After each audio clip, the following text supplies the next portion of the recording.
Found your channel by accident, now getting back into oil painting for the first time in 13 years. Thanks, man. We'll get started in a second, guys. I'm just, let me send out the notifications.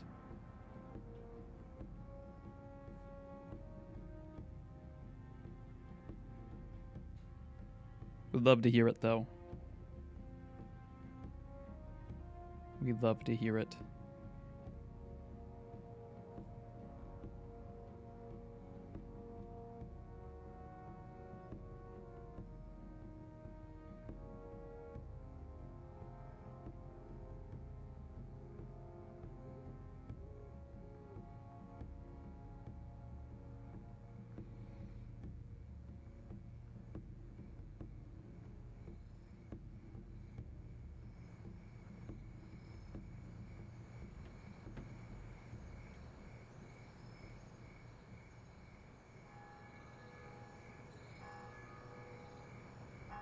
I think it's probably NDA to tell you guys when the NDA project comes out.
Emily got bingo last time. It's more of like a speed run type bingo than anything else, to be honest.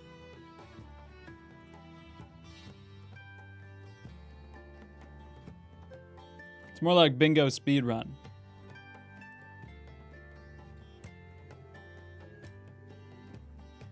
Wait a second. Not a single late don't draw in chat right now. Holy, we're hitting the golden age. Let me come in hot on this.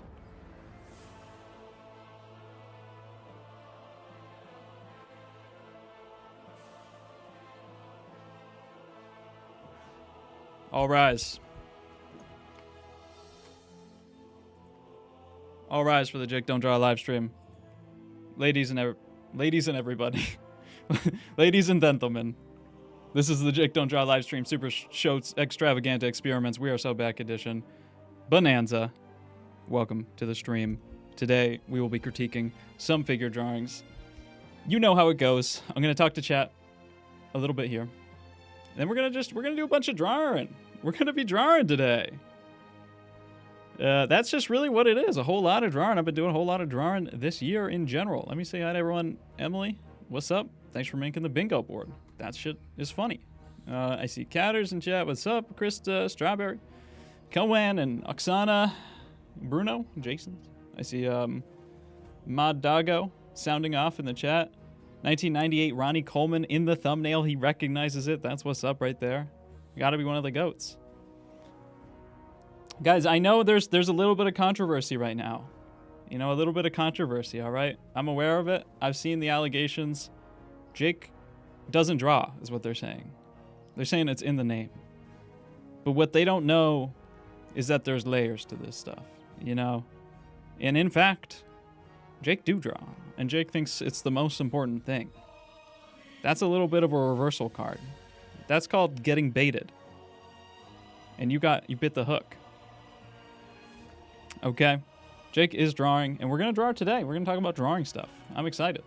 I talk about painting stuff a lot. It's because painting's flashier than drawing. But to be honest, drawing is a lot more important. That is what is up. What's up, Bruno? Got Disco, Cowboy, Jason's. Bingo already? We're not hitting bingo already, all right? All right? You can collect your bingo cards here, all right? Very good. I liked the goblin drawing. That's what's up right there. That's what's up. All right, guys. We did a little figure drawing challenge. You know, every 2 weeks there is a new challenge in my Discord. And for this one, we were trying to do daily figure drawings, little sketches and stuff like that, working on our shorthand. So, you know, we do a lot of long essay writing, basically, worth of drawings in this Discord, in this community. And we need to get a little bit better at writing poems, you know? We need to get a little bit better at writing little short stories, stuff like that. So that's what we're focusing on. The goal was daily. I missed 2 days. You know, stuff happens. I don't think doing stuff daily is that important. I will show you guys everything that I did over the past 2 weeks. That is not the right thing. Also not the... Whoa, wait, there we go. Yeah, this is everything that I made over the past 2 weeks, every drawing that I did. Well, at least for this challenge, I did some other stuff too for other things I got going on. And yeah, I've been really drawing a lot. I think I've filled up, you know, over the past month, I filled up this almost all the way with just like pen sketches and stuff. And these past 2 weeks, I've been doing mostly digital.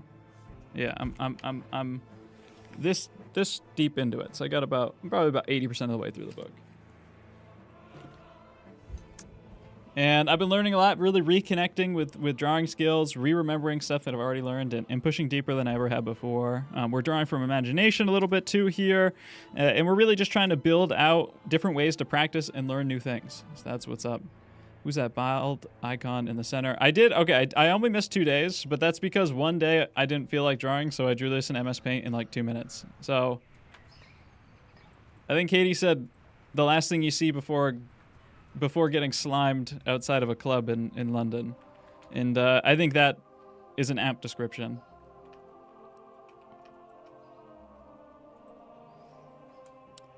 Of course, too, we had I'll introduce, you know, the whole challenge. But we had a good amount of submissions here, you know, roughly about 40s in here. And we're going to kind of walk through the whole process of what figure sketching is and how do we approach it? How do we break stuff down? How do we push to different levels? Maybe how do some of these ideas work to be able to draw stuff from imagination? Because there's some people who are really good at drawing figures and they can't do it at all from imagination. Could you believe that? Pathetic. I know. Those people, they do exist out there, so we're gonna be talking to them today. Seeing what it's like inside the mind of them. I'll even do a few live figure drawings here for you as we get started.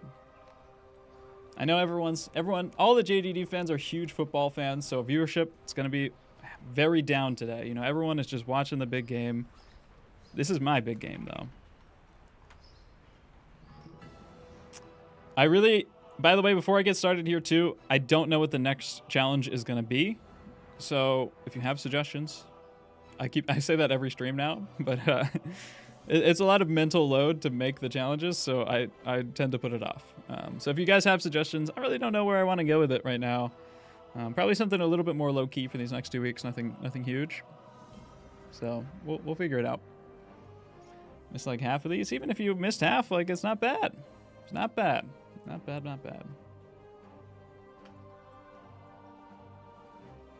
I never draw, so this challenge, you know, I paint a bit, but this challenge really showed me that I don't know a dang thing about art. That's kind of the whole point. If you can get to the feeling of not knowing a dang thing about art, that is, like, honestly, it's the worst feeling ever, but it is actually the best. Like, that's the shit that you should live for as an artist, you know? Because those are the moments where you realize, like, actually, I am learning stuff, and there is new information coming into my mind. Because I feel like that all the time still. And I probably do know a thing or two about art. But I still feel like I don't know a dang thing all the time. Shamed on the NFL for scheduling the Super Bowl on the same day as the JDD Super Extravaganza. And it's crazy, too, because my ad rates are way lower, and no one booked an ad. I didn't get any big ads for this stream, which is crazy, because, like, I probably charge, you know, a 100th or 1,000th of what it costs to go on the Super Bowl. So I just don't really see, you know, people are so entrenched in what they're used to.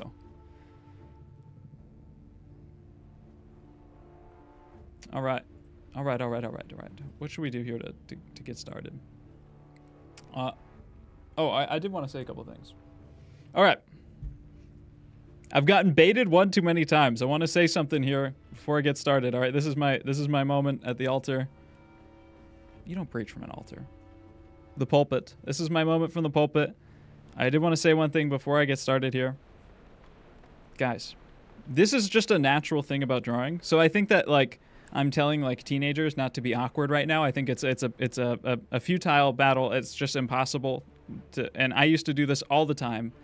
But guys, I've gotten baited one too many times in the Discord recently. If you are new to drawing, I beg you with all of my heart to try not to give advice on things that you are not really, we need a really high interval of certainty to give advice to people on art things, okay? I see this all the time and it drives me crazy. I see it all over the internet, so it's not even a you guys thing, it's just a people thing. But if somebody comes into the Discord and they say, I saw this a few weeks ago, hey guys, I'm looking for a book or a resource, a class about how to draw drapery on figures in perspective, okay? We cannot be answering.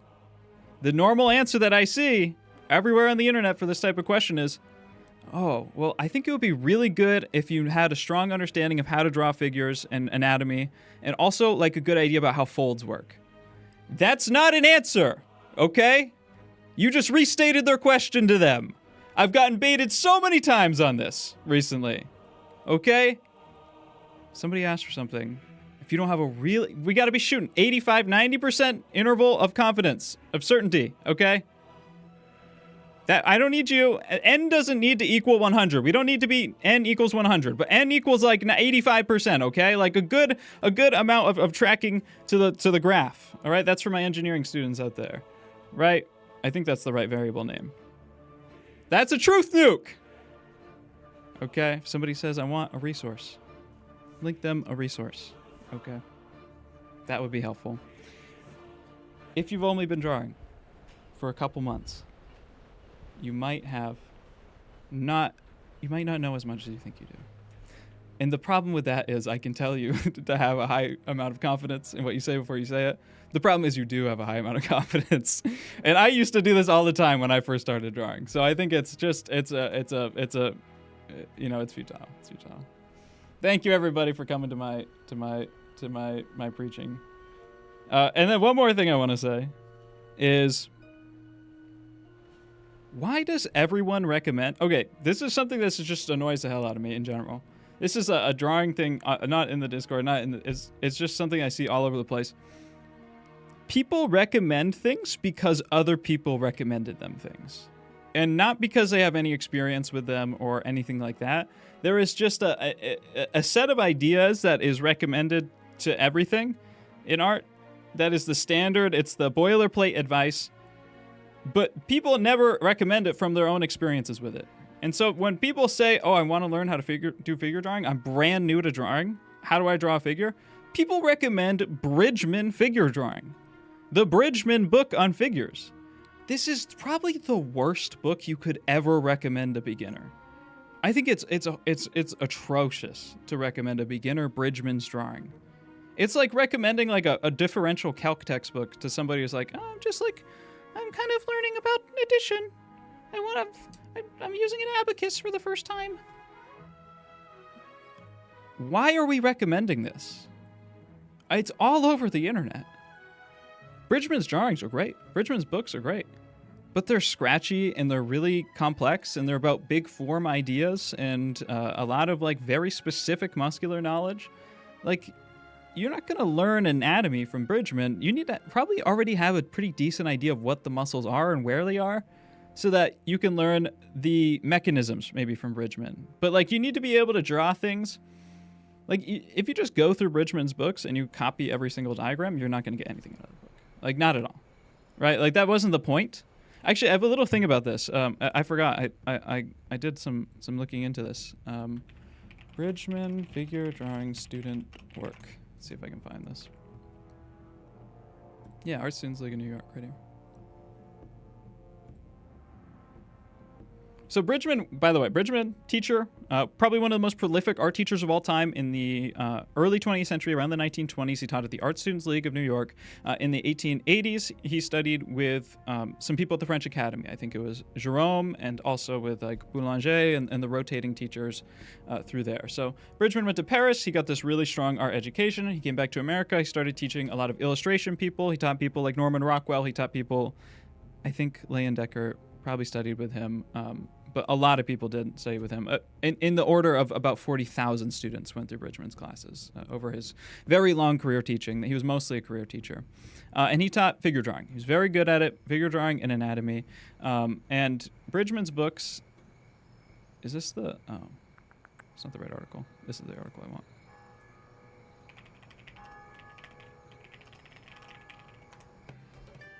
This is what Bridgman's book, Bridgman Complete Drawing Guide to Life.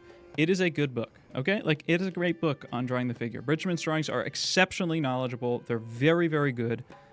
But you have to understand that Bridgman didn't write this book. Bridgman, I don't think, really wrote any books. These are collections of notes that Bridgman's students took during his lecture and kind of put out. Now, some of these were put out while Bridgman was still alive, so I'm really not 100% sure exactly how that went.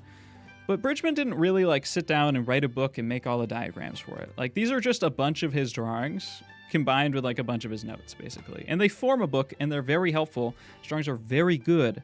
But the thing you have to understand about older teachers is that they don't really teach things to be copied, and they don't teach processes to be executed the same way every time. They teach kind of big ideas and how things work. And this isn't what Bridgman's students' drawings looked like. We have the drawings from students in his class, and this is what they looked like, right? They were the same 18 by 24 larger charcoal drawings. They were exceptionally good, but they didn't look, overly blocky and, like a bunch of cubes and stuff like that, right? So if you just sit down and copy your way through Bridgman's book, that's not, what it was. That's not what the point of it is, right? Like, it was meant to be applied to stuff like this. And Bridgman would go around, and actually you can see in the margins of some of these drawings, yeah.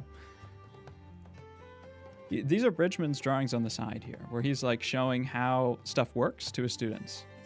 He's walking around to the students and he's making like little diagrams, right? So Bridgman might do some like crazy blocky stuff in his book because he's trying to make a point, about the knee. I'm looking for a specific diagram. About the knee, he might do some like really blocky stuff like this. But then like he comes over to a student and he's like, okay, this is actually what the knee looks like on this model, and this is how we understand these forms. So it's really not, Bridgman's book really isn't supposed to be something that's to be copied through. It's probably something that you should have, a relative decent understanding of the figure and drawing and form and stuff like that before you start working from it. Now, where to start figure drawing? That one is a little bit harder. That is a much harder question. I don't know. I'm going to talk about kind of the basics of figure drawing here and show that stuff for you guys. But yeah, I think I'm going to kind of work through that. It's really hard for me to make like a prescription about specifically where to start figure drawing, because I think a lot of the stuff out there isn't like the way that I like to approach it, and isn't what I think has been successful for me. And I have tried all the stuff, not everything, but most of the stuff out there. Probably that just means also the truth is that you should just go and try a bunch of different stuff from a bunch of different people and see what works. As long as you keep improving and challenging what you're bad at, you will improve. All right. Thank you for coming. I think I understood maybe 3 things from that book.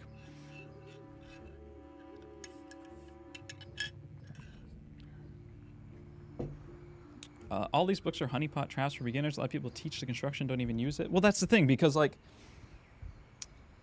you do need to know the construction. Like everything in the 19th century is like drawn with construction form, but they just don't put the boxes down, right? Like you don't actually have to do the boxes thing. Like that's just a diagram. It's just like to help you understand it. And there is some level, I think, to that is important depending on what your goals are. If you're trying to be someone who draws, figures from imagination in environments and stuff, like probably should know how to draw box figures, you know, like posed little mannequins in different spaces at different perspectives and stuff like that. But if you're in the 19th century and you're leaning on longer, a little bit longer, and you're, you know, drawing with models, the help of the model, you know, always for longer stuff, then yeah, you don't really need to actually put down box figures pretty much ever. Any tips for figure drawing? Yeah, that's kind of the whole stream today. Okay, so let's get a little bit deeper into this here. If someone... Okay. Let's talk about what the challenge was. I'll swap my screen here. I can give you tips for figure drawing. I can't give you fast tips. Okay, everybody. It's not Souls. It's not Dark Souls. I'm sorry. I get the vibe though. It's Stormwind music, but I get the vibe. So every 2 weeks we do a new challenge on the Discord. This one was quick figure sketching. I'm seeing, especially with the imaginative drawings, with the designed and the original stuff, I've been seeing a lot of stuff that is... you guys are pretty good at a lot of big ideas, but there's a lot of small stuff that isn't fitting together right. And so I thought this would be a really nice way to kind of explore that and build out some of those skills for you. I think this is one of the more effective way to build a lot of the more individual little pieces. That's kind of what sketching is for. You kind of understand how things work, get stuff at a gist, and then you go to the longer stuff and you can kind of apply it and build on it and correct yourself when you're wrong, all of that stuff. So... we have done daily figure drawings. The goal was try to do it daily. You know, I don't really care if you draw daily or not. Actually, I don't care what any of you do ever, to be honest, right? It's your life. But I do give decent advice sometimes that seems to work for people. So you can follow it if you want. And the point of like a daily or like a sketch or something smaller is literally that we try to make it manageable, right? Like we try to keep the time limit down. You know, not all of us have hours to draw every day, and not every drawing is something that we want to put 10 hours into, right? We want to be able to draw a little figure. If we're out in public and we're studying, how does a horse trot or something like that, we want to be able to capture that in a way that we can do it while looking at a horse trotting, or something like that. If we're trying to understand gesture and motion, we need shorthand for stuff. We need to understand how stuff works. So, keeping the time limits between 2 minutes and 20 minutes, I think that's like a nice figure sketch, quick sketch, before you get a little bit too deep into it. Keeping the scale too, when you have less time, you want to draw physically smaller. So of course, 18 by 24 in 20 minutes, it's possible. I know like Watts Atelier does figure lands in 20 minutes, and I used to do those a bunch, but I don't think it's like that important. I think that it's much better to scale it down and get more done in the figure in 20 minutes. If all you're ever going to spend is 20 minutes on it. So the goal is to, try to spend like 10, 15 minutes a day just doing a handful of figures. I think you probably should do more, but the idea behind spending 15 minutes a day is that you're gonna probably spend 15 minutes and then you're gonna realize that, you're having fun, or you're just caught in the motions of doing it, and you're gonna do a little bit more. So that's the goal. Sometimes you're gonna be like, I really don't want to do this today, and then you just stop. That's the nice thing. You know what I'm saying? So I gave some really nice figure sketches that were from a guy that I learned from, Leonid Ilyokin. I went and studied with him in Rome. Really great painter. So just some nice inspiration here. He did this one in like 7. This is like probably 20 minutes or 30 minutes, but these are like 5 minutes. The guy's a fucking beast. Do I have that drawing? I have one of his drawings across the room, actually.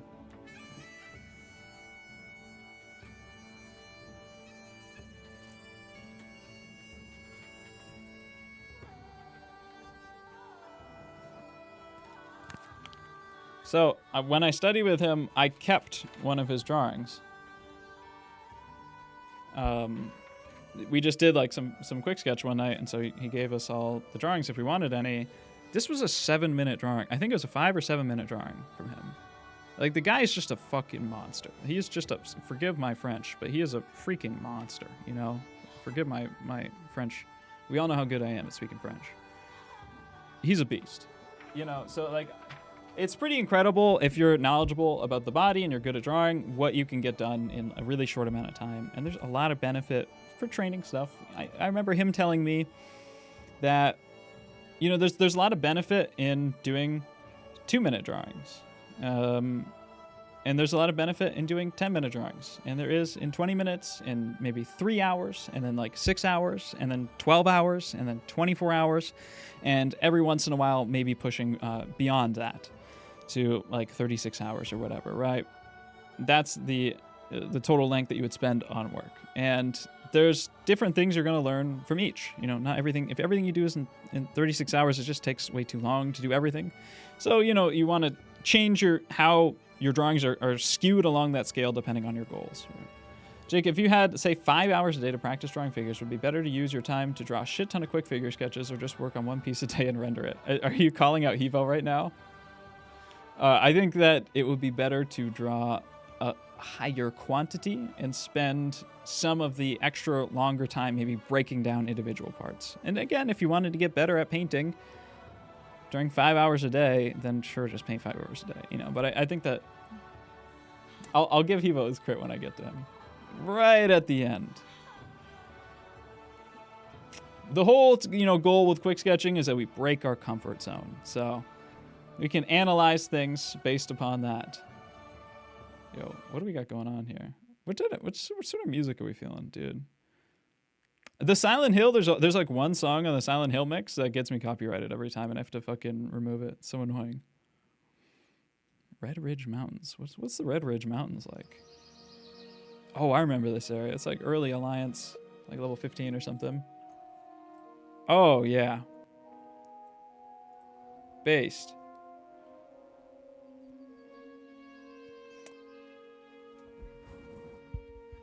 His name is someone type in chat, link his Instagram, Leonid Ili Yukin. I think that's how you spell it. I definitely put one too many H's in there, but you'll find it if you search that. I put it in chat. Okay, so let me show you guys. I'll walk you through what I did, and then we will get on to some crits. I can also, by the way, guys, I can do 1 5-minute drawing. If you want to here at the start. I'll show you generally how I work. So I started out doing pen sketches. I've been doing a ton of pen sketches. And these are about 5 minutes or so, I think. Mostly like 5 minutes, 2 minutes. Some of these are like, these are probably all 5 minutes or so. Push through. I kind of have been doing a lot of pen drawing and just like was feeling not so great about these. I wanted to break some stuff down further. And kind of understand it more. So I started to do some untimed stuff and really dig into some different ideas. I also have been trying to draw from imagination, right? So both of these are drawn from imagination, and I was really happy with those. There's a lot of anatomy knowledge in my head that I have a hard time applying if I don't think it through and apply it from imagination. So a lot of that came rushing back during that. It was really nice. These are 5-minute drawings, just kind of focusing on gesture and stuff. This was another day that I did where I just did imagination drawings. It took about, all these took like an hour. This is when I got slimed out in a club in London. Again, I'm trying to break stuff down, trying to learn more and get a better understanding of anatomy. I'm going to be critiquing your guys' figures, showing you all that I know about anatomy today, but, you know, I don't know every single muscle on the body. I don't think it's important for the level that pretty much any of you guys are at. It is, you know, kind of a goal on mine to become a lot stronger with anatomy, and I have a pretty good understanding of it, but certainly always more that you can dig into. It's a lifelong pursuit. Some more drawings. This set is from reference up here. These are like, I think they're 10 minutes a piece. And then these are imagination here. So just trying to, if I learn something new about like the legs and stuff, I think after I did the anatomy diagrams, after I learned about the legs, I'm taking time to draw the figures from my head and find that stuff, right? Find those muscle groups. And this is really where too, I started to try to locate every muscle group that I just studied on the body during these, right? So, you know, I'm looking at where these groupings are occurring on the body and how they connect together in everything that I do, right? Finding the glutes up here. I'm not going to dig too deep into like very specific anatomy stuff because, again, I don't think it's that important for most of you. I will for a lot of you, though. Another one from Imagination, just trying to push stuff as far as I could. Turned out okay. It's kind of some stuff I like and don't like. Just some casual sketching, right? And then, again, trying to break down every muscle on the body that I see. Just trying to really get a better understanding of it. Sometimes I'm also rotating anatomy models just on my phone, 3D anatomy models. I can talk about that later. In order just to understand stuff that I don't quite get, looking at the reference. This is a study I did from reference and some stuff I did this morning, right? So 2 weeks, 14 days. I was trying there's this game called Hellish Court, which is like a realistic sword fighting game. And I was trying to draw it while watching, the game happen in real time. So that's why those are super loose. I looked at some Bridgman this morning too. Just a whole bunch of sketching. Yeah, Hellish Court is a really cool game. Very, very realistic sword fighting. Okay. Very good. Very good. Very good. Let's just jump right into it. We had quite a few submissions, and honestly, I'm pretty impressed. I'm pretty impressed at the level of drawing from everyone here. I think that everyone did a really good job. There's really very few or almost no one in here that I would say is like a complete beginner that knows nothing. It's probably because there are some complete beginners that are too scared to, send in for crit. I just want to say that if you guys ever feel that way, we are all beginners once. The terrible drawing on the thumbnail is mine from a long time ago. It's a skill like anything else. You're gonna have to get out there and embarrass yourself and make some bad drawings. But that's the love of the game, And feel free to always submit, no matter what level your drawings are at. And it's very helpful because there's like 50 people or so that submit for every crit, and there are about 200 or so live viewers on average for the whole stream. And there are about 6,000 views on YouTube for the stream, for the VOD afterwards, right? So that means there are, how many times is that? That's like 100 times. There's 100 times for every one of you, more people out there that are actually curious about this stuff, that are too scared to submit, that are, just kind of learning it or just dabbling or dipping their toes into the water, right? So there's a lot of you guys out there that if you do submit and get some feedback, it helps everyone else that's in your position too. And certainly I joke around, but I don't judge at all. Okay. I'm a complete beginner and I sent some of mine in, then they're in here. Let's go. I don't think they look that bad if that's the case. So, these are, in general, I kind of work when I crit from stuff that I care about the most down to stuff that I care about the least. And that's not at all. Sorry. I work from kind of more fundamental ideas. I don't know why I said it like that. I work from more fundamental ideas down to like more complicated ideas. But this one especially is really hard to rate because I wouldn't take this as like a hard tier list or a hard indication of skill level. Not that they normally are, but especially this one is not. This one has a lot of different people at a lot of different stages that kind of need similar advice. And honestly, I don't think the skill variance in this critique, I think figure drawing is got to be the most complicated thing that anyone can possibly do. I think it is the hardest thing. I don't think it's actually the hardest thing in art, but I do think it's the easiest way to see where people's skills actually are in art.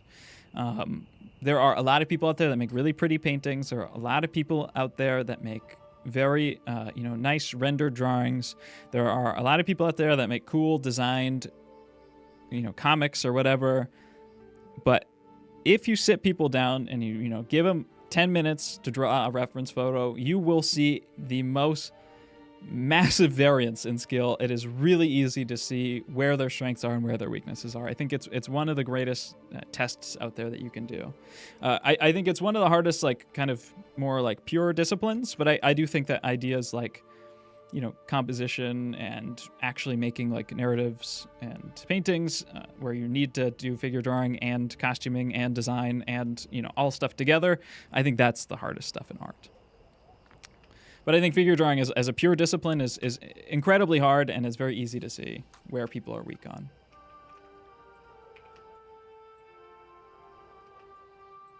I submitted too late. You know what? I'll be... We didn't have that many here, so let me drag in... Let me drag in a couple more. Okay, that looks pretty good. Sure. You're going over here. Just one more of y'all.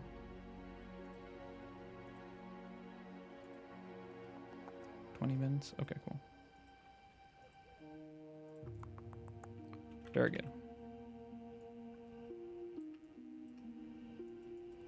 You're going right here. Whew, okay. So, I think I've addressed kind of everything. I'm feeling forgiveful today. That's not a word.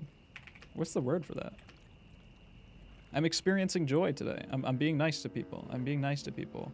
I've taken a multiple anatomy classes in college, and I can point out every muscle and bone on a diagram. 3 months ago when I started drawing, it really surprised me how little that knowledge helped me.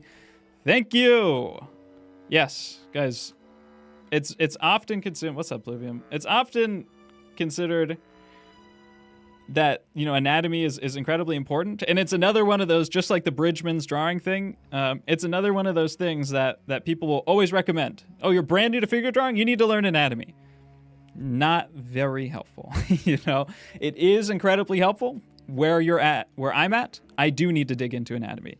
Where most of you guys are at, you need basic concepts. They are kind of anatomy, but it's not that helpful. I see a lot of beginner critiques that critique stuff purely on an anatomical basis, and it has zero relevance to really anything that could actually improve the drawing. It's just a lot of kind of fancy words that you can throw around and be helpful, or to sound helpful.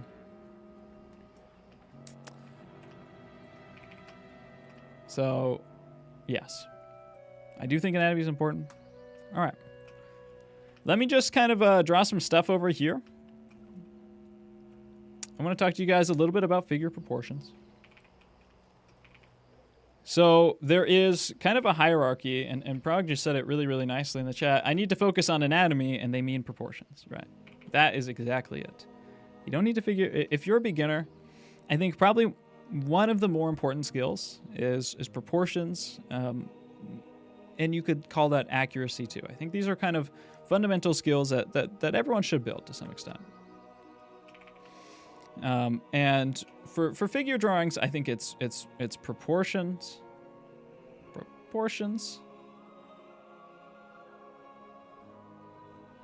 rhythm, form, you know, anatomy. In the most anatomy, in the most, you know, fundamental down here up to here. And Ramon has a really nice way of describing this. He likes to call it, and this is maybe what we're gonna start working on our figure drawing course here soon, and that'll come out later this year, probably Q3, Q4 this year. Movement, because he's moving to Paris. He calls it movement. I think he says movement, character, structure. He says this in our portrait course too. So if anyone remembers, or maybe it's character, movement. Maybe it's movement, character, structure. Yeah, I think it's movement, character, structure. And most important down here, least important up here, or rather most fundamental in the base, right? So I think that really what we need as beginners is we don't need like a ton of hyper-specific information. That is overwhelming. And pretty much everything about drawing the figure is overwhelming. It's reasonably manageable to draw a portrait, because to draw a portrait, all you got to do, you know, you can learn the Loomis method, and like, this is all you got to learn, right? And you put the eyes in and the nose in, and like, right, like this is all you got to learn. It's not easy as a beginner, but there's significantly less information. But as soon as you start drawing the figure, you have to figure out, oh, wait, where does the neck connect? You know, how does the neck connect? And, oh, there's like these muscles, and then the collarbone comes off, and then, you know, the traps plug into there, and then, you know, we have the rib cage come out here. And, well, actually, if I know a lot about anatomy, then there's, 12 ribs, 10 true, 2 false or something? Is that right? I actually can't remember. I've forgotten. That's something I need to review. Right. you know that there's like false ribs down here, and we have the pecs up here, right? And then we have the serratus muscles. Oh, it's nine true, two false, one cartilaginous, or two cartilaginous, one false. Something like that.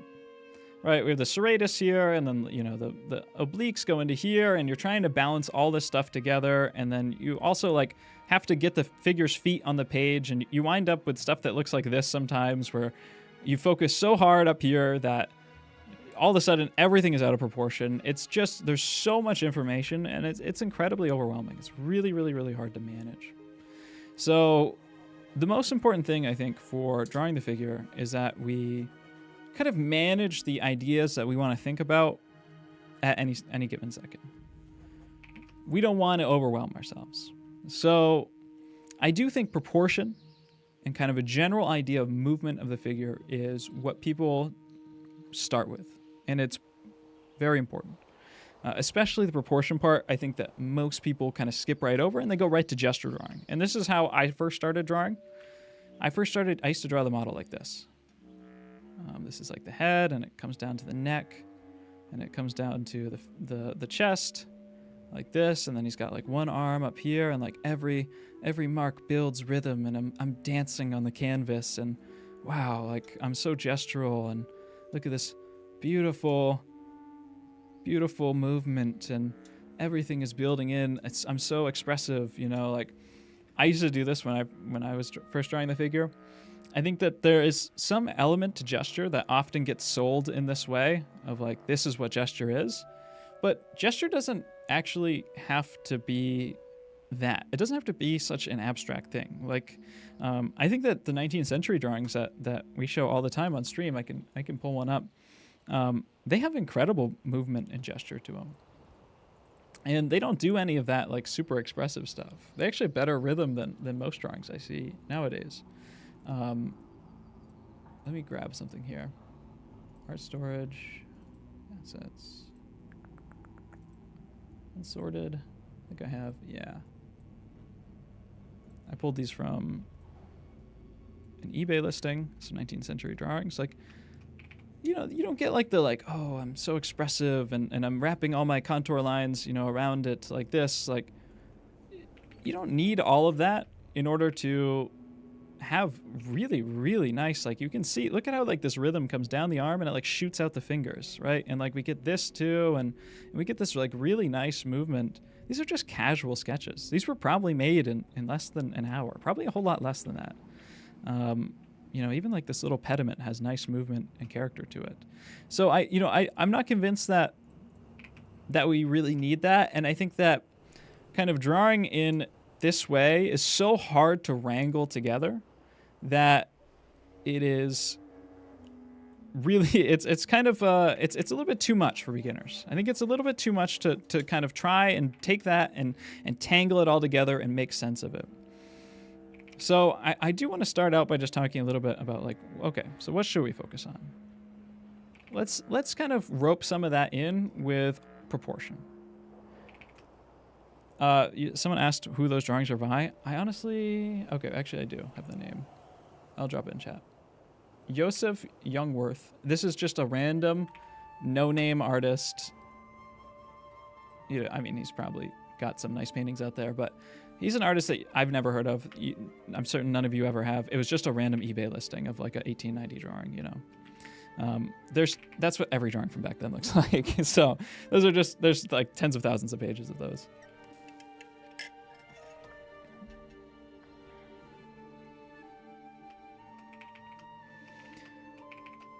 So somebody that, you know, Ramon taught me this, Will Weston taught me this. I think that this is the absolute best way to get proportions on a figure. Let's talk about proportions first. If we take a vertical line, oh, he's got a Wikipedia page, wow. If we take a vertical line and we divide that in half, right, I'm going to just eyeball that. I'm going to hold my pencil up there, and now I'm going to double check it. You should always try to do it by eye, and then double check it, and then correct it.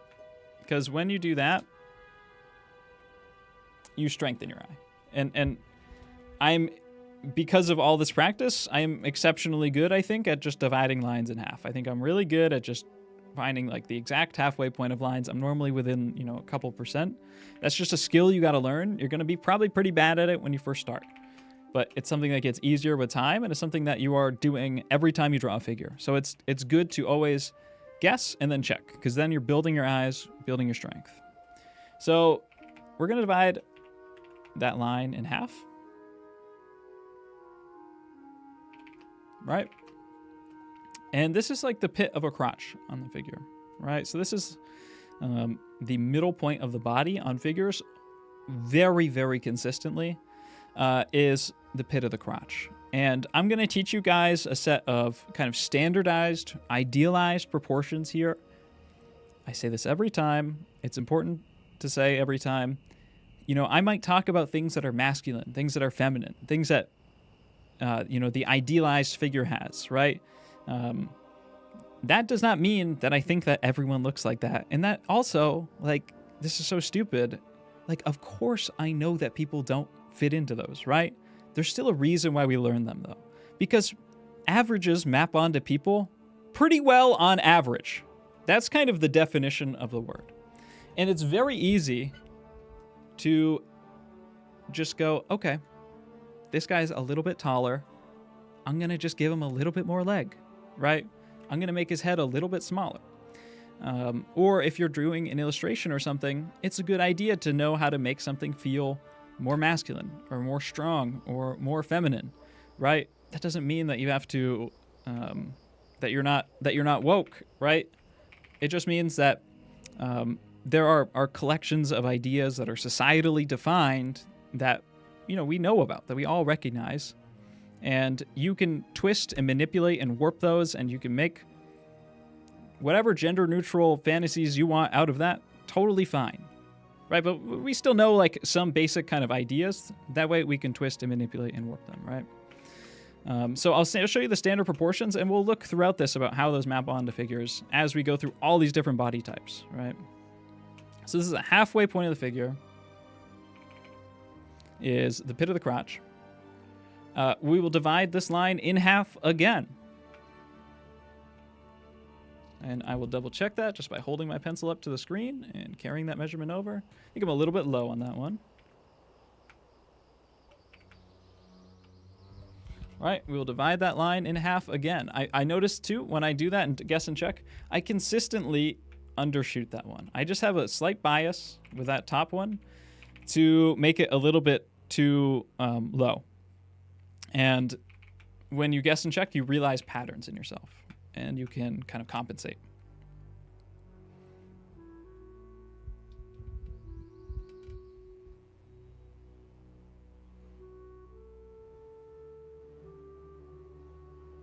Jake, do you care if chat is on stream? Is chat not on stream? Oh, I'm sorry, guys.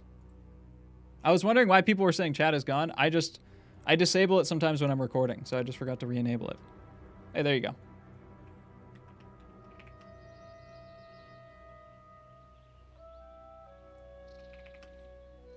Yeah, the efficient way to check is just to hold up your thumb and your pencil, you know, comparative measurement. That's how you check. And you literally can just put your pencil on the page when you're drawing. Right, so if we divide this space in half, we are going to get a quarter of this whole distance, right? Half of a half. And if we divide this space again, we get an eighth. And the standard measurement for a figure is 8 heads tall. That is how tall somebody is on average. And when we're drawing, we use relative proportions, right? So it might be worth in the real world saying somebody is 6 feet tall, right? But in drawing, that doesn't make any sense, and it doesn't mean anything because we're all drawing on different sizes of paper. You know, we're drawing on a flat 2D surface, so somebody moves further back in the scene, they're going to get smaller. That is just not, it's not useful to talk about things in absolute terms when we're drawing. So when we're drawing, we talk about things in relative terms, things compared to each other. So we measure the head in, or measure the body in head heights. So the body is 8 heads tall, and that's on average. But you can have a short person who's 8 heads tall because they have a small head, and you can have a tall person who's 7 heads tall because they have a giant head. Generally, people around there, kind of the academic figures tend to be about 7.5 heads tall, a little bit shorter. But it totally depends on, you know, somebody's race and their individual height and build and all that stuff, right? We get a little bit specific. So this is a head. This is the line of the nipples. And this is the pit of the crotch.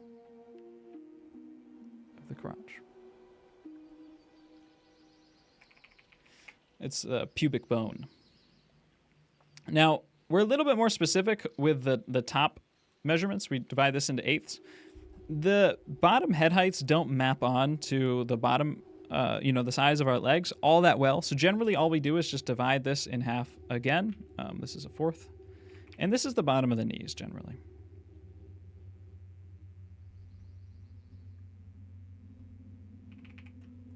I am getting perfectly straight lines by pressing shift, by the way. I don't do that when actually drawing figures, just when diagramming. Okay. Knees. So now there is one more system of measurements that I'm going to put into this that is helpful. So we have the general head heights. We have an eighth head, or sorry, a head is 1/8 of the body. You go another head down, you're going to be at about the line of the nipples. You go another head down. This is around the navel, around the belly button. But both the nipple and the belly button, these are things that fit on, or that float on top of the skin. And so if I go like this, my nipples are much higher than they were down here. We don't have to think about my nipples if you don't want to. You can think about my belly button instead. These things float around on top of the skin, on top of fat, so they're not very reliable. And so I don't talk about them too much. There's some other measurements that I use to find those positions. But I will kind of say, generally that's where they are. Now, the way that I find the rest of the positions on the body is I like this trick a lot. If I hold my hand up to my face, if my hand is bigger than my face, I have cancer. That's something that you used to tell people in grade school, and then when they put their hand up like that, you'd smack them in the face, and it would hurt them. Now, that's not very useful for drawing, but what is useful is if we do that, and we put our hand up to our face, our hand goes from our chin to our brow. So this is about a hand size on people. And this is actually a hand size is a really useful measurement for getting the proportions of the figure. If I go one hand size, which means I can divide this again in half just because thirds of the face, right? If I go a hand down from the nose, it leads me to the pit of my chest, the pit of my neck, right? We have this like little divot right in here. That's the pit of the neck. So a hand down from the nose leads me to the pit of the neck, and this is where the torso connects to the neck, right? If I go 2 hands down from here, I actually haven't been using this, so I might be like a little bit off. We're going to hit about the bottom of the rib cage. All right, so this is one hand. I'm going to do, I can't do, let's do HND. All right, like pit of the neck. This is the bottom of the rib cage. And I'll talk about the rib cage and the pelvis and stuff in a second. This is really just like the stream is a nice way for me to just like test all the anatomy that I know off the top of my head. And then generally there's about a half hand gap in between the rib cage and the pelvis. It can be all the way up to a hand, and actually even more sometimes. But it's generally a smaller space. And then our pelvis is about 1 hand tall.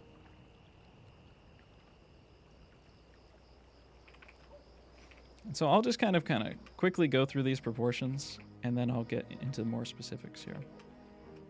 So then we have like the bottom of the rib cage.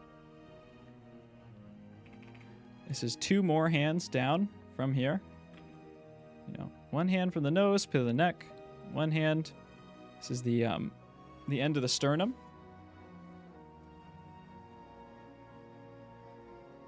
One more hand takes us down. We have these like wings in our rib cage. One more hand takes us down to the bottom of our rib cage. About a half hand to our pelvis, and then about a hand down to the pit of the crotch, right? And you can test this on yourself. It works really well on me. And if you have smaller hands, there's a good chance that you're a beta male or you are just have a smaller body too. You know, so it probably is going to work pretty well on you. All right, so one hand down from the nose brings me to the pit of my neck. Another hand brings me down to the bottom of my sternum. Another hand down to the bottom of my rib cage. Another hand down to the top of my hips. Another hand down is just me covering, you know, think about you're embarrassed, you're covering your crotch, right? It's about a hand size. I need like 4 or 5, but that's a medical issue. It's very swollen. And that's, you know, kind of the big part. Like the torso, the head, rib cage, and pelvis is the big 3 masses of the body. Now, I'm just going to bring down the legs in a really lazy way. The feet are from the front, I don't know, like half a hand tall or so.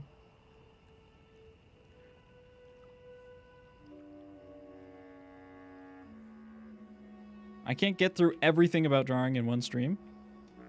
This is already going to take me a while to just kind of introduce, but I'm going to use it on all of your critiques, right? So our knees are going to be, I told you the bottom of the knee is about halfway down, so bottom of the knee right in here. And just think about, you know, this is a measurement that changes a lot on different people, but like in general, your wrists end, my wrists end at the top of my hips, maybe a little bit below that, and my hands go a little bit past my crotch.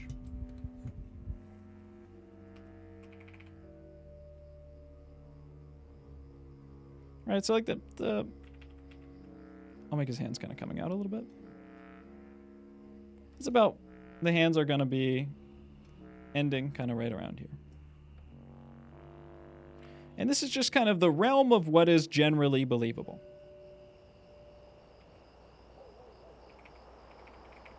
Right? This is a generally believable person. My wrists end at my ankles. Damn, you're dragging your knuckles, man, like a gorilla.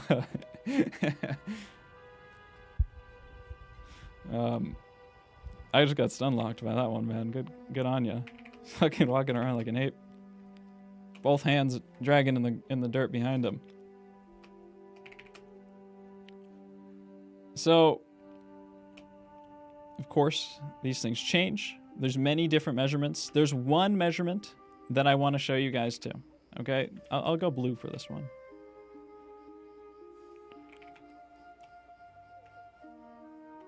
This is a really useful measurement.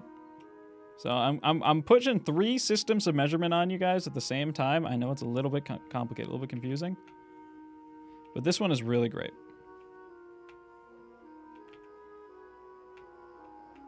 Look at this. Head, top of head to the pit of the neck, 1/3. Pit of the neck to the bottom of the rib cage, 1/3. Bottom of the rib cage to the pit of the crotch, 1/3. Really easy, clean way to divide up the upper body. And the hands and, you know, the legs and the arms, those lengths can vary a lot. You know, it's more, oftentimes, if you get stuff wrong in here, it becomes really unbelievable. But like if your legs are a little bit long, people got some long legs out there. And you can kind of get away with it. Right.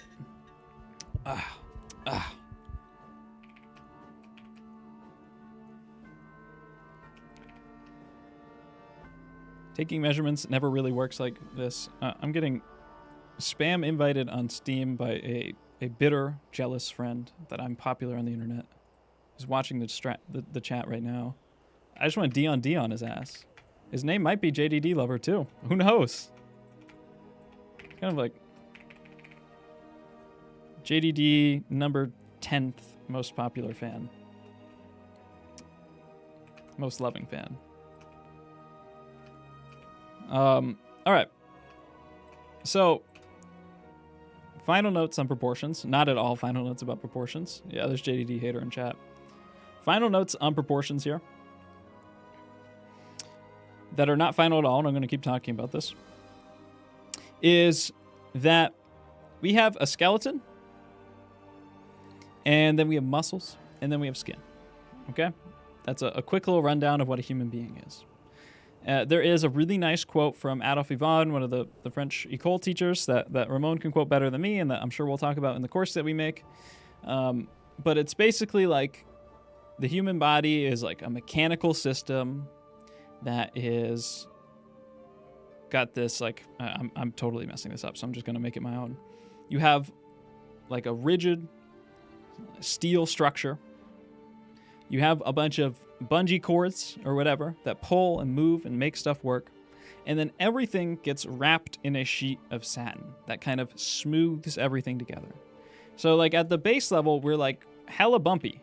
You know, we got like all these jagged edges and stuff from our bones. We got all these jagged edges and stuff.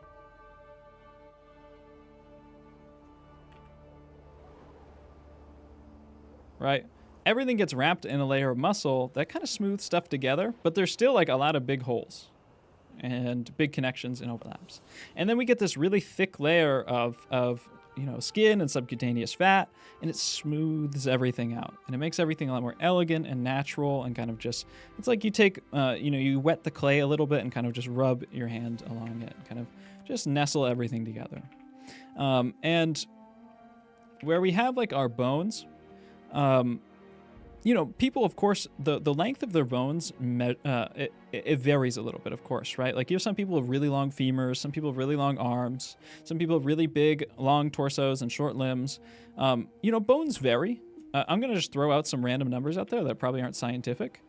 But, I'm going to say like a bone is going to vary like 20% in size from a standard person to another standard person, right? It's like a standard deviation, right? I think. Your bones are going to vary a little bit. But your bone, if all your bones were like 50% or 80% varied from each other, your body just probably wouldn't be able to work. The mechanical functions required for your legs being twice as long as the guy next to you just wouldn't work very well, and evolution wouldn't be allowed to happen, really. So, of course, we have variance within ourselves, but it's variance within a certain controlled level.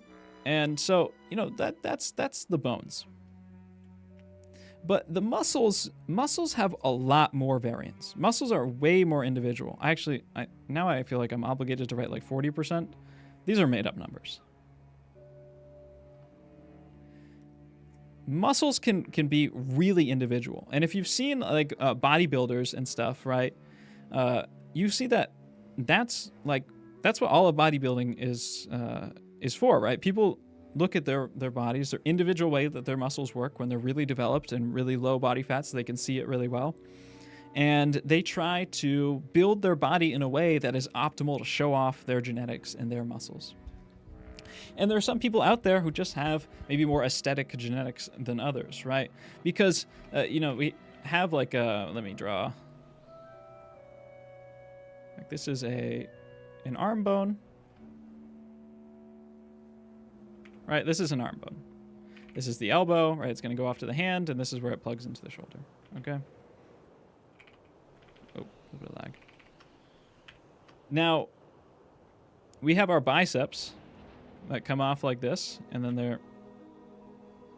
we have our biceps connect up to the head, and they come in and they connect into the elbow and into the forearm bones. And some people have really long, especially like longer, taller, lanky people. Some people have really long biceps. And it can be really hard for these people to build big, showy muscles because they have the same amount of muscle mass as someone else relative to their size, but their muscles are really, really long and their tendons are really short. So they kind of flatten out a little bit more. Some people have the opposite problem. They have really long tendons and really short muscles. And they have a similar amount of muscle mass relative to their size, but that means that they get this really strong high peak. And then it kind of flattens out to the tendon. And you get a lot of variance in how people's muscles look from each other. Way more than bones because of this. So this is just to say that, you know, we have more variance as we kind of like move up the chain of how things work in proportions and stuff like that.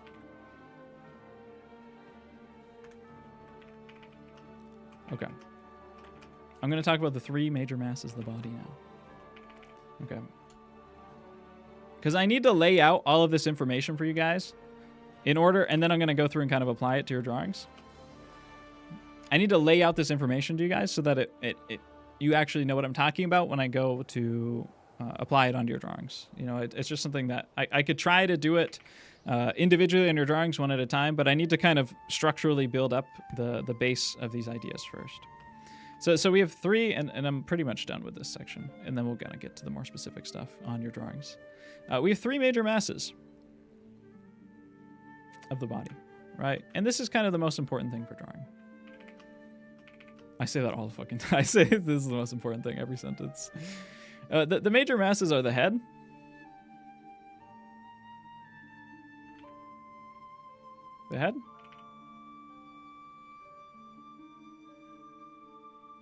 the rib cage,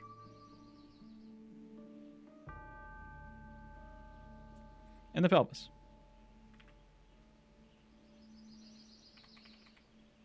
And yeah, no, you guys listen to all of this, and then I get to your drawing, and I'm like, I don't know, you just like kind of fix this proportion.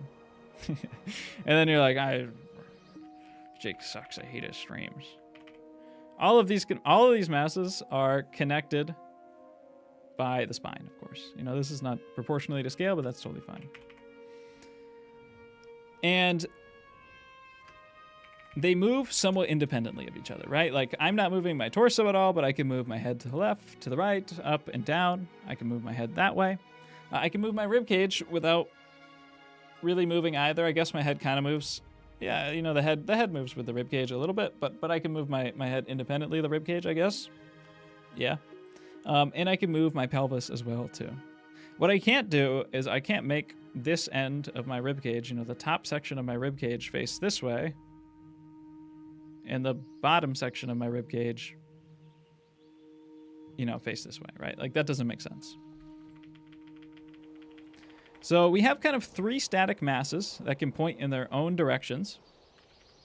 And then we got a bunch of kind of fat and guts and stuff in the middle here. So what that results in is we'll get, let's say we got a head. It's facing this way. And we'll have a rib cage that's facing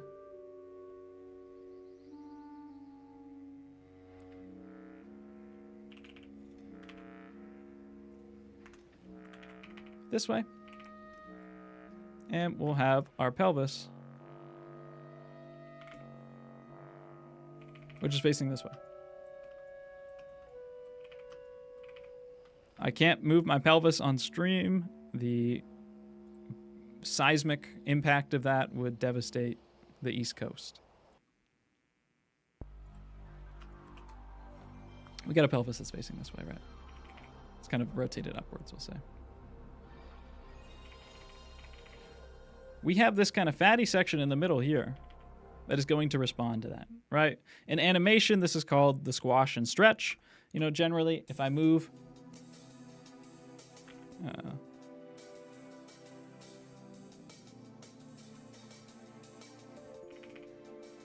if I squash this side, that means this side has to stretch to compensate. So we'll get bundling up on of fat on this side, and then this side will get kind of stretched out like this, right? So squash and stretch of the body. Of course, this kind of happens 3-dimensionally as well, but that is how it works. This is also, you know, the basis of contrapposto, right? This is what contrapposto is. It's the kind of classical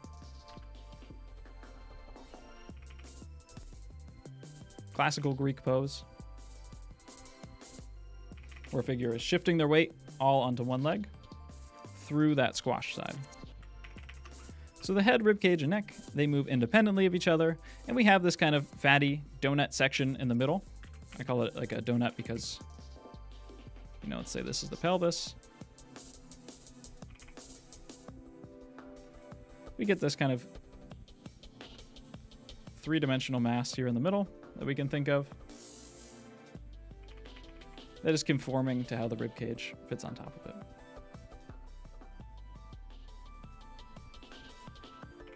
All right, if we tilt and we squash this side in, we'll get a lot more over here, and we'll get kind of stretching over here. Okay, is there any other fundamental stuff that I want to cover here before I get into the crits?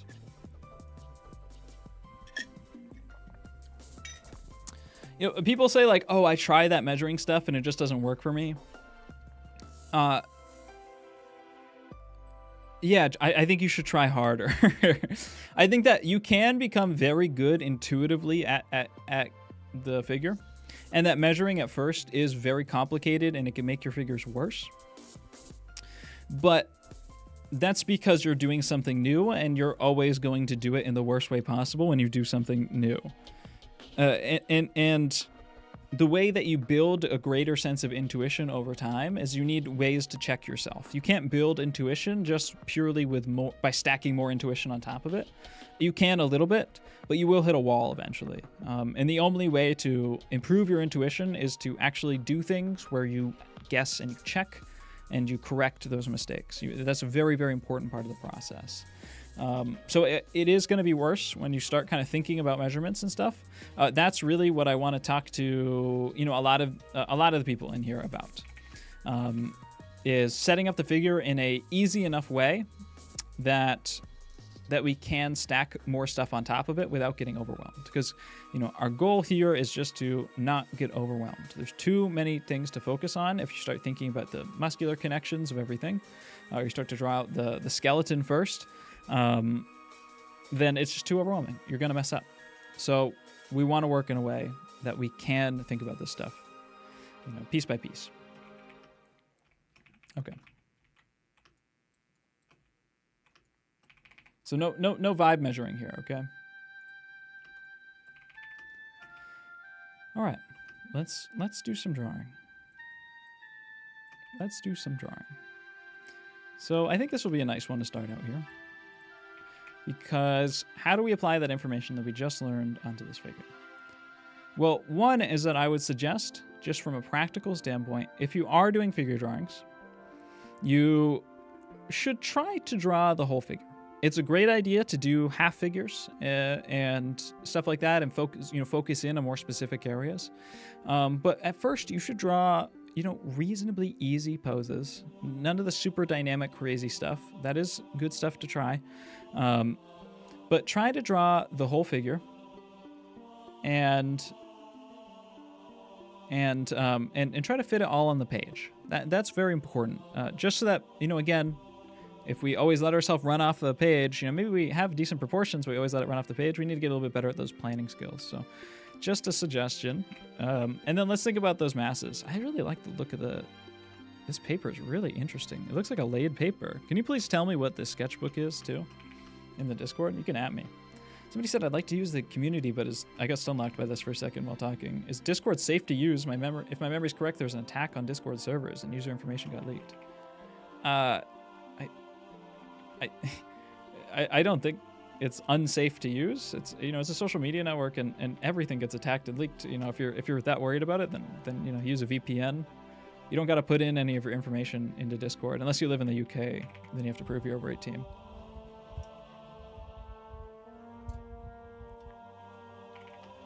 Okay, so let's think about the masses of the body and the proportions on this one, and how things fit together three-dimensionally. Because that's really what I'm seeing across the board with pretty much every single one of you. Some of you guys are obviously better at it than others, but there is kind of how pieces fit together three-dimensionally is where things tend to fall apart. So we have a head here, right? It kind of feels like we're like looking at the figure, relatively level, but maybe looking up at them a little bit too. We're like sitting below them. So let's say this, this head's like basically at eye level. So we have like the front of the head and the side of the head. Maybe there's like a little sliver of under it, but that's a little bit complicated. I'm going to just draw it in as a box. You know, I do think understanding kind of basics of drawing boxes is a good idea, and it is worth some practice. But I'm going to very quickly not use boxes anymore. As soon as I get down to like, you know, all this stuff, boxes are not super helpful. But for explaining kind of some of the basic stuff, boxes are. So we have a head that's, you know, like this, or we can just do it with a sphere too. If an egg might be a little bit more manageable, that's totally fine. And we'll connect that to the neck, which is just kind of sprouting out of there. And I'm rounding around that cylinder of the neck, right? If I have a cylinder like this and I want to draw a line across it, I have to round around it, right? So with here, I'm looking kind of down on it. I'm rounding around that. Really important to make that feel kind of three-dimensional. And I have the pit of the neck. And the pit of the neck is one of those landmarks that I mentioned earlier, which I'm going to mark out in bright green. So it's kind of hard to see, isn't it? Maybe we'll do teal. So it's kind of hard to see. Fuck, I'm really bad at choosing colors. I should use the swatches thing. Yeah, let's use swatches. Okay, I chose the hardest one to see. All right, green. That's this green. It's this one. We have some landmarks in the body that are important to see. I feel like that's so hard to see. Orange. That's kind of hard to see too, but it's okay. There are these landmarks in the body that we're going to be looking for on every figure. I think yellow's going to be too bright for the colorblind people. The red colorblind people are seething right now. Fine, yellow. That's way too hard to see. It's not possible. All right, we're going teal. We're going cyan. So those landmarks, there's all sorts of landmarks, but these are generally areas where like the bones poke out through the skin, and they're really helpful at helping us kind of track down our proportions. So the pit of the neck is one, where the neck inserts to the torso. The bottom of the sternum too, where we have this big kind of breastbone here. It's like a tie. The breastbone kind of looks like a tie on the front of us. It ends right here, and that's helpful. And then we have the bottom of our rib cage. You know, that comes outwards like this, right? And it comes out to two wings. So we have this. And then the next important little pieces are the tops of our hips. We can feel that really strong top of our hip bones right in here. It's called the ASIS point, ASIS. And the pit of the crotch. That is, you know, not so easy to see on most people, but it's a very nice landmark. And generally too, those we said the bottom of the knee, right? Like the elbow is good. The elbow normally lines up with the bottom of the rib cage. The wrist has a big bony bump on it. The ends of the collarbones too. These are kind of all the big landmarks and points that I would that I pay attention to. So we're going to start moving from landmark to landmark on this body and trying to feel stuff out. So we know we have this rib cage, right? And I showed the rib cage as like a box. I think the rib cage is a little bit easier to understand just as like an egg. I think it's a little bit easier to understand rounded forms because we don't have to track down like every corner. It can get really confusing and mentally loading to try to like draw a bunch of boxes. So rib cage is like an egg, about 2 heads tall, but generally a little bit smaller than that. You know, if you want to make somebody feel a little bit more feminine, normally shrink the size of that rib cage, increase the size of the hips. Somebody more like broad and masculine, strong warrior vibes, you make the rib cage much wider and larger. So this rib cage size looks nice. I think the proportions of this drawing are pretty good. I like to come down the center line of the body. I'm kind of always tracking the center line of the body, flowing along it, right? And then we're going to connect to the hips. The hips, this is where I actually do like a box for the hips, right? We kind of like this feeling of the hips coming out and facing. This is the front of them, right? This is like the pit of the crotch. And we get the tops of the hips right here. You have this nice line that curves up and around like this. That is like these big wings of the hips. That's what the hips look like. I can't do anything without giving like an insane amount of... Now, I wish that I could just like, you know, do like do, but I kind of have to explain every single part, so it gets kind of caught in the weeds, and we'll speed up as we go. I just thought of this now, but like the hips are kind of maybe like a treasure chest. You know, we have like a boxy shape like this.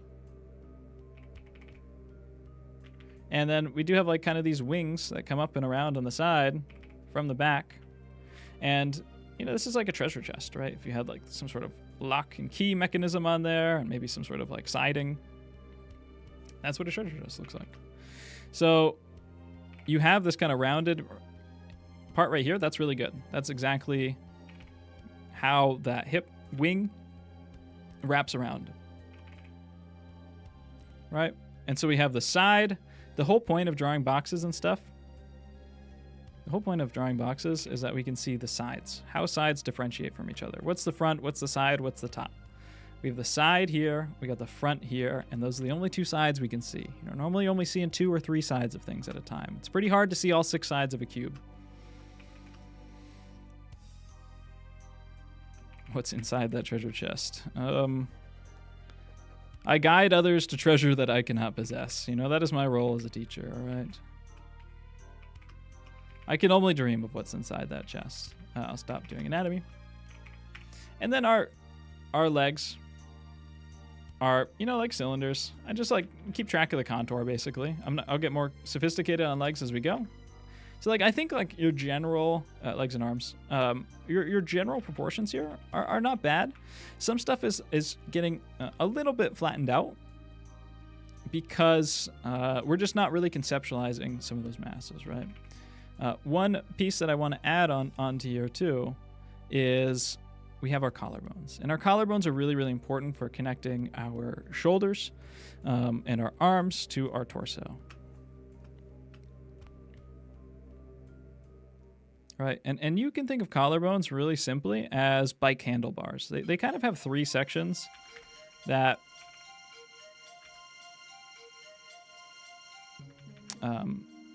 look like this. I had to remember it for a second. This is what a rib cage, I'll just draw it around this. This is what the rib cage and the shoulders look like.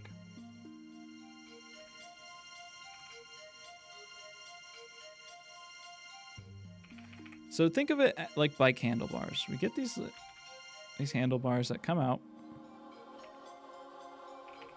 and you can grab them and drive around the tops of your shoulders, and that's what allows our arms to be so incredibly mobile, because they're not actually fixed by bone to anything. Like our shoulder blades are just floating on top of our rib cage, and in the front, everything kind of just connects to our collarbones, which like kind of sit and wing off of our rib cage. We have this incredibly mobile top of our body. What are your best tips on art? My drawing is in my profile picture. My brother, I'm giving you my best tips on art right now. Just pull out a pencil and study up, brother. That's how this works. There are no tips. There are no tips. All right, there's no tips that make you better at drawing. You just gotta learn stuff. You gotta study it, and then you gotta apply it. That's the best tip that I could possibly give you. You gotta spend roughly around the same amount of time, more or less, studying as you do applying, you know? A lot of y'all, you just draw whatever you want, and then you go, hey, can I get a critique? And some guy gives you this dumbest critique ever online, because he's also a beginner and he doesn't know anything. And you go, thanks, and then you draw the same thing you always did. Just draw. You know, watch some videos, watch some tutorials. I want to get better at drawing figures. We'll lock in and listen to this. I was going to tell you to go watch videos on it, but you are watching a video on drawing figures right now. So we can think of those collarbone, those bike handles coming up to the top. And we got our rib cage under here. And we'll have our arms that kind of connect in like this, and I'll talk about how these things connect. But really, we want to get really practice connecting up the figure. And this is why it's helpful to draw naked people. You know, I know it's a little scary for some of y'all, but you really don't think about it after like the first one ever. Ask your parents' permission if you're under the age of 18. I don't, you know. That's not my place to give advice on. But that's why we draw figures, nude figures, is because it's much easier to see how these things connect together. And that's really the big thing. We want to see how these masses are, how they're situated, how they're stacked in front of each other. And this gets into an idea of like how anything feels 3D.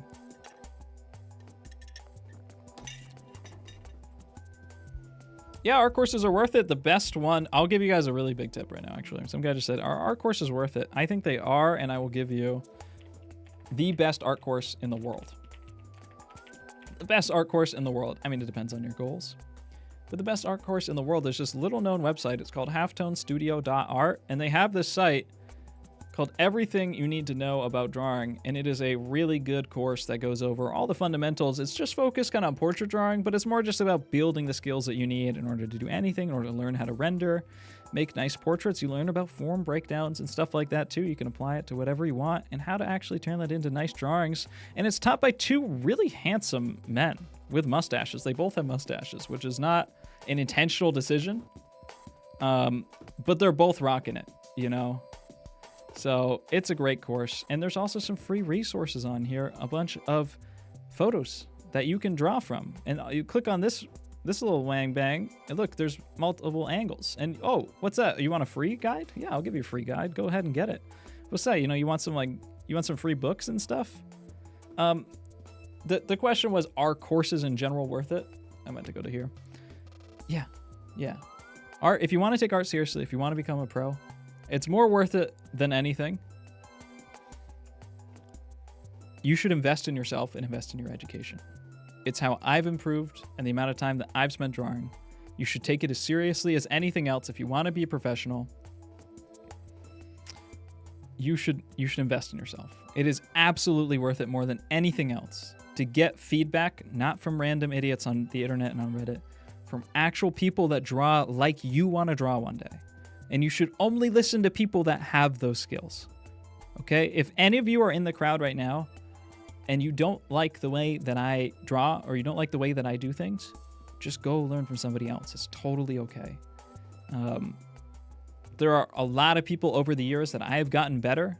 I thought they were gods, and then I looked at their work, you know, a year later after learning more, and I went, oh, they're actually not as good as I thought they were. And I freaking unfollowed them. I've done that to hundreds of people throughout the years. That's what learning is. Sometimes people consume all of my content, all of my tutorials, and practice and get better at it. And then they'll see a drawing that I post and they'll go, wait, Jake, you made all of these mistakes. How are you making these mistakes? I can't believe you would do that. Brother, I taught you. You learned. That's my job. You got good enough that you see that I make mistakes. That's the good thing. That's what learning is. That's what teaching is, you know? You just learned how to open your eyes for the first time, right? That's what art is. So absolutely, there's nothing better, nothing more important than getting courses, getting actual good education, especially in the art field where it's hard to find, especially on YouTube. And also, you know, find people you can get feedback from that are good and that you trust, and maybe you got to pay some money to do that. You should do that. Of course, you can learn it for free, but you got to filter through everything yourself, and that takes time. And it's your time is worth more than that in most cases. If you're young, that you don't got no money. If you're young and you don't got no money, then your time is worth a lot less than that, and you got to, you know, just do it yourself, right? But that's okay. So I want to think about how these masses rotate, how they connect together, and how we can do this in a really streamlined way. So I'm using your drawing to show those masses. I'm going to use this drawing to show these masses, right? We can do a bunch of tone, but I actually really don't want to see too much tone, you know, until we kind of understand these masses a little bit better. So we got this head, and this head is tilted downwards. And there's, you know, if we're looking at the head straight on, right, that head is the neck is going to be about 1/3 of the height of the head, give or take, down to the pit of the neck. But if that head tilts down, it's going to cover up part of the neck, right? And the neck's going to get a little bit shorter. So we got the head here, right? And we're going to connect up to our pit of the neck, probably right around here, right? And we're going to come off and we're going to find, let's see, this is the center line of the body. All right, so we're going to come up and we got our second major mass. Our first major mass was our head. Our second's going to be like a little egg-like shape right in here for our rib cage. And our third one is going to be our hips, right? We said we got about a half a hand to a hand distance. So, you know, about this distance, certainly less than the height of the head. This is a bias that I have, that I do all the time and that I see all the time in other people. People make this section way too long. They make this whole, they make the rib cage this big, and they have like a head or more distance in between the rib cage and the pelvis. That looks really weird. It's not how anyone is, right? It's a shorter distance than you think most of the time, almost all the time. Right? So we got the head, we got the rib cage, we got the pelvis. I wonder if I can kind of, we'll drop the opacity a little bit on this. I can see it a little bit more clear.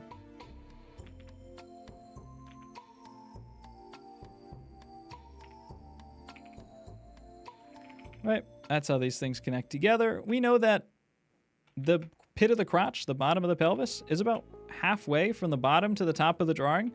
This model is a little bit leaned over, but roughly, this is where our feet are landing, it looks like, right about here. So roughly, this distance should be like, around to like here. Generally, I find that when you actually take that measurement on people, the bottom half of their body comes up to like their brow line super consistently. So the top half being a little bit larger, but it varies a lot. So just generally like within this range. And I'm seeing that this feels a little bit longer. I think it's within the range of being possible. But I think this leg probably is a little bit too short. I think this leg's probably a little bit too short. So anyways, we're going to just kind of pull a nice tube leg off of there, and we'll get more specific about these parts as time goes on. This leg kind of coming off a little bit, and then it probably kicks back a little bit too. And I'm gonna reduce the details. Right? Very, very simple and manageable. Now you can look at this and go, oh yeah, I understand that. You're gonna go make some dookie drawings. It takes a long time to figure this stuff out. And you gotta do it slower too. I recommended, any drawing from 2 minutes to 10 minutes, 2 minutes to 20 minutes.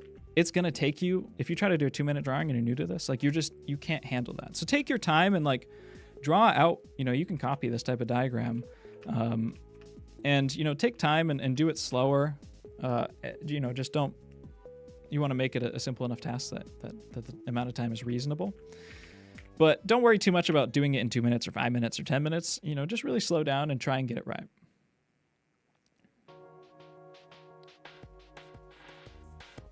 I find it difficult. Yeah, I find it difficult to switch from the French academic envelope stuff to the 3D form-oriented stuff. That's why I'm doing this, because I don't think that the French stuff is really all that different from this.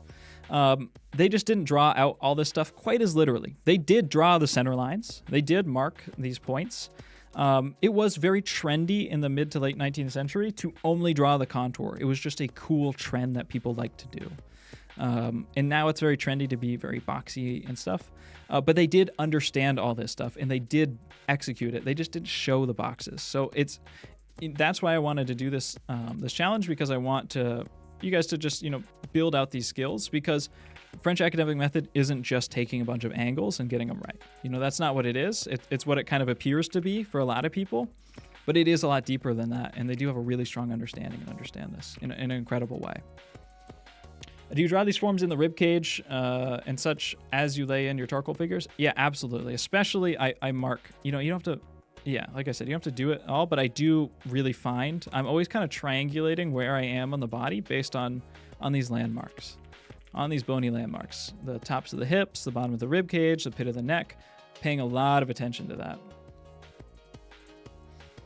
So that's how this is going to work. We can find those kind of collarbones in here too.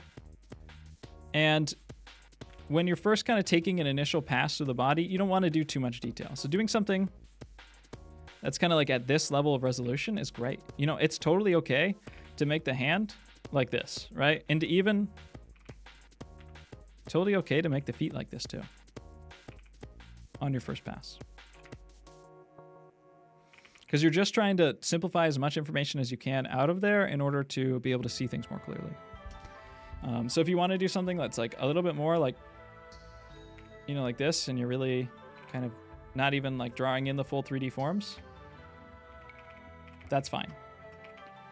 It just sometimes is hard for people to then connect stuff on properly. if you kind of only do this general outline and you like have no idea what's going on inside of here.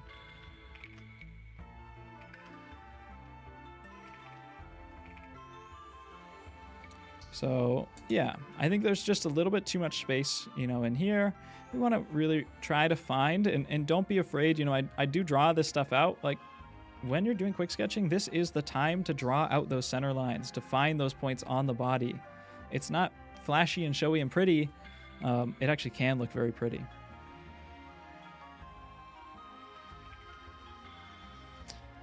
Cool. So, you know, this is another great one. Somebody who's kind of learning this stuff, and there is like some of these shapes that I see in here like are the correct shapes, but I think when we're trying to rotate them and see how they fit, you know, not completely flat, it gets a little bit more difficult. So one way that we can think about the pelvis is like a pair of underwear, because guess what, the underwear are designed to fit on our pelvis perfectly. You know, the shape of underwear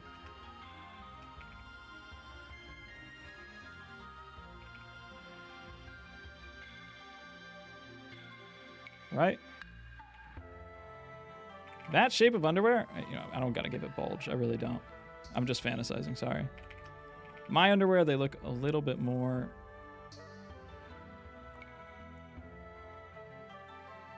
My underwear look a little bit more like this. Your underwear can look however you want, but this shape is meant to... It's meant to hug our pelvis. It is meant to describe the pelvis. And so it's actually a really useful shape that we can use for the pelvis. You know, drawing boxes can be a little bit hard and daunting. So this guy, he's got his pelvis kind of kicked way up and out to the side. And we're kind of seeing probably a lot of the underside of that. You know, let's say like kind of his junk is right in here, his pit of his crotch. And we're even seeing kind of his butt come around on the other side. So the underwear shape on there, you know, again, wrapping around that 3D form, wrapping around that form. And this is a tough angle for a beginner. Connecting here, and then it's probably gonna wrap around, you know, to the other side, right? And this is the underplane, bottom plane, front plane of the underwear. You know, and then we have the rib cage, or our belly in the middle. It's kind of hard to do this in reverse. Not used to building my way up from the bottom. I generally work top down, but it doesn't matter at all. You can do whatever you want. This side looks like it's getting squashed a little bit more. This side looks like it's kind of getting stretched. You know, our rib cage, kind of this egg shape, or this kind of more pointy, rounded triangle shape right in here. We got that about half hand size, a little bit less than the, about this much of the face size space gap in between the pelvis and the rib cage.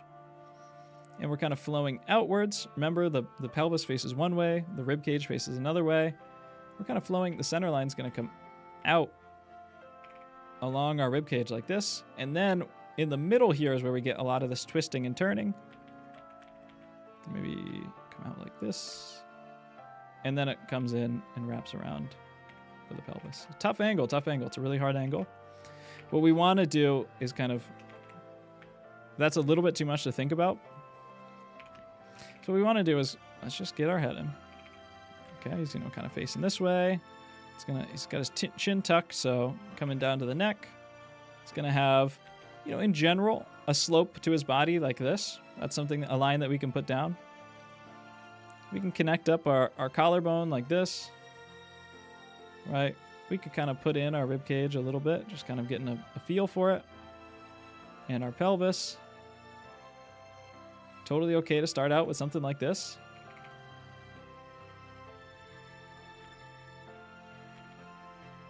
Connect up an arm.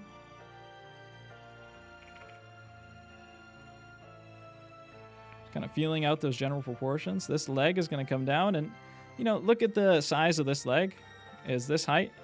And we know that it should probably be about the size of the top half. And it's probably, a little bit easier to make somebody look taller.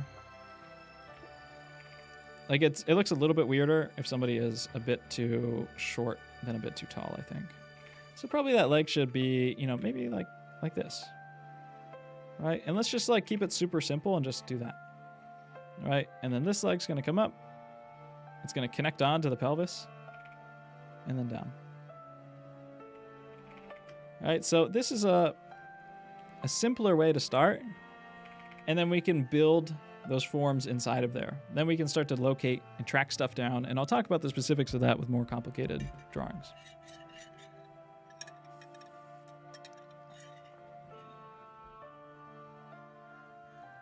Is it possible to draw from imagination memory just by consistently associating the contours and rhythms of the figure? I think, yeah. People in the 19th century were pretty good at doing that stuff, but once you start to get into like kind of the comicers and the people that really did draw from imagination, not so much like the Golden Age illustrators were still using a lot of reference. Rockwell's still using a ton of reference and photos and stuff like that. The people that really have to draw from imagination, like comicers and stuff, you do kind of start to lean on the 3D form stuff a little bit more. So if that is your goal, then understanding some of the 3D form stuff is a little bit more important. If your goal is a little bit more on the realist side, then you can lean on the model stuff and the contour a bit more. But I think that it would have been really easy for any of the 19th century guys to learn how to draw from imagination. And to, I think you can think of all the forms and conceptualize all that stuff without ever drawing a box. But it's probably just best practice and a little bit more concentrated and easier practice to just draw some boxes sometimes, right? So, it depends on what your goals are.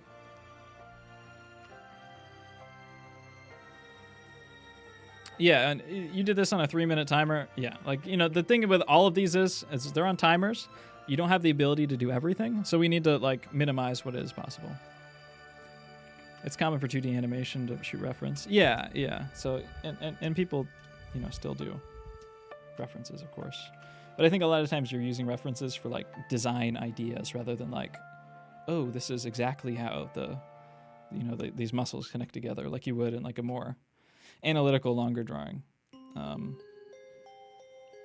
But yeah, if you're in manga or comicking or animation or whatever, it's a lot more on the imagination 3D form stuff or shapey stuff. Using shapes to describe things rather than pure contours. But I don't want to associate realist drawing with just copying contours, because I don't think that's what it is at all. And I want realist drawing to be a way to build skills that can be used to develop imagination drawing skills if you want, your own personal style if you want. I think that's what the point of it is, and we've gotten a bit abstracted away from that. So that's why I try to bring some of this in here.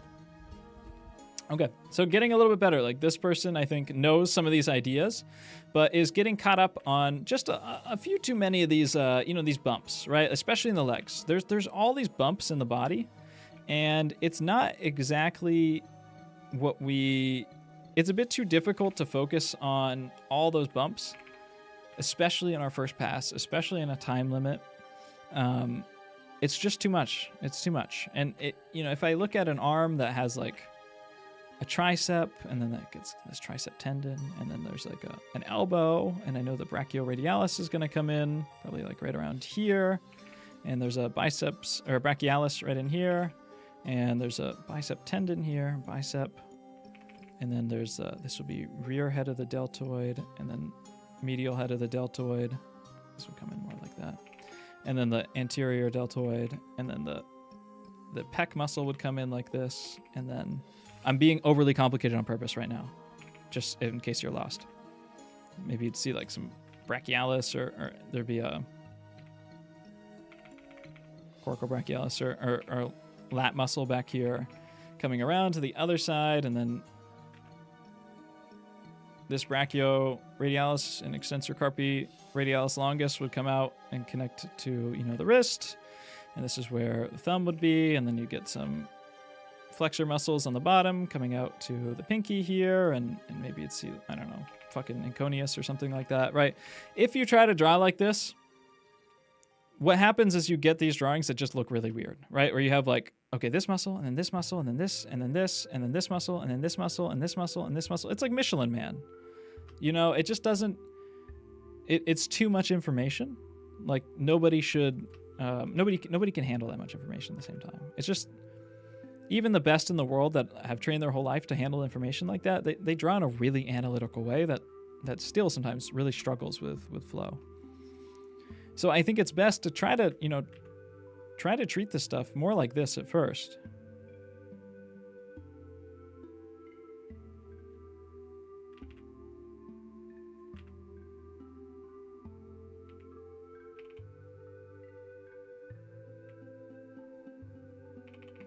Right. And then it's really easy once you learn kind of more muscles and stuff to be like, okay, yeah, we got the deltoid, kind of comes in, connects like this, and there's a little bump for the tricep. It comes in here and we hit this, and yeah, we get the kind of this radialis muscle, and there's a little bump for the little tendon, and a bump like this. And then that pec comes in and you get this. Like, this is way, way, way better than like these, right? So we want to kind of work in a process that, I think the ideal process is one that if it's a 5-minute drawing, maybe all you get done is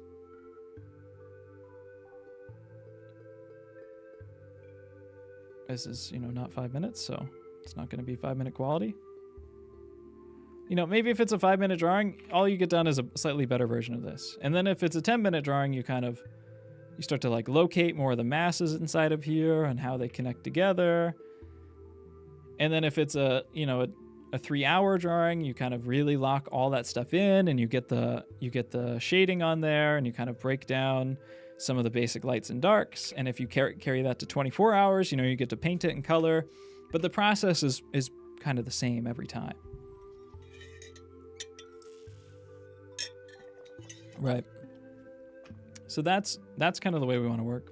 And that's just a long-winded to say, don't get so caught up on these bumps. It's a little bit too much. It's difficult.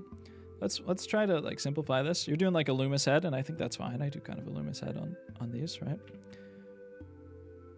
I really like the Taco 17. You can look this up on Pinterest. The whole book's on Pinterest basically. Taco 1704 point character drawing. This is a nice anatomy book. It's an anime anatomy book. But I think the simplifications are really useful, and they're just as good to apply to realist stuff too. All right, so this is our head and neck. It's probably where this is, and it feels like kind of coming out a little bit too much on this chest. The chest does come forward. Does kind of rotate forward, but is a little bit more maintained. And it's wide from the front like an egg, but if we turn that on its side, it's a little bit thinner, right? This is the front view and this is the side view. And we're looking, pretty much at the side, or maybe we're seeing like a little bit of the back here even. And then those hips look like they're pretty flat. We're kind of seeing just the side of the box and the hips there, maybe a little bit of the front. And we're making sure that this amount of space in here seems to check out, right?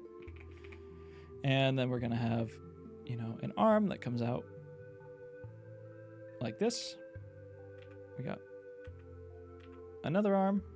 It's going to come out like this.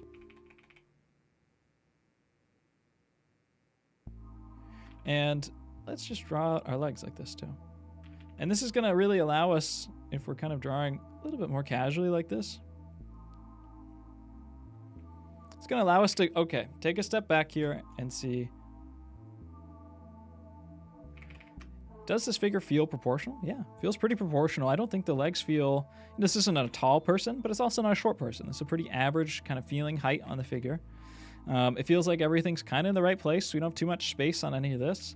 Now we can kind of dive in and start to break down, some more of these specific points without overloading the amount of information on the drawing. And I'm going to get into more of the specific points on the next batch of the next batch of drawings.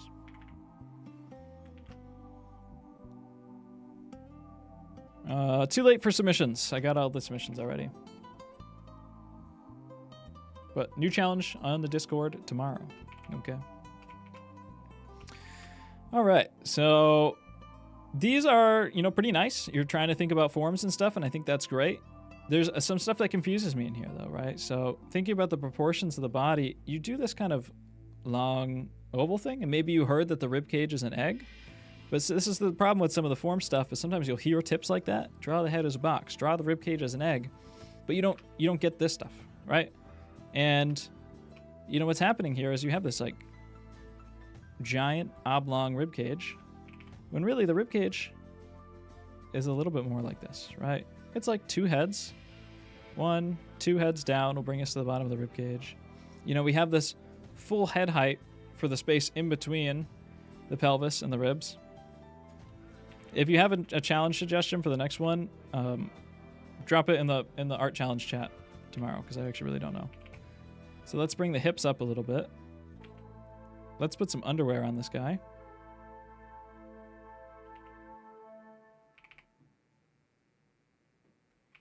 Right, we kind of have this motion, right? We need to recognize this pattern here where the shoulders are coming in like this and the hips are also coming in. And we're creating a squash on one side and a stretch on the other side. And then let's make sure we get those feet in. You know, I know these are 2-minute drawings. I don't think 2 minutes is a very helpful time for you. I think it's a little bit too short. And you should spend however long it takes without being excessive to kind of get to, you know, like this stage, right? That might be 10 minutes at first. It might be 15 minutes at first. You know, as long as you're not too anal about everything.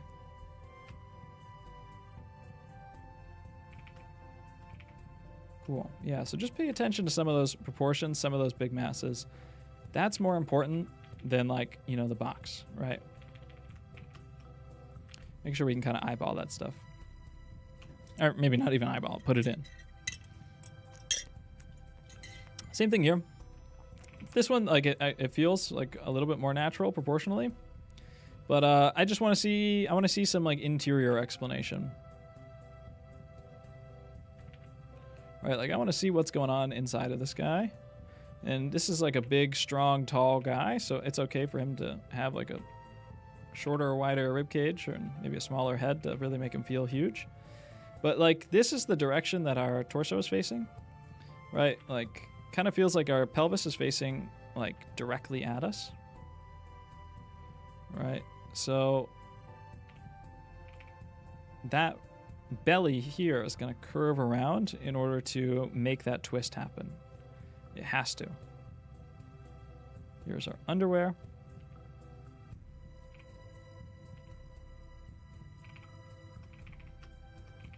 All right, and then we're going to ground our foot, and I'm going to just bring it back a little bit more. You know, generally too, a lot of times if we have one leg that supports the majority of the load, like we do with this leg, which is very straight, and then this leg, which is kind of like out and at like an angle, it's not taking a lot of weight. The more load that leg takes, the further towards the center of the body it has to be, right? Lining up with the pit of the neck, the pit of the crotch. And so this leg kind of coming out like this, it feels a little bit far forward. It doesn't feel like it's tucking under him and supporting that weight enough. So I'm just going to do this and kind of shorten it up a little bit. It's going to help him feel a little bit more sturdy.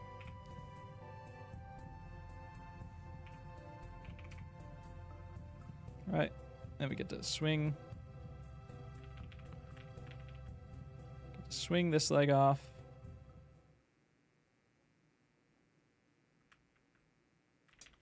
Maybe a little bit more like this. All right, connecting onto here.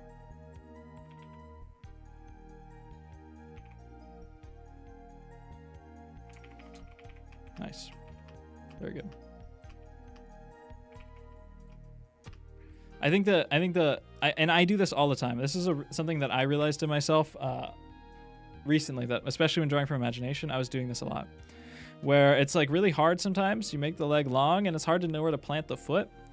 And what happens is if you don't know those things, like the foot kind of draws outwards a bit too much.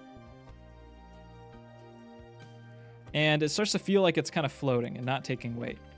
So when something is taking weight, when it's supporting the body, it really goes under the body. It's under him. You know, if it comes out too far, it's like it's like he's standing with both of his feet way out here, and then like his back has to be like leaning against a wall or something like that in order for that to make sense. I totally relate to that. All right, cool. Same. Let's focus a little bit less on the features. I like drawing the features. That's cool, but Let's just like make sure we understand some of the form stuff. You know, in this position, like he's probably covering up his neck all the way. Really hard to see. So we're gonna have that rib cage egg like this. He's got a really wide rib cage on yours too, which is, it's okay if he's like a big, strong superhero guy, but feels like a little bit big. Where's this rib cage? It looks like this rib cage is going like this. Right, so that rib cage again, you can kind of think of it like this shape. You know, if you want to draw the bottom of the egg too, you know, but from the front, normally connecting up the two bottoms of the ribs. And those do kind of come down and around a little bit more, and they do form kind of this shape if we look at the whole rib cage. It's just that the ribs that come down, out, and around, they're really deep inside of the body, and you don't see them that much. So we have this rib cage like this, right? We're coming down the center line. Let's always keep track of our center line here. You know, this feels a little bit too much. It feels a little bit too much rotation. If the rib cage is over here, I don't think that we can have this much rotation and twist in our body. So I think we have to kind of either bring the rib cage in a little bit or just like tone it down a bit. And then more importantly, this is where stuff gets difficult. He's stacking things on top of each other. Right, so if a body is, do this on the white background. If a body is looking at us like this,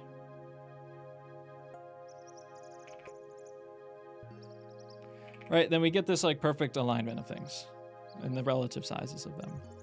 But the problem is if I go like this, well now, this is happening, right? And like, I can keep doing that. I really probably can't go much more than, well, I guess if I just lay down in front of the camera perfectly, then I can make this happen, right? And that's the same thing too, as if I just move the camera and put it above my head. So when things move in front of each other, they overlap and they stack on top of each other. And that's how we get foreshortening to happen, right? If I have an arm that's like all the way out here, then I'm extending it all the way, right? But if I have an arm that goes like this, well, now it has to be coming towards the camera, or it's just I have little baby arms. And I can make it basically get to this point. Now this actually kind of does feel like foreshortening. It kind of looks like, you know, my hand. You know, generally the way that we also sell things moving in and out of each other, the way that we sell things that are stacking on top of each other is through that overlapping of different forms. And so, you know, if we had a foreshortened hand coming at us, let me kind of lighten this up a little bit. You know, maybe we would see the hand like this. Maybe in the back, we'd see like the trap, the shoulder. We would see the bicep. And we would see,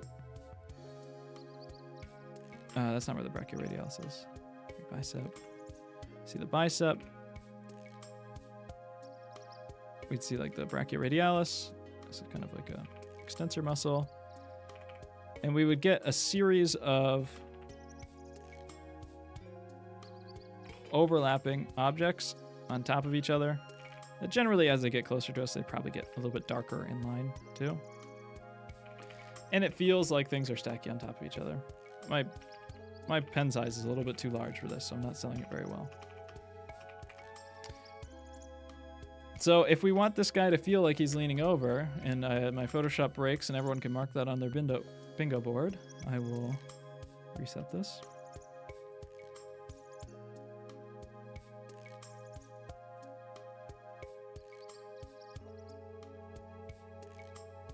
Oh, sorry. Personal picture. Just a selfie I took earlier. Fuck, that's not the right one either. What is this called? Why doesn't... And sometimes my files don't go into the right save spot. My art, digital art, 26, February. Crit stream. Boom.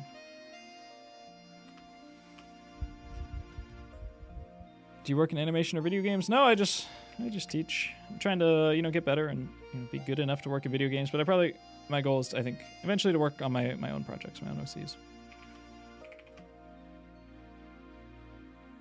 I was on recent, it just wasn't in the recent list because Photoshop's stupid. The way that we get, this guy to feel like he's leaning forward, right? We've already stacked the head on top of the rib cage a little bit more. We want the pelvis also to be under the rib cage. Normally there'd be a lot more of a gap, but here we're gonna move it under the rib cage a bit more and put those underwear on him, right? And this comes out and then it kind of comes straight down, and that does happen. But generally, with like the leg, it'll come out and it'll come back a little bit. All right. Much more kind of like natural action-looking pose. Again, with this one, this looks fine. Let's just try to not get caught up too much on the contours. It's like doesn't look bad. The proportions here aren't bad.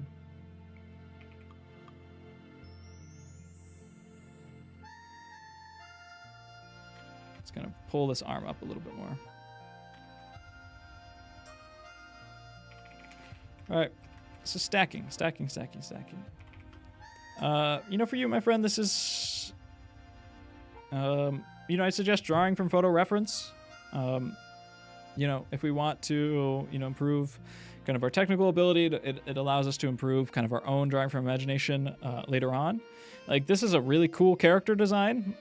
This is like the thing, like this dress shape is great. Like these little beads and stuff, all this stuff is cool character design. It's really good. What's, I think failing in this figure is that the figure itself doesn't feel believable at all. We have, this figure is, generally for like a fashionable figure, they would be maybe 9.5 heads tall versus our standard 8 head tall figure. Right, which gives them this like kind of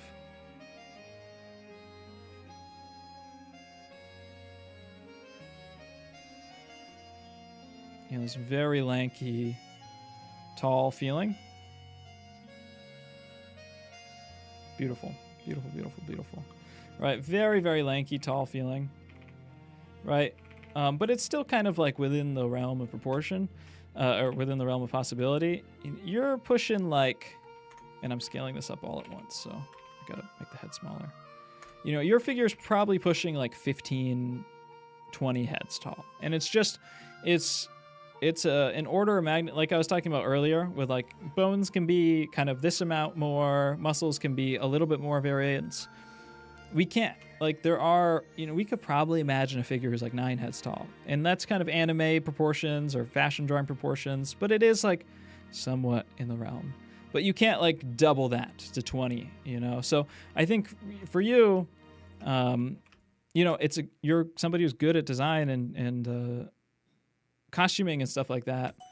But if you want to improve your skills, you got to draw from reference, practice, learn the proportions. That way you can later on twist it and understand those forms and be able to execute better and cooler ideas. If you have a stronger understanding of form, maybe.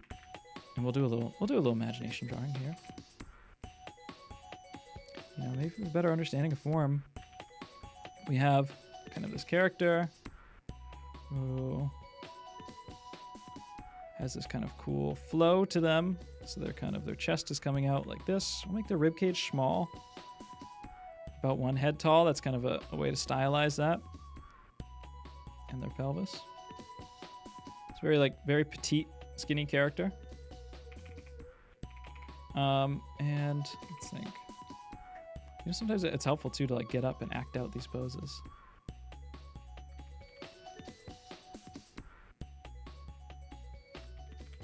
Let's see, how should this character be standing?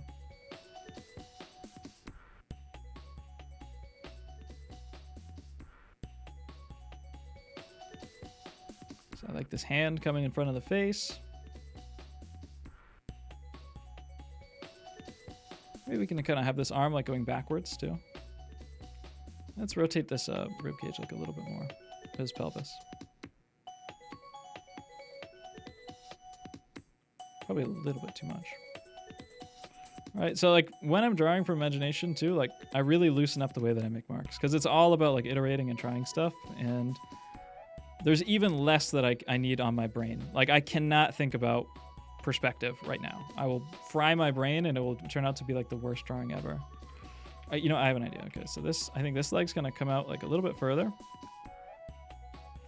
And we'll keep them like really tall and lanky.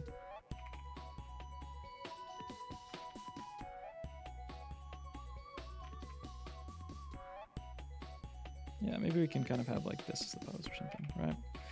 And then as we develop like a better understanding of 3D form too, like we're not only thinking about what are like little beads and patterns and stuff that I can put on this dress, but also like how does this dress, if this person's doing like this move, like maybe this dress comes out and it makes this like really cool shape in here, right? And there's like these layers too that are maybe coming down and breaking, hitting the floor, right? Here's where we'll see kind of her leg come through. And how does these motions, she's got like this little sash here too. And it's got like a little chain of beads that come off. Maybe it would go back up to kind of feed back into the character.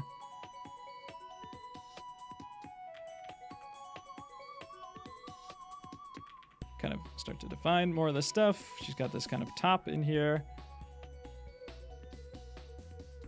So you're not only thinking about like the flat design of these elements, but also like how they move in the three-dimensional space. You know, you could even push this like way more of this character, right? So that's why we want to strengthen our three-dimensional skills and draw from reference in order to do that, because we got to study. You can practice your design only, but if you don't study a little bit, then you won't be able to, your design's going to get limited, you know? Very good, very good.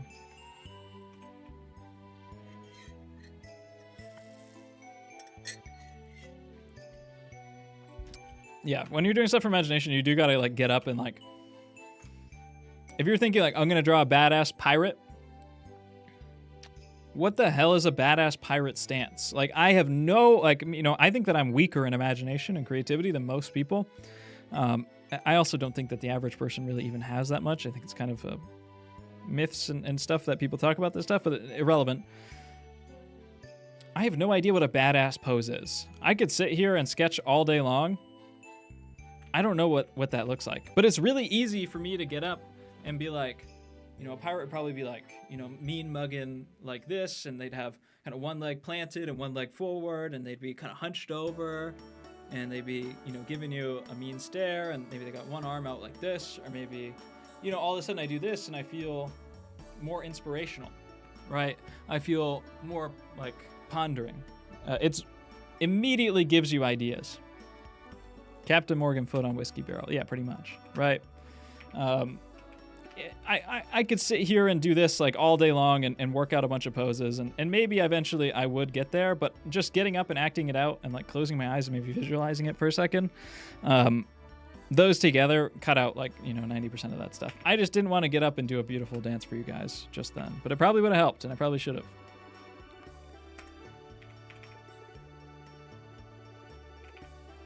Cool. So now that we got a lot of the legwork out of the way, I want to move into pretty much the rest of you guys. I think like kind of the rest of you guys are all pretty much at about similar levels. You know, obviously there's variance within that, but it's like pretty much the same thing throughout all this. And it's just really like most of you guys through here are kind of able to get like this. It's not really that proportional most of the time, but like you're kind of understand that like, hey, this is somewhat of a goal that I should probably try to get to in a drawing.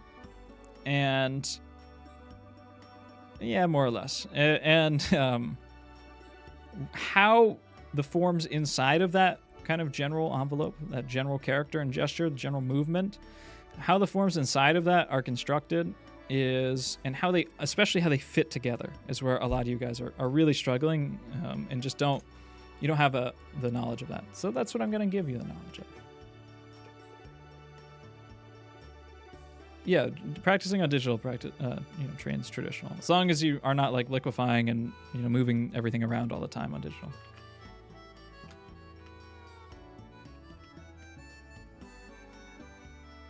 Where to study references from mannequins? I think the point of a mannequin is that you can pose it how you want to. It's kind of weird to want references of mannequins. You could just like get Blender, and they have mannequins too. There are, people use Magic Poser and stuff. I've never used that. I would just draw from people. I would turn people into mannequins sooner than I would, like try to get a bunch of reference photos of mannequins. I think it's good to draw people and to extract information from the top level, distill it into your own beautiful brandy, your own beautiful wine of life, rather than to try and like drink a bunch of wine and then re-extrapolate it back to grapes. That's a sick analogy. All right. So with this one, I think that like, in general, like you seem to have some understanding of like figure drawing approaches, and this stuff isn't bad, but how like, you're using this information, I think some of it is getting a little bit overwhelmed by how much we have to do at the same time, which happens to everyone. And, it's a lot of this stuff where we can kind of dial in this mannequin a little bit more and get a bit more accuracy. So essentially, I'm going to probably do like a lot of like Loomis style heads. I've been doing like a lot of box style heads too, in my own drawings. Doesn't really matter. I do a lot of kind of more boxy style heads. Sometimes I do more of the Loomis thing. Sometimes I just try to draw the head as I see it without any guides. I think doing a variety of different approaches is optimal. So I'll mix it up. So she's got this head, and we're kind of seeing the underside of it. That's one thing that we want to pay attention to, is to see the underside of it or the top side of it. We're looking up at her.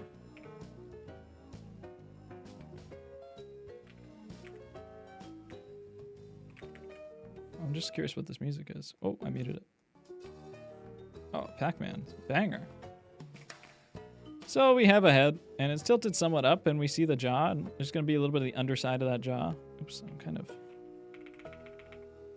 When we're looking up at something, and we're looking flat at a head, it's like this, right? When we're looking, like, down at it, it just kind of gets, like, diminished. As we, like, raise it up and up more, it's kind of weird. As we raise that head upwards, we see kind of the underside of it. There does come a point where it's very flat, like this, as you're raising the head up. Kind of this turns into like this, turns into this, turns into this, which turns into this. As the head rotates down to up. So anyways, we're seeing the underside of this. And it's definitely the trickiest side to draw. So try not to get too caught up on it. Just kind of push through it. And that's going to come in and connect to the neck. And we want to make sure, remember our proportions from earlier, that this is about a third of the head or so. You can make it a little bit longer, but I'd say, yeah, this size should probably go to about here. Let me turn down the opacity on this. Make it a bit clearer.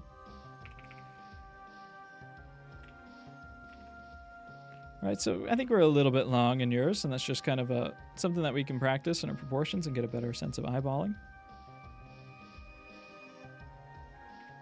All right, so here is our head. All right, now we have a rib cage that's coming out, and I think you've identified that positioning well. Kind of an arch of that rib cage too, so I said that the rib cage is like an egg, like this. And we're looking for the bony landmarks, these two kind of bones at the bottom of our rib cage, like this. And then we have the sternum here. We have an opening in our rib cage. On a very, like, if you want like a bodybuilder, gladiator, fighter type super masculine look, really rounded, big, open arch. This is that pose, the stomach vacuum that bodybuilders do. If you want something that's like, more smaller, more petite, sometimes more feminine considered, it actually kind of inverts like this. This is pretty extreme, but I don't think about that too much. Generally, I'm just kind of thinking like this. Okay, so there is our rib cage. And We come down, and we know that we're going to have, you know, this looks like we're kind of squashing in right on the side here. So we know this side's going to get like a little bit squashed, a little bit stretched.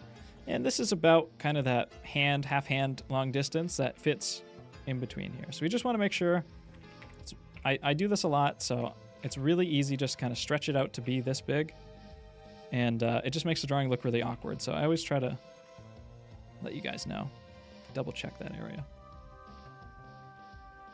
So I think your proportions are like pretty decent in here. And let's put our underwear on our lady, right? So this looks pretty solid.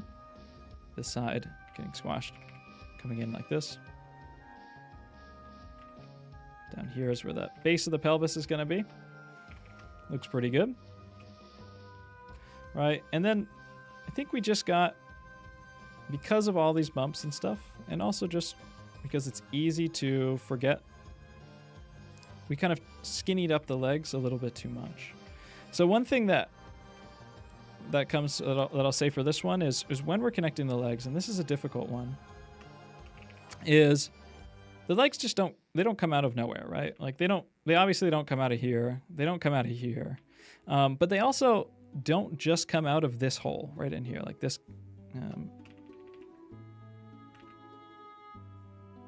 Right, like if this is our underwear, the legs don't exactly just come out like this. Right, and this is something that I've realized and kind of dealt with recently. Right, the legs don't come out of this like this because, you know, then you start, what happens is you start drawing a bunch of men or whatever with these like gigantic thigh gaps.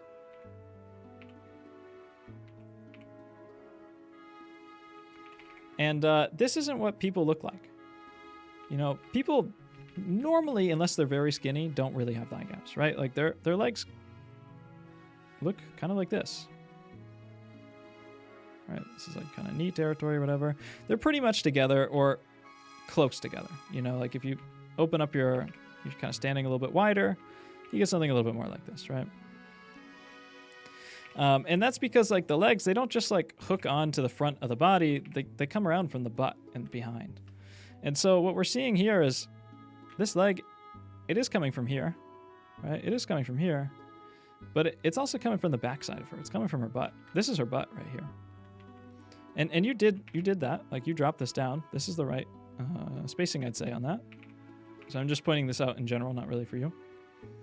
Comes out like this. And then also on the other side, comes out like this. I think we're just like a little bit too skinny on that. To be honest, it doesn't even feel like... Yeah, I think you just kind of shrunk in a little bit too much. Right? And then this comes back. You know, this lower leg, it's kind of a... Will Weston talks about this in this way that I think is interesting. Like, it's kind of like a 2x4. Like this whole lower leg bone, tibia and fibia, you kind of think of it just like a 2x4. It's pretty flat. It's pretty boxy. Right? And then you can stick the legs on here, or the feet on here. And I'm not going to talk about those too much in this drawing. We'll get to it later. But we'll just kind of come down to like a nice pointed feeling like that. And the important thing to know about the feet is that the heel comes out behind the leg, right? Like a foot doesn't look like this. The heel comes out behind the leg.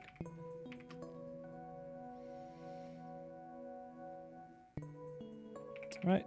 And then for this, like this is a nice rhythm right in here. I like that you've identified that.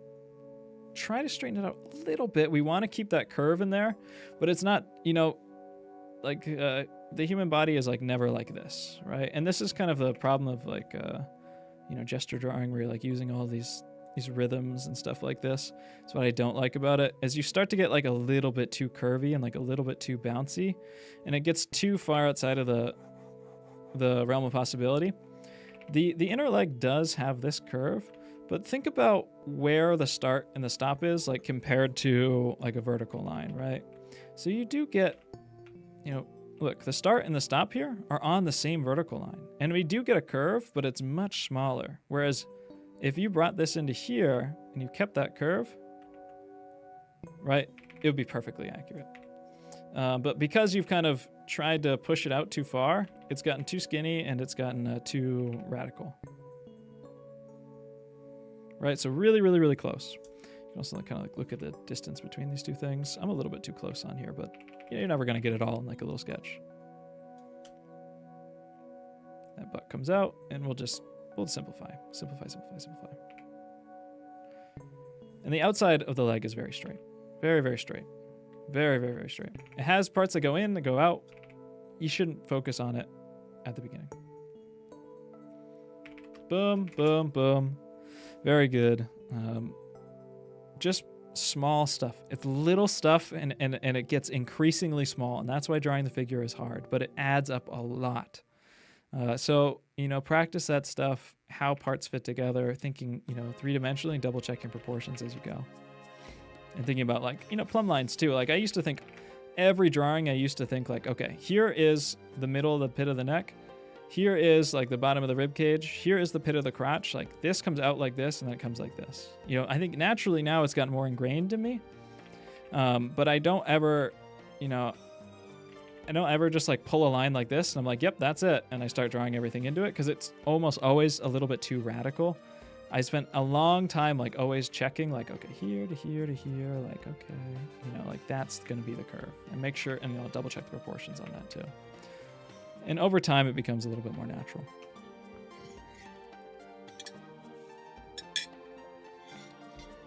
I don't think 30-second drawings are very useful.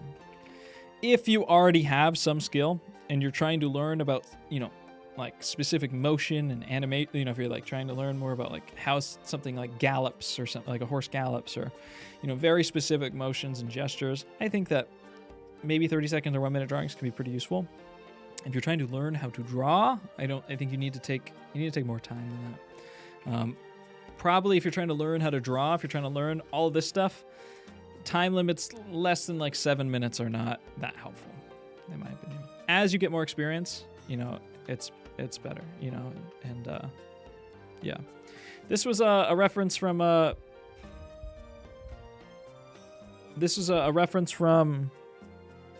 Leonid that I talked about earlier this stream. Very good drawing. Very good drawing. And we'll just kind of analyze some of the differences here. So we have our head. Kind of do that Loomis head in here, right? I think your shape and size on here is fine, right? But then the center line. Always tracking the center line down everything we do, right? The center line of the neck, it's going in, right? We have a sphere, right? And then we are attaching a wedge onto it. That's what the head is. It's a sphere with a wedge on it. The wedge is our jaw. When that center line comes down the head, it goes in and down on the underside of our chin, and then it connects to the neck, right? Which connects up to our head.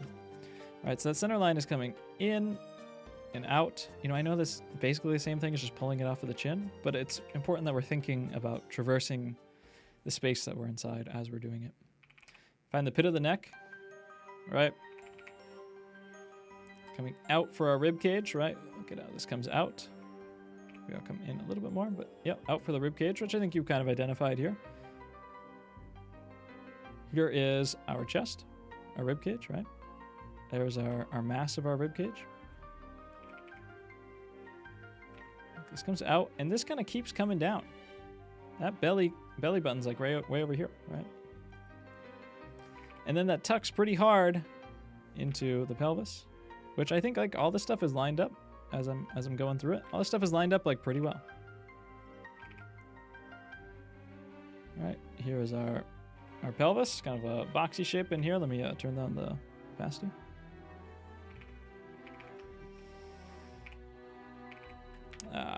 Fuck you, Photoshop. Let me restart it.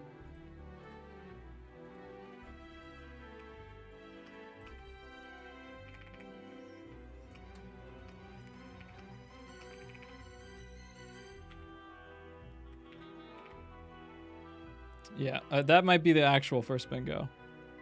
Wait, no, I already restarted my Photoshop. That's just the free square. I mean, they're kind of all free squares, actually. I'm kind of predictable, all right? I'm kind of predictable. I have a lot of free squares, all right? It's blackout bingo. You need to get every tile on the board, not just bingo. Okay, so we have like the rib cage in here. We got like the pelvis in here, and I didn't leave actually myself enough of a gap. All right, so a little bit too short that time. And we can really see how the obliques are coming in, and they're wedging in here, and they're kind of bundling up a little bit, right? Wedging, bundling up. The butt is coming off of that, where the pelvis is. A lot of action happening in this little area. We could check, like, a plumb line too. It's going to line up with like the side of the neck. That looks pretty good. All right. This is coming up like this. Let's find our handlebars, right? Our clavicles, which are coming up like this. And by the way, that hand distance that I mentioned, a clavicle is about 1 hand long too. And we can think about the top of our shoulders.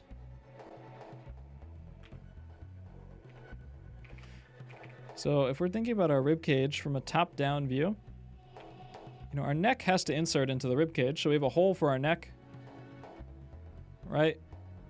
We have this opening in the front. We have our handle. Is it the pit of the neck?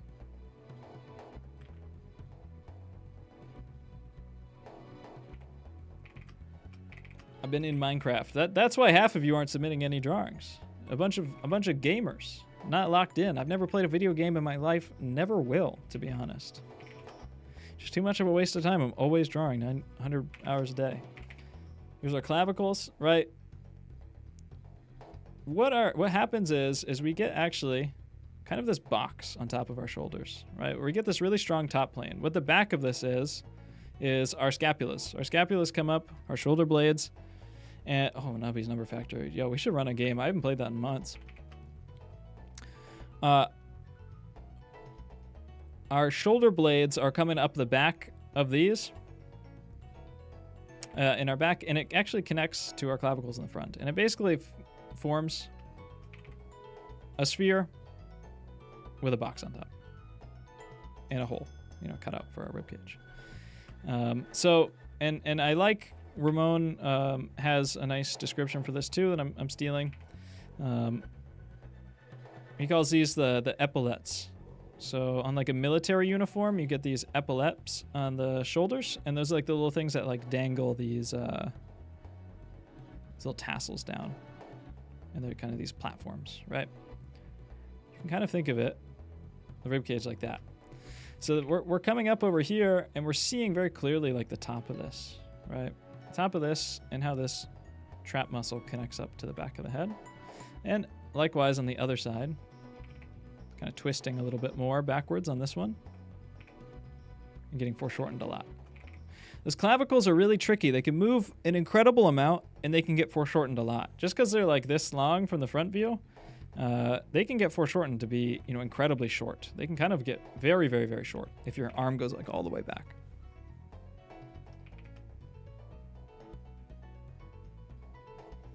I think I privated the video of me playing Minecraft, or I unlisted it.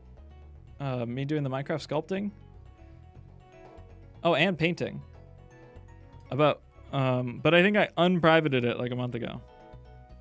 So I was thinking about doing another gaming video. I know the gaming. I was thinking about appeasing the gaming videos, the enjoyers. All right, so we have kind of this top of the shoulders. Our rib cage connects in here. Our chest comes up and plugs in like this. Not far off from what you had. I think where it's falling flat a little bit is like in this area where it doesn't feel like, hey, this is like the front like this. And then we're kind of like curving off to the side. So one layer deeper on top of this egg, I think this is what's really helpful. One layer deeper on top of this egg. Center line, opening, sternum. Like this, is we actually can split off a front plane of this egg. Like this. And then it kind of rotates around to the back. So we have like this really strong front plane, like this in the front. And this is where our nipples are. right? And then the ribcage starts to turn pretty quickly around to the back. And we see this, but I don't see this plane on the other side because it turns really quickly, right? That plane would be like over here on the other side. And then pretty quickly it rotates away. So with yours, it feels like we kind of have this shape in here, but it's just like flat all the way across and kind of flat like this. And it's losing a lot of that form where we really want to see like, this is the opening in here. And by the time we're like past this point, we're really curving around to the back.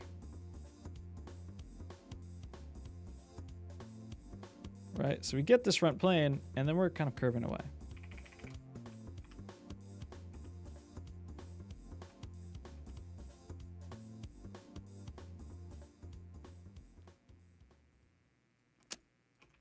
You're not going to get everything right in a short sketch, though. Where do I submit?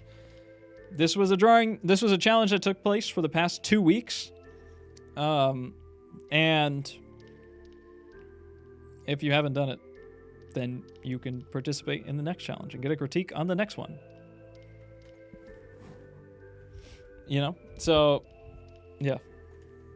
I don't want to see the 5-minute drawings you guys did at the beginning of this, that you started at the beginning of the stream. You know, the whole point of these challenges is that we have something we can work on, learn, improve on ourselves, and then get a little bit of feedback at the end of them.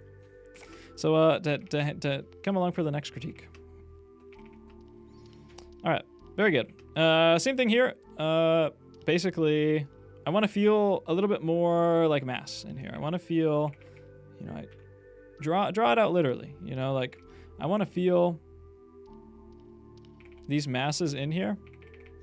And then, you know, how they connect to like the hips, which is under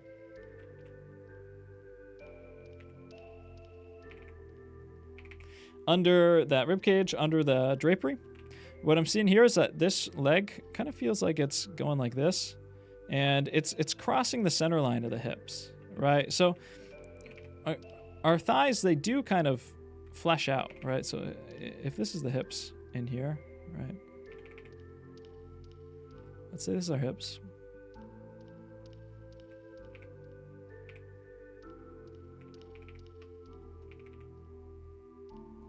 There's always like one new account that they got the little green leaf next to them, and they say like 3 hours into the stream, can you critique mine? And you check the Discord, you see the green leaf, you see it's like they spent like 20 minutes on it. They just joined for the first time.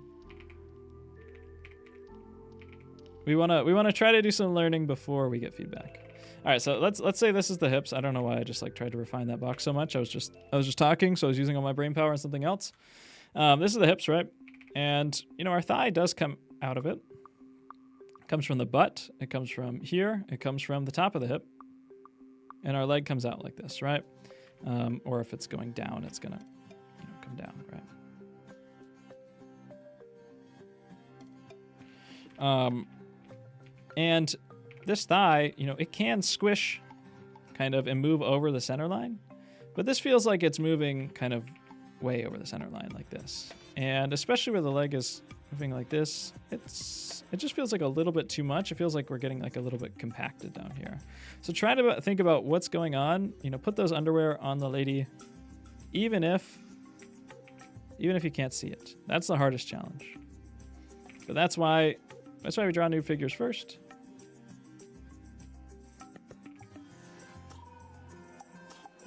All right, flow through the figure. And then I want to see too,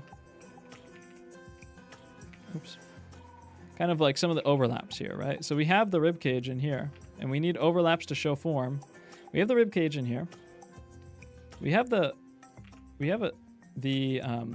lat muscles are pulling up like this. Those are coming off of the back. So I want to see the rib cage coming out and over, and I want to see a new line in the back coming off of the lats.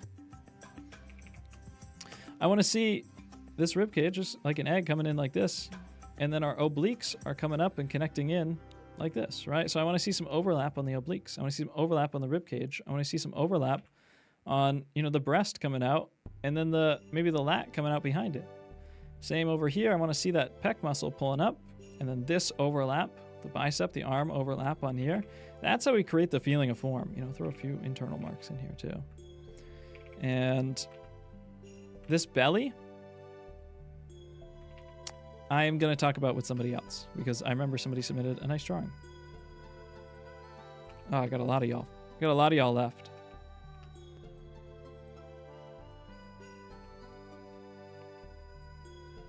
I've been doing these streams every 2 weeks, though, so feel free to join us for our future challenges. To the new person in chat. Where did that drawing go?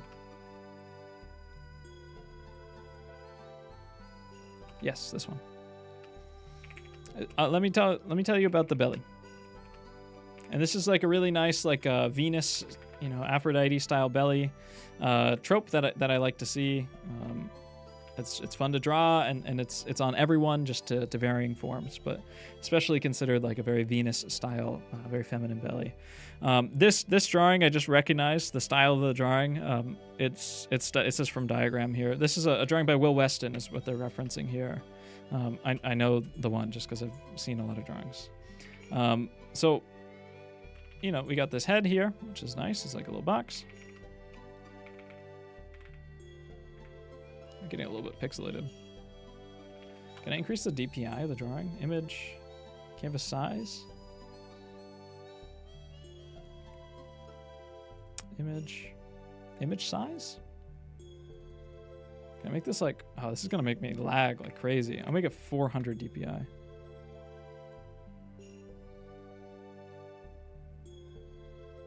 Hopefully this doesn't crash my Photoshop. Okay. Is this any better? Yeah, I think it is better. Cool. All right, cool. So we got like the head coming in. We're going to connect to the neck, and we got, you know, our line for our shoulder, you know, our shoulder line, our collarbones, basically. It's okay to just draw a line, you know, especially when you're looking up at somebody. You know, you don't see all the movement of the collarbones and stuff because, you know, remember you got this box on top. You don't see any of that when you're looking up. You just see kind of a flat line across. And we'll come down the center line, and we've got our rib cage in here. Right, center line, and we'll come down to our pit of our crotch, and we'll put our pelvis in, which we'll just kind of, we'll keep using that underwear shape. I think it's a very useful, nice shape.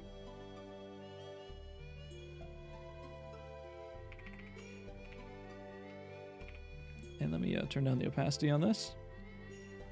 Okay. So that's our general block in, right? We have our opening of our rib cage. We know that our belly muscles, they kind of stretch and they squash. You know, they're like a inflatable tire or inflatable tube or something that sits in between these two masses that squish and press on them. We know that, but there's also stuff that happens inside of them, right? So we have this opening of the rib cage. And basically what this does is it carries a channel down that connects to the middle of our crotch, right? Like this. Connects onto the pubic bone. And we have the two sides of that too, right? So what that is we have the ab muscles and we have the oblique muscles, right? We draw this from a front view.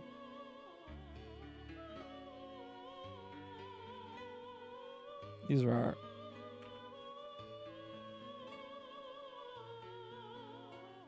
this is the pelvis in a very simplified way. We don't really see these bones pretty much ever.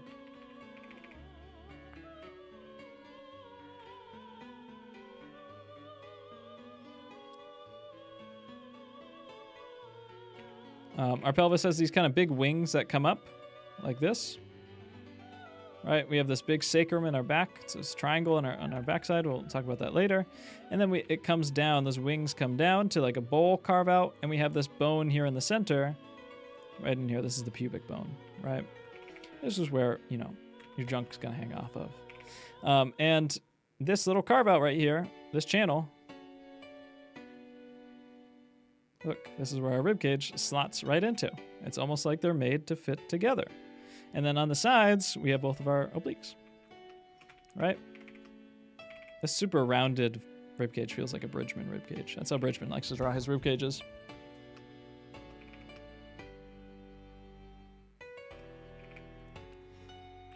right? So on top of that, this is a sternum, right? This is the sternum. This is a hard, bony plate. It kind of looks like a tie or a dagger that comes out of the pit of the neck. We have the rib cage that opens up on either side. We have this channel that comes down the middle and connects up to the bottom of our crotch. We have this two kind of squishy segments on either side. We have our underwear. Now, one layer deeper is that center line. Generally, right, this is always going to go in this kind of like slanted direction along the rib cage because this is a piece of bone. And this is a piece of bone too down here. But all of this in the middle is all just flesh, right? And so it tends to come out and duck in pretty hard, right? This is our top like 4 abs. Okay, and then we hit our belly button right around here, right around the line of the top of the hips, maybe a little bit higher. And then we come out. There's like this divot where we come down on the top of the ribs, and then there's this like this shelf where our belly button is.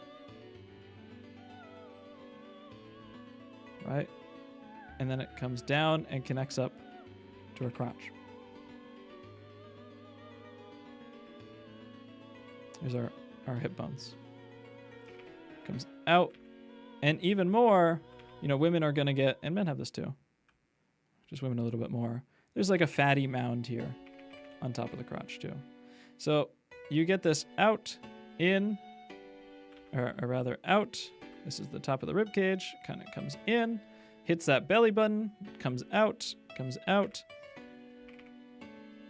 And that feeling of the center line is what makes a really strong feeling, just a really nice fleshy feeling body. Especially, you know, again, this is like a very, this is, you know, just a drawing that Will does from memory or from imagination. This is a very kind of like Aphrodite, you know, Venus style belly, right? And, you know, please. The bigger the file size is, the buggier Photoshop gets. And you'll get kind of this top plate. You get kind of this like rounded plate of abs like this, right? And then you get kind of this fatty mound down here.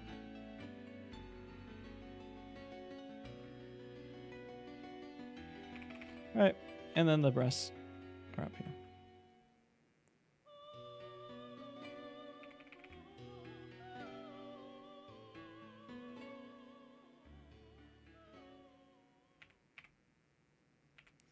Just like that. So I saw that one earlier and I was like, oh, that's a good one. So that's what I'm saying, like right in here, it's just we kind of go like, it's like a little bit, you know, we don't really feel like we have a strong bone, right? Like this should be a strong breastbone that goes in one direction because it's fixed and it can't go in any others. And then we're probably going to get a duck, and we're probably going to get a movement, and we're going to come over that, and then we're going to hit the pubic area, and we're going to come out again. There's a lot more movement than just like, yeah. You know, that flattens things out a lot. Okay. Yeah, I said that at the beginning. That's one of Will Weston's drawings.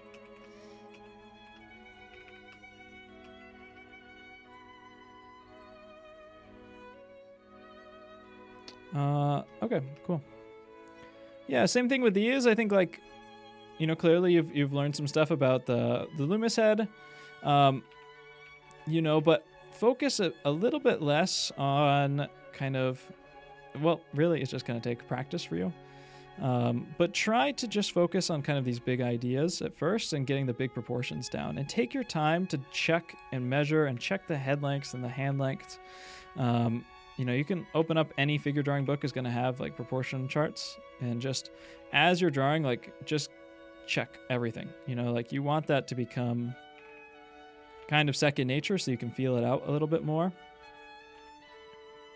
You know, I'm seeing here, like this rib cage, the center of the rib cage, remember, like this sternum is bony, like it's always flat, you know? And if the rib cage is sitting like this, it's always going to be like this, right? And then you get the opening of the rib cage, which opens up to the abs, which I just described, which can do whatever it wants because it's all fleshy. You know, that can basically go whichever way. But here, like, we have the center line, which is like kind of slanting like this, and then it hits the opening. It can't do this because it's bone, right? So keep it a little bit more simple. Boom. I know I'm gonna make it look easy. It's not. Boom. Boom. Boom. Hey, is this leg too short? Yeah, it actually is too short. I know that this leg needs to be, you know, about this distance, right? At the very least, this needs to equal this, right? And this foot is extended too. Normally that's when the foot is flat looking at you. So, you know, it probably should be like to here, right? Spending time to actually double check all your proportions, ingrain stuff like that so you can see it a little bit faster and easier. There's no quick fix for it though, right? It just takes time. It takes a lot of time. Keep practicing though. All right, so that's probably, you know, where that leg's gonna wind up, and then likewise, it's gonna help you locate this stuff too. I think longer figure drawings for where you're at are gonna be really helpful too. You know, don't be afraid to spend 3 hours or whatever.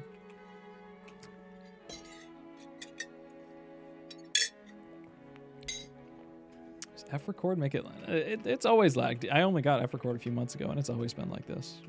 When it's maybe it is worse though. You know, that's a good point. I didn't even think of that. Maybe that'll make it less laggy. I don't think it will, but we'll see. Worth a shot. Cool. Same stuff with these. Like this person obviously knows. F-Record is it's a plugin that captures a Procreate like time lapse. It's pretty cool. This person obviously knows like a lot of stuff.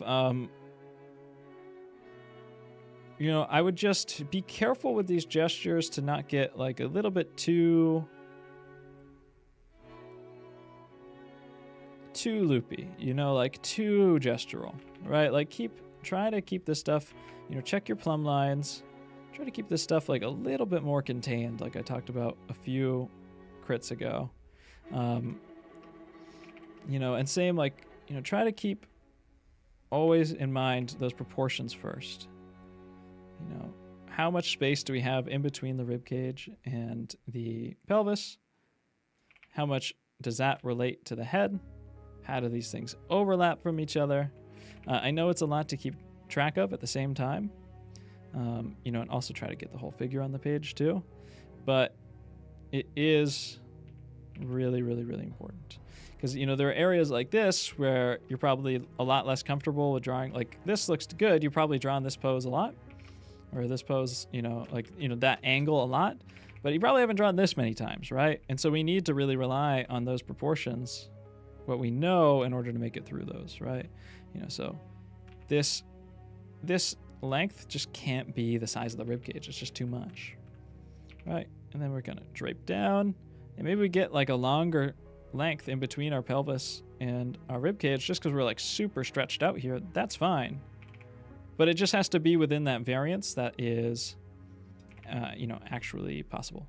I talked about earlier.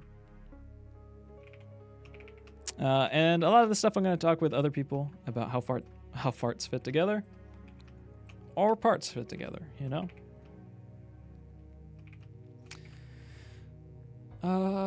Yeah. Same with you. Probably should have gone in the earlier category where I just want to see, you know, it's great to do half figures. It's great to do half figures, but again, like, let's try to plan out things enough so that we can get the whole thing on the page. It's going to be more scrutinous on our proportions and on our planning, right? And then, you know, also that same thing applies too with like the widths of things, right? So, you know, I know these Greek sculptures, they kind of generally, you know, do tend to have smaller heads and wider shoulders, but, you know, for Hermes, we have like kind of a full head distance on either side. Generally, it's the size of the cranium, right? So the size of the skull, not the size of the skull with the jaw, on either side. That would put like one shoulder here and one shoulder here, which does make a pretty considerable difference, even if it doesn't look like that much.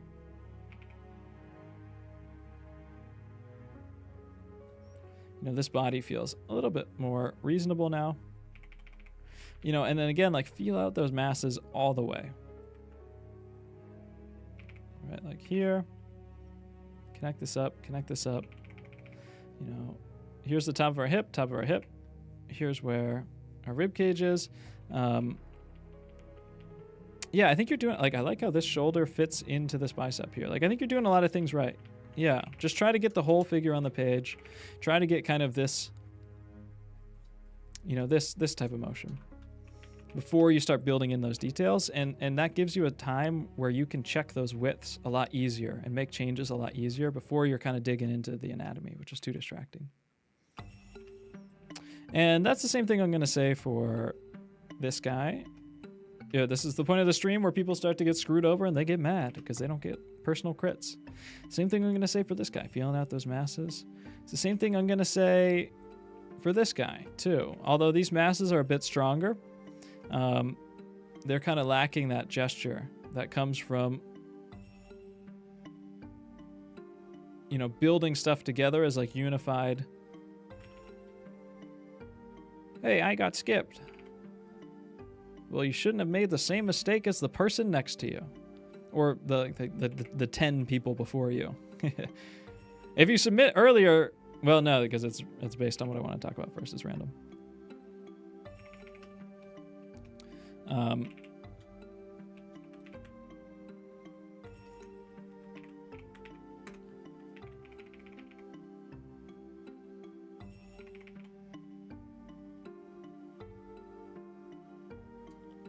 Try to get those general flows, like, of the body first, those general masses planned out.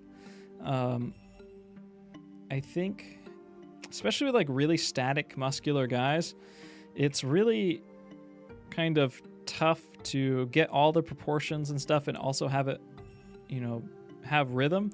I think with this one, this rib cage is getting kind of really tiny in here.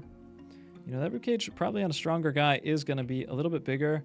And those, you know, I have a hard time believing too that he's so snatched in his waist. You know, probably going to get a little bit wider on the rib cage, just a little bit. You know, pretty boxy on the, generally with like stronger men, you see like a really boxy ratio of rib cage to midsection to pelvis. You know, it's generally kind of like a big square for the most part. And then what makes like things feel like more masculine, or sorry, more feminine, oops, right, is widening those, shrinking this, and kind of having like this bigger. Right, this feels more feminine. So, you know, I'm not saying that this is impossible, but I just think like thinking about how these things connect together might improve the flow of the drawing. You know, and then this is another thing, like I talked about the leg on this guy.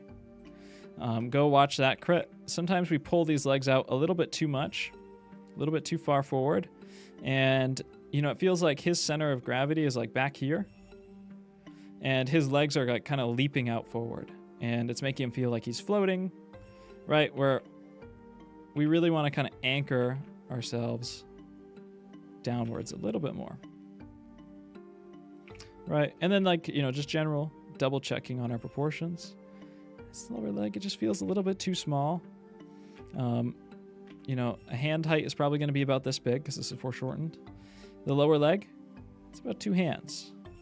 You know, so I think that foot should be right about here, give or take. Double checking on those proportions, kind of building stuff out as general flows first, and then keeping those rhythms really contained in there because they're always more subtle than you think. Okay. Bruno, you're being edged. Yeah, you're getting skipped too. I'm just kidding. It's Cabinel. you know, I am probably going to move faster through this stuff because I think it's pretty much the same for all the rest of these. You know, I could pull up the reference here, but one thing I'm seeing too is like we have this leg. Okay, like, you know, this feels very clearly. This is where the pelvis is, right? And this is where the ribcage is, right? Sure. There's probably needs to be a little bit more space in here, but sure, I can accept that. And then this is the leg, which comes out, you know, on either side. And then we have like the knee here. So this is how joints work, right? This is how joints work, right? Like we have, you know, let's say that this is my torso, and then I have like,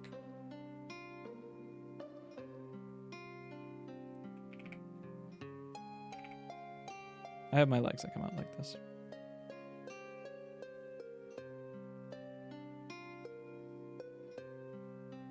And we'll give him a little cowboy hat. Okay. And maybe like a little 6-shooter, a little holster. Right. And he's got this little arm that comes back. He's got his gun on his hand on his gun. Very important for the diagram, okay? So this is our cowboy. What was I talking about? Oh, right, flow. So if you look at a tree, right, we have this thing called like branch ramification on trees, right? So if, let's say we have like a really big, strong, sturdy oak tree. This is going somewhere, I promise. He's a rotund cowboy. And this is our main stock of our big, sturdy, strong oak tree with these big roots that are coming out. Now, at some point, every tree, every branch splits into two. It says, hey, I'm going to grow one out this way. There's more light this way. I want it. And I'm going to keep growing this way. Now, it would look really weird if that tree did this. Right? That's not possible because the nutrients from here need to deliver enough nutrients and water to sustain these. So it's not possible for a tree to get wider in its trunk at the top than the bottom. So every time a tree splits off, well, if you take this diameter and this diameter and you add them together, it always equals this diameter. No matter how many branches there are, if you take the diameter of each of them and you add them together, it always adds to the diameter before, right? So these next set of branches would be about this wide, right? Because these two added together equals this, and then these two added together equals this, right? It's called branch ramification. That's how trees work. And our body is kind of like a tree. You know, we have our nice, strong, knobbly oak trunk right in here, right? And from that, everything kind of grows outwards.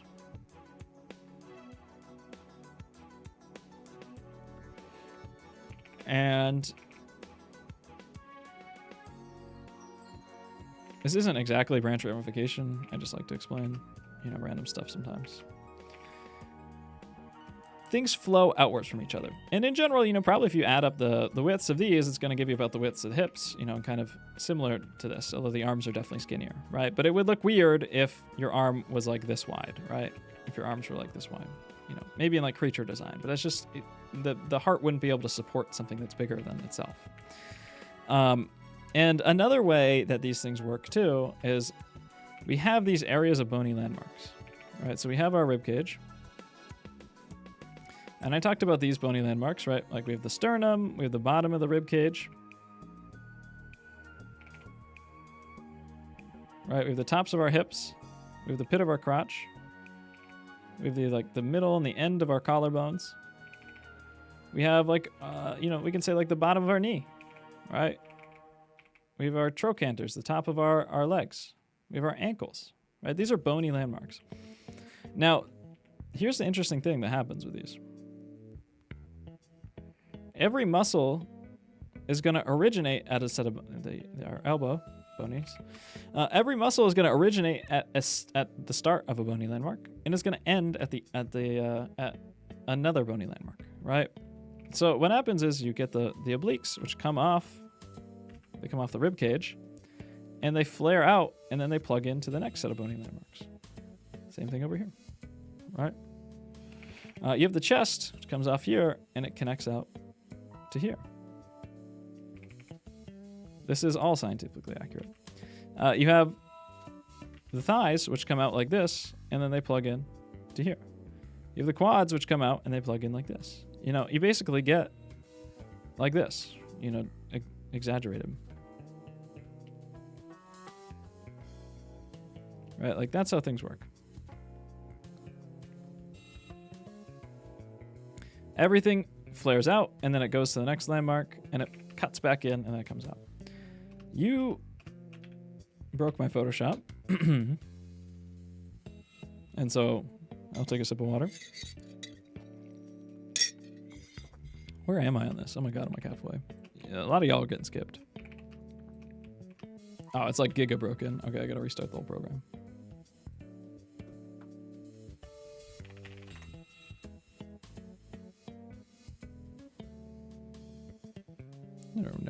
No.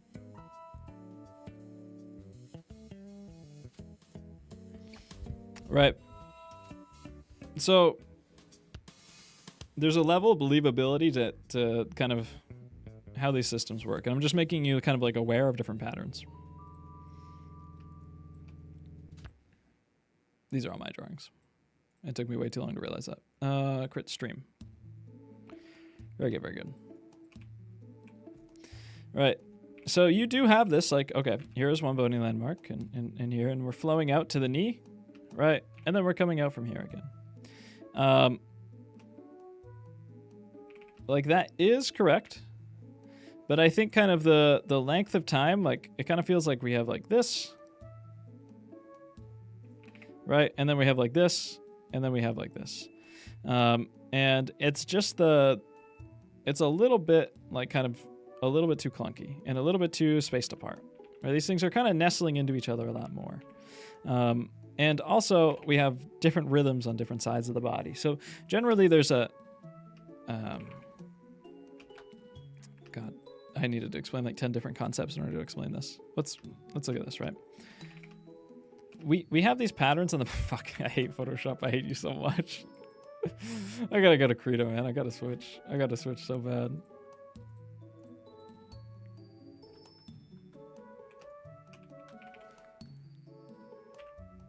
There are these patterns that exist on every part of the limb. We have our thighs kind of come out like this. And then there's this muscle that comes out and connects in like this. This is where like our knee is here. And we have these quads that come out and they flow in like this. And we have on the underside of our legs, we have these muscles that come out and in like this.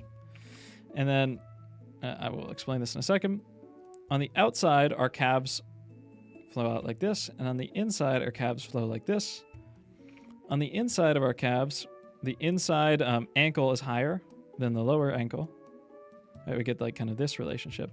So what happens is you kind of get this pattern a lot, like where you go like out to in and then in to out and then like out to in and into out. Like we kind of swap like active and inactive sides.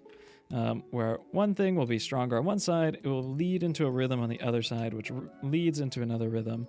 And we get this kind of braiding, spiraling motion that can be continued through the whole body. It's very, very fascinating, very interesting, right? Over here, we'll get kind of this glute and thigh will come in like this. We'll get these quads, which will come out and out like this. So we kind of get this motion. And then we'll kind of hit like a hard gap of our knee here. But over here, this is where the thighs come out high on this side. And you're not really going to see much of the muscle over here, but it'll be lower over here on this part of the quad, right? And then you're going to hit the high inside of the ankle bone on here and the low over on this side, which you probably wouldn't see very much, right? And this even kind of continues up into everywhere else in the body. So with yours, we kind of have like box, box, boom, boom. You know, it's like drawing a tree like...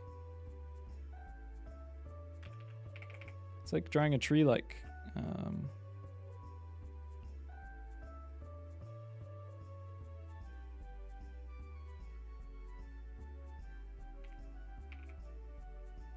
like this, right? Like, technically, like, these two add up to equal this, but, like, it's going to be, when I said the body is wrapped in, like, a sheet of satin earlier, this is what I meant, right? Like, we have, like, these kind of mechanical ideas, but they kind of flow into each other, right? And it kind of smooths everything out. So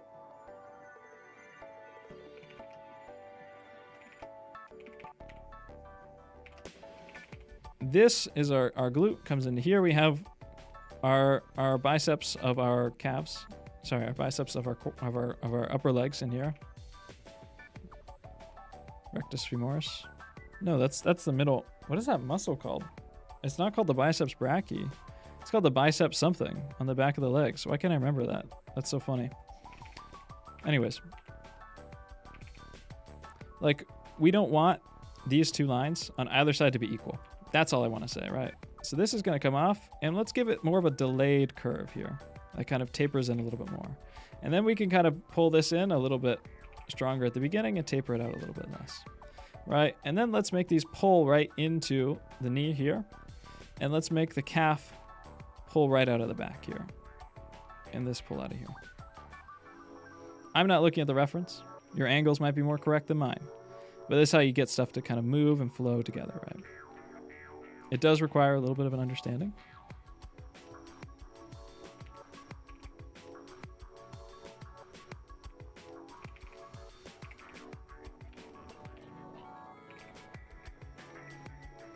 Right, but we want kind of like these motions, like, you know, this is the scapula is going to come like this, right? The deltoid feeds in like this, tricep kind of high, bicep a little lower, right? We kind of get this motion. Everything is like this wonderful system of braiding that is like the most incredible, momentous thing in the world. And you don't have to do any of this internal stuff as long as the external stuff is overlapping properly. It works, right? This is why the 19th century drawings work.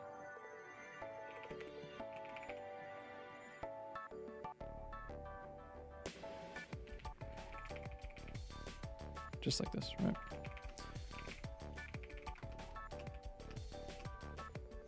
Biceps femoris, thank you.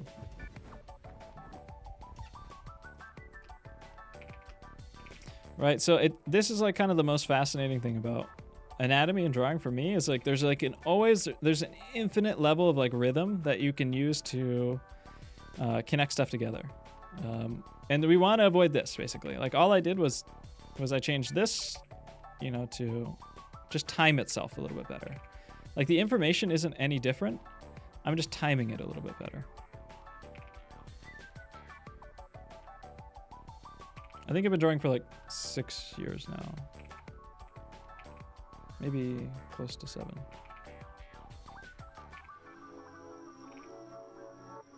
Right, so like higher on the inside, lower on the outside, right?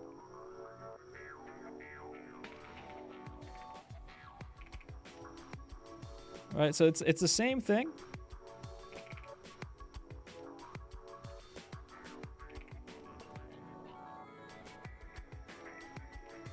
Right, but like this one has timing. And this one is like playing all the notes at the same time.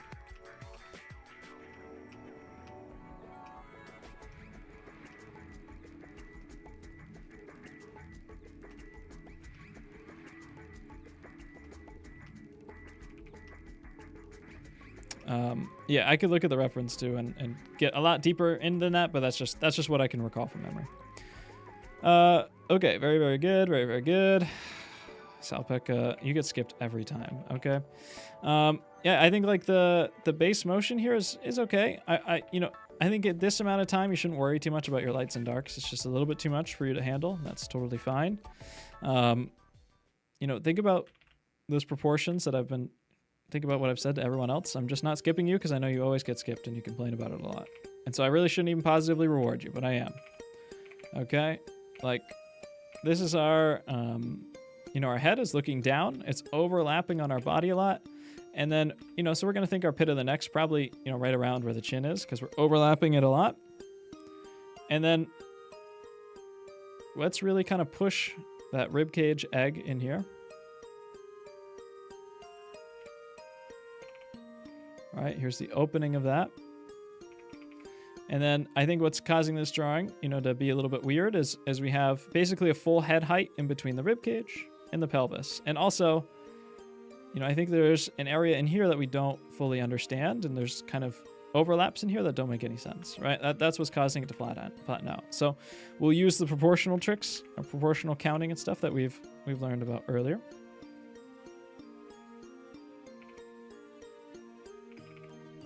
To reduce this area. And then we'll say this is where our pelvis goes, right?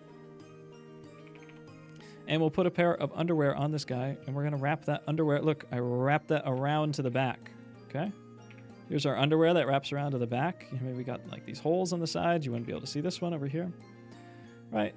And then from his butt in the back and from the top of the underwear over here, we'll pull this line, right?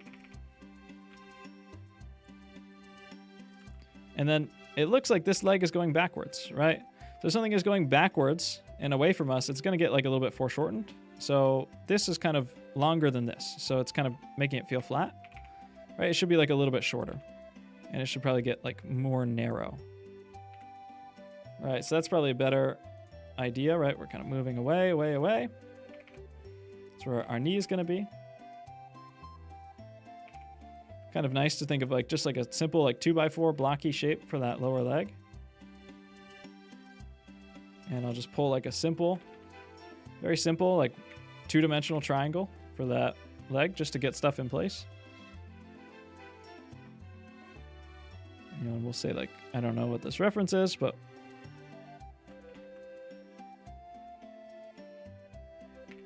we'll say this is where the leg is, right? It's kind of like,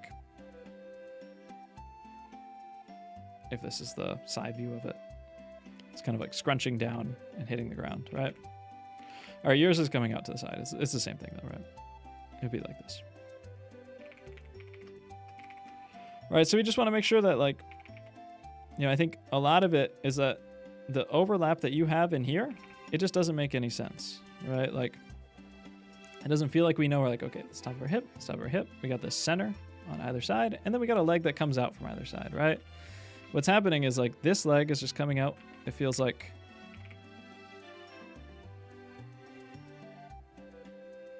this,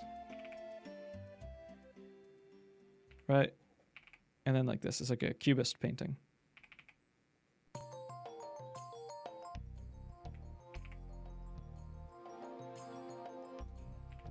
Right, like that doesn't feel like a rib cage, right? So, or a pelvis. So we just we need like a central organizer of this information in here, and that's what the underwear are, right? That's what the pelvis is.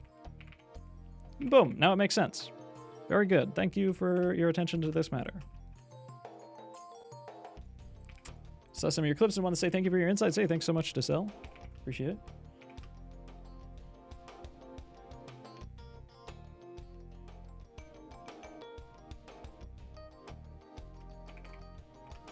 Let's see. Okay, very good. I'm gonna start skipping some of you guys. Sorry, but same stuff. This looks pretty good, but I think if this is where like our butt is, and this is like our back. We can think about this like the ground plane. This comes up like this, and then comes down. Yeah, I don't know. I think we just want to see some kind of like overlaps here, right? So like. We have an ankle on one side. Let's just talk about the ankle. All right, so this is our lower leg, right? It's coming down like this. There is like a little bit of kind of curve on the inside of the inside of the lower leg bone, and the outside is kind of straight because we have like this the fibula bone which comes over there. But I'm just gonna merge them together into like this square 2x4 look, and on the outside, the ankles are uneven. The inside of the ankle is high, and the outside of the ankle is low. This is how it always works. Everyone's like this. This is what the ankles look like. We want to make sure that they're knobby. Like we're coming through here, and we're feeding all this information into here, and then it's just kind of like under the ground. It's like we, like we're dropping some goop. But this is right that we get like all this mass, and then it comes into one area, but we get knobbiness inside of those areas where things feed into. Our bony areas have lots of hard angles and bumps and stuff, and that helps kind of give a lot of context for what stuff looks like, you know. So maybe we got high on the inside, low on the outside, kind of feeding in, and then maybe we're feeding into another shape like this. If this is coming truly straight at us, then we wouldn't see the heel, so that's fine, you know. And then we get kind of these toes, which are overlapping the box of the foot because it's coming, you know, straight at us. So just a little bit more likewise over here. You wouldn't see the other ankle, so kind of just ramp. It's kind of just has there's a bunch of tendons that come down and just like ramp into the foot like this. Right, and then just you know, basic comparisons too. Like if this is his head and his head is really far away and it's, you know, this big, you know, your head is probably about the same size as your foot, really roughly, but this is a foreshortening, right? So the foot's gonna be larger than the head. Like there's just got to be kind of some check that we can see there. Like if the foot's smaller than the head and it's foreshortened, then it's just like a little proportional thing that like, oh, okay, never mind, I got a little confused. You know, happens to everyone. Very good. I am skipping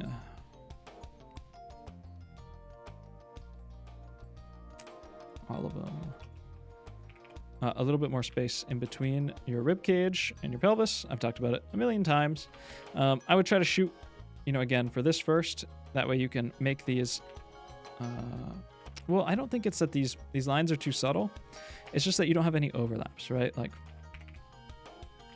comes in. We need an overlap here. We want to really feel how stuff is slotting into each other. We need overlaps for that. Cool, cool, cool. Very good. Same. These are progs. These look pretty good. You can, you know, draw a little bit longer and kind of just try to work on getting like your side plane, front plane on those underwear here.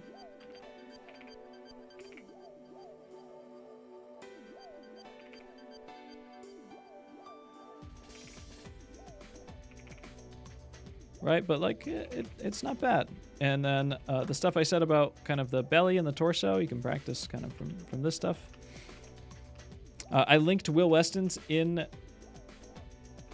I linked Will Weston's kind of figure anatomy boards in the challenge threads, and they have like all these diagrams and more, way more in there. Like I've learned a lot of these diagrams from Ramon and from Will Weston, and Ramon also learned from Will Weston, you know, and I've learned from a lot of other people too, but you know, I've been doing this for a long time. So I have internalized a lot of them. Cool. Okay, very good. I wish I did these ones earlier. Yeah, same thing, right? Like, I think you're pretty good at like getting this like nice gesture down. Like this looks good. Like proportions are reasonable. There's like a decent gesture. But I think where things are connecting together, you don't know how they work. And so you're kind of like, oh, it's a leg, and then there's got to be another leg over here. And it's true, there is another leg over there, but we need a nexus to connect them together. We need a port, right? And so that's where kind of breaking down one more level of the form goes.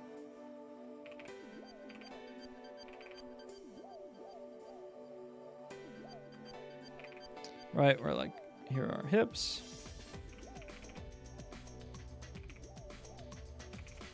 Right, we got like kind of this box here. We know that one leg is going to come off like this. We're going to see the underside of the box too, and when we're looking at something like this, we're looking upwards at it.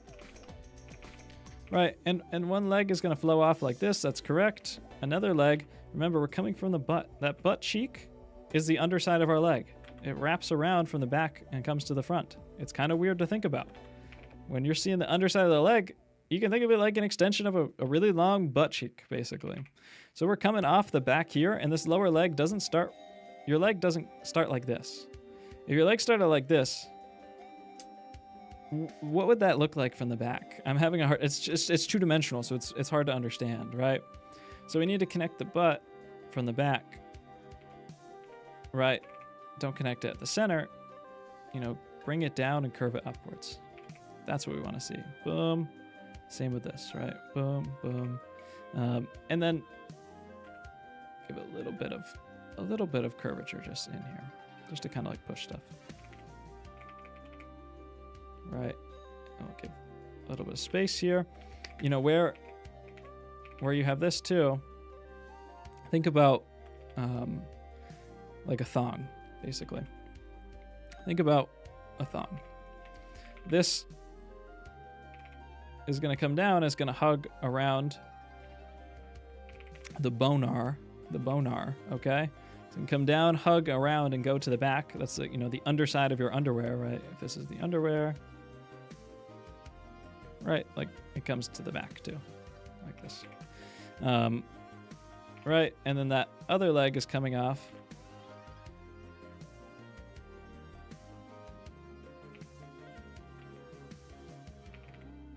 And it's going to be cutting, you know, in front of it, right? Other leg is coming off, and it's going to be cutting in front of it.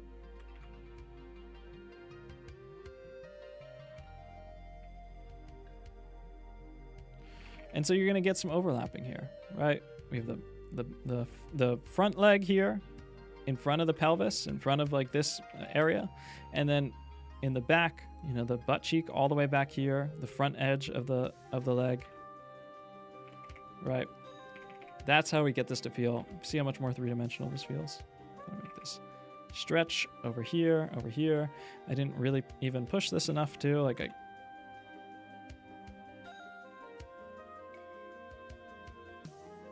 actually. All right, we kind of push this a little bit more.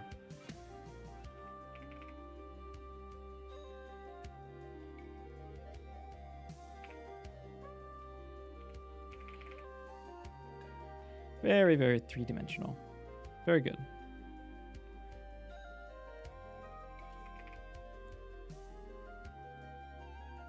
And you can push this stuff as much as you want, you know? This feels pretty crazy. It's kind of like a Baki scene.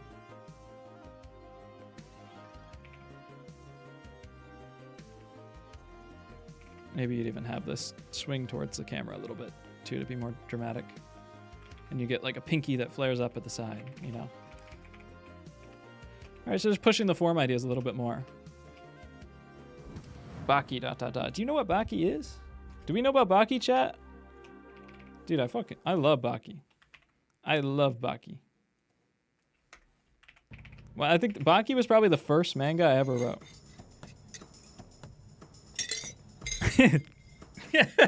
Why did I say that? Baki was the first manga I ever read. It was, I remember drawing Baki for the first time. I've seen it. No. Guys, we don't watch Berserk. We don't watch Baki. I don't mean to be, you know, pretentious here. There's some stuff that's just worth reading. I don't know that much about anime and manga. I've only seen like a handful. But there's some shit that's worth reading. And Baki's worth reading. Baki's worth reading, I think. I've never seen the show. No, I did see the show. I watched the show recently, and it was not very good. It's nowhere near as good as the manga. The manga's way better. And there's a lot of just like filler, and the anime doesn't... Well, there's like 10 different Baki animes, and it doesn't really track the manga very well either. Like the manga plotline, I think, is much better. Yeah, I know the Triceratops dance you're talking about. The manga is just so much better. I don't know if the anime is good or bad. I didn't think it was that great. It's kind of forgettable.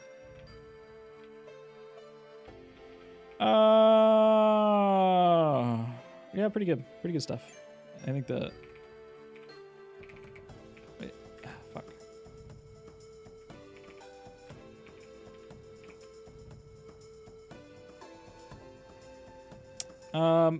Yeah, this all actually looks pretty good. You know, I think just be careful about, you know, these areas again where stuff kind of moves into each other. This is where you should actually be the most probably intentional. And it's where, like, I think a lot of you guys are kind of, guys are getting a little bit confused, right? So like we have like this, in essence, we have like a cylinder here that comes like this.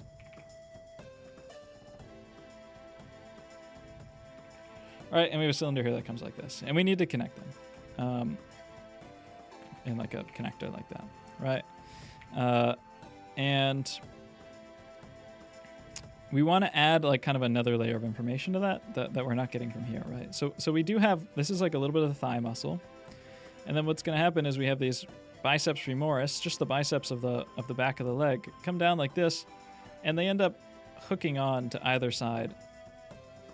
I think they actually come around and connect like this. I actually haven't drawn this angle. They come on and they hook around it like a little spider monkey, right? And then from that, the calf comes out. And then the calf kind of comes down to the heel, and it plugs into like this brick. Like the heel is like a very boxy structure. It kind of plugs in and connects to that, right? And likewise, we have the glutes here. Right, like this glute is on top of this, which is the thigh from the front, and then this bicep is on top of that thigh from the front. So this is like right there. We got the hips right in here, right? And the glutes have two parts. They're kind of like a wheel of cheese. In the center is our trochanter, right? That's where our actual leg bone is. And then we have two parts for our glutes. We have like kind of this big glute muscle, the maximus, and the medius. The medius just connects to the wing of the glutes, right? And all this kind of comes down into a tendon. It flows into like one tendon that connects up here. And then we get like a nice knobby, bony front of the leg. And I'll just kind of flesh out the rest of this because it's not important that I diagram every single muscle here. But we just want to have kind of a slightly stronger feeling of like these are the bicep muscles that are gripping onto this. All right, these are coming off of this. We have that bony front with like harder angles. That's our knee. Probably wouldn't even see that much from here. And then we have kind of the quads, the glutes, everything else coming into that section. And how do those things like stack on top of each other and overlap? Stuff you gotta study, stuff you gotta observe. And then like, if this is our ground plane, the foot can't go under the ground. So like, the foot does end at like a flat line. So just be careful not to like keep extending the foot forward forever, because you're actually losing foreshortening. If you think about it, the legs are just arms in reverse, yeah.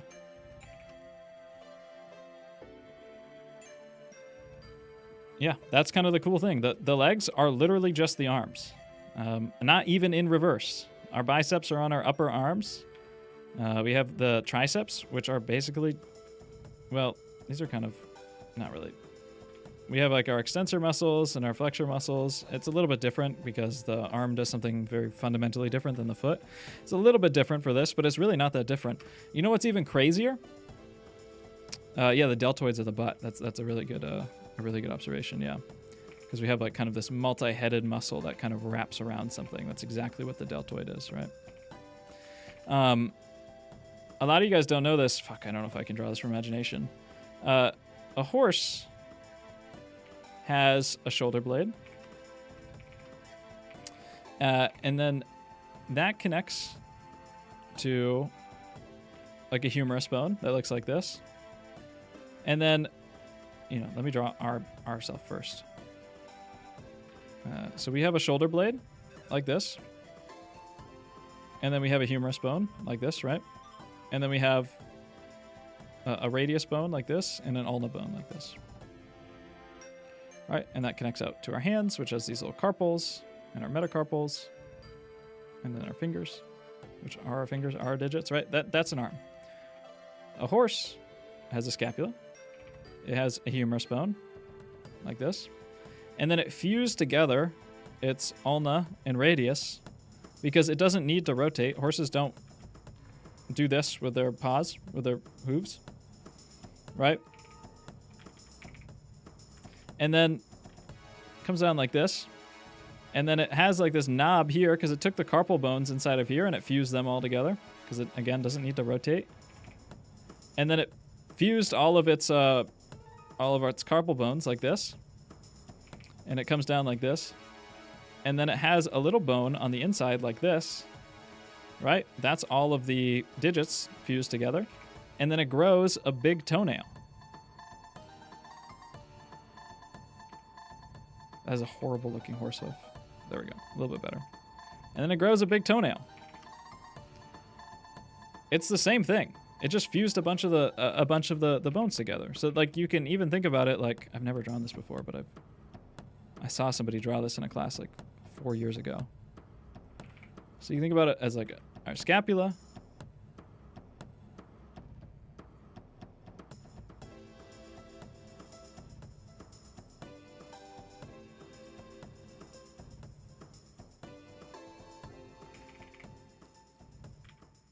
If a human walked around on just like one finger,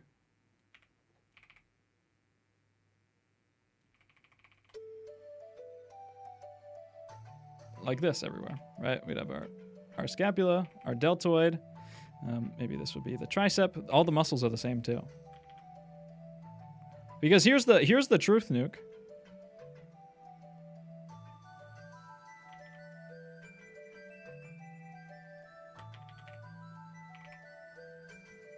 Okay, you ready for the truth, Nuke?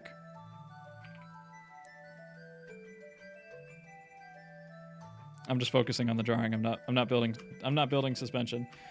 The truth, Nuke, is that literally every animal is like this. Every animal, every like mammal, I think it is. I think birds have this too. I don't fucking know that much about biology, so I'm gonna get the terminology wrong. But every animal, every mammal has one upper arm bone, two lower arm bones, a bunch of carpals, and then a bunch of metacarpals. That's how birds' wings are. Birds have that too. Every single thing has that. Does Jake read chat? No. So it's all just rearranged in the same way. And our legs are repurposed from our arms, you know, because we're, you know, the bipedal things. There's not a lot of bipedal things. I froze my Photoshop.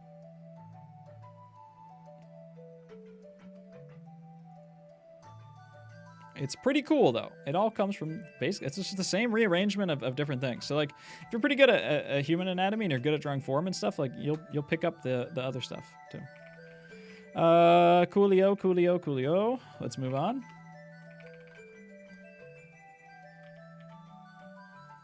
Even whales have this system. I didn't know that one. I really am, like, my anatomy, or not my anatomy, biology and, like, evolution knowledge was really bad. It's embarrassingly bad. Because it didn't happen.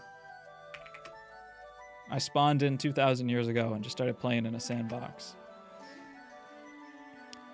Cool. Yeah, Jacob, it's the same shit with you where I kind of want to feel like the center lines and how things connect together a lot more.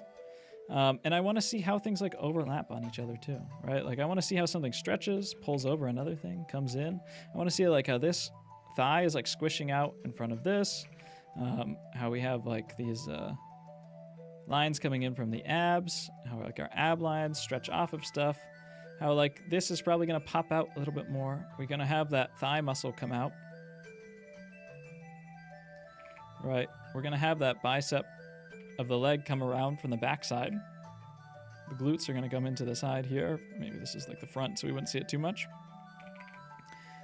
You know, so I think what would be helpful for a lot of you guys at around this stage is, this is what I've been doing the past few weeks, is when you do a drawing, you know, you do a drawing that's kind of like, you know, kind of like this, right? Right? Draw out every muscle that you know. You know, take your 5-10 minutes or whatever to get to here. And then spend another 10 minutes and put every muscle you know into it. Right? You know, I know that the quads are in this group. I know that the thigh comes in like this. I know the serratus comes in like this. I know that this is the knee, and this is the tendon of the knee. This is the glute medius. This is like the glute coming out around and getting cut off by the quad. Come in, and you're going to have to, you know, learn new stuff too. You know, I did my studying too. You can pick up any book you want on it. You can look at Pinterest diagrams, look at the diagrams, whatever. You know, this is the stage where I'm like, okay, this is the top of the hips. if you're good at getting kind of like the general layout, this is what you need to do next, right? This is the top of the hips, come down, and then we're going to plug into the knee here, right? This is the oblique. It's going to connect up like this. And the glute medius probably come out a little bit wider in here, and the glute max come out like this. The bicep femoris coming out, and that's going to plug in kind of below the knee here too, right? I know we're going to have that, the calf come out like this. This is not what you should be doing if you're, you know, more at like kind of working out this type of stuff, trying to get this accurate. But once you can get this accurate and proportional, that's where you want to start working it out. And also, that's also, you know, draw the figure with ref or whatever, or draw it from imagination without ref. And that's the stage where it's taking forever to load. I have this app, Anatomy 3D Atlas. Now, I don't want to, I'm opening a can of worms here, a rage-baited can of worms. There's a lot of anatomy apps on the App Store, and almost all of them are horrendously bad. Like really, really, really, really bad. You'll see how broken my phone is, and you can see all my fingerprints. A little oily, kind of gross. Didn't mean to show it on stream, all right? It's my goon phone. But this one is not bad. It's called Anatomy 3D Atlas. I think I still paid 20 or 30 bucks for it. You can probably find a website online, but it allows you to rotate this. And then what's important too is that you can, you know, take layers on and off, right? So that you can kind of see. You don't really got to worry about any of this shit for drawing, okay? You don't got to worry about almost any of that. You're mostly worried about the top couple layers of muscles. But this is where, if you want to kind of flesh out the anatomy in your drawings, like rotate the model on your phone and add it in. And you're going to get better at it if you just do it a handful of times. Are you drawing the muscle groups into your reference? Can you elaborate on that question? I don't know what you mean. Because I want to see more overlaps, right? Like this should come in, and then, you know, we're going to have some sort of overlap here. Probably, I think, what would that even look like? You'd get a wedge like this, and you'd probably get like kind of a little wedge like this, maybe from like the sartorius coming in, and then you'd have, I'm not in my ship. Okay, there we go. Right, so I want to see this come in, and then this would probably kind of tuck into here, and then we get this calf come out behind it, and then we get kind of a boxy, you know, where we have bones, where we have whatever, boxy. You know, we're going to have that quad medius muscle here. Whoa, I'm better at anatomy than I ever have been in my life, and I know less names than I ever have. I used to know like all the names of fucking everything, and they're still in there somewhere, but especially when I'm like teaching, it's hard to remember them. So the quads are like this group that looks like this. You have like quad medius, you have rectus femoris, you have quad lateralis.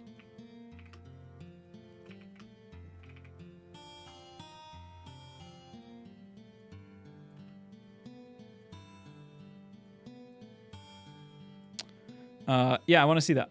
Because, like, you know, this is what I tell you every time. It's what I tell most of you guys, or, like, everyone, like, down here, I tell, like, the same shit every time. I'm like, you guys are, like, pretty good at getting this, you know? But there's no overlaps. There's no feeling of, like, form and pushing things out and, like, you know, like, how do we really push a rib cage to make it feel like it's going this way and it's stretching and pulling out, you know, over here, right? Like, how do we really, really, really push that in order to get something that feels interesting and dynamic? And what does that, you know, look like?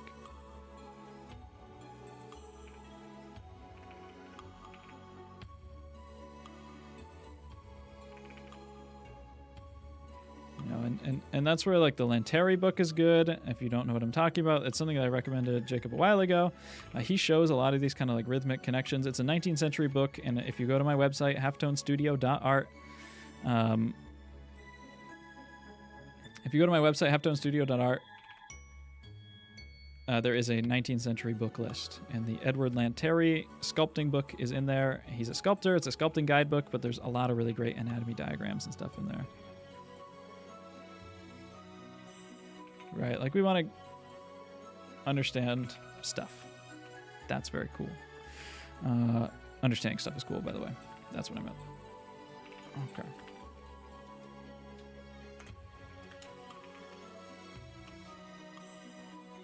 Sub canvas.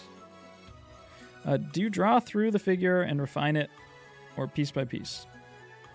I'll do a 5-minute drawing with you guys after I'm done. But generally, I think it's best to kind of establish like a pass, you know, where like, you know, I do go piece by piece, but like what each piece constitutes is, you know, not that much information, right? Like my first pass is going to look, my first pass is going to look like this stuff, right? Like this is what I want you guys to achieve first. Like this. This is what your first pass should look like, and then you can kind of dig in and get more specificity, right? And I can draw more piece by piece, and I do frequently draw like very piece by piece nowadays, but it's because I've built up a more strong internal understanding of proportions. If you want to get that, you should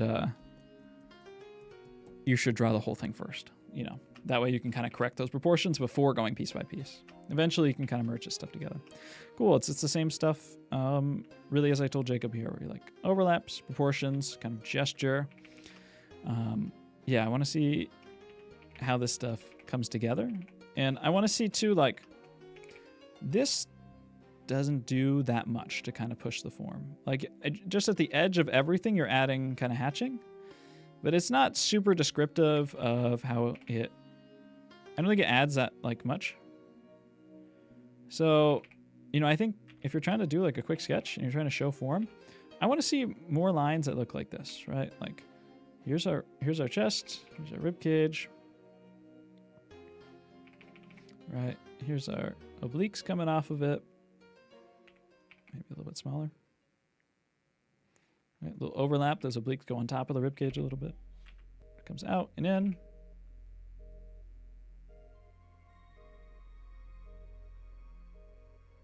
All right, the box. You know, don't be afraid to just kind of sync stuff up on either side. Like, draw loose. It's going to help you get more motion and, like, kind of connect stuff together. As you do something on one side, do it on the other side, you know? That way you're not like, okay, deltoid, triceps, tendon, here. Okay, oh, I got to get it round. You know, like, no, like, hey, just pull it. Weave it together. Pull it and weave it together.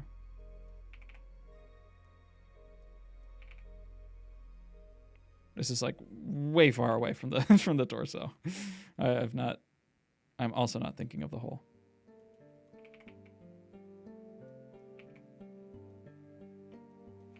All right. Cool. Same stuff. I think actually a lot of the same stuff that I talked to the past 10 people about, Oksana. I read this as Obama. Just a little fun fact. Especially with this crit. So I suggest you look at that. Or like you have like this stuff that's coming into the bony landmarks, which is nice. But I don't think the painting is adding any information here other than color. And I think it's taking away all the overlaps and stuff that makes feel three-dimensional, feels like it's stacking on top of each other. And that's really what I want to see in these sketches. Exploring the form ideas and how things connect and pivot and wedge into each other.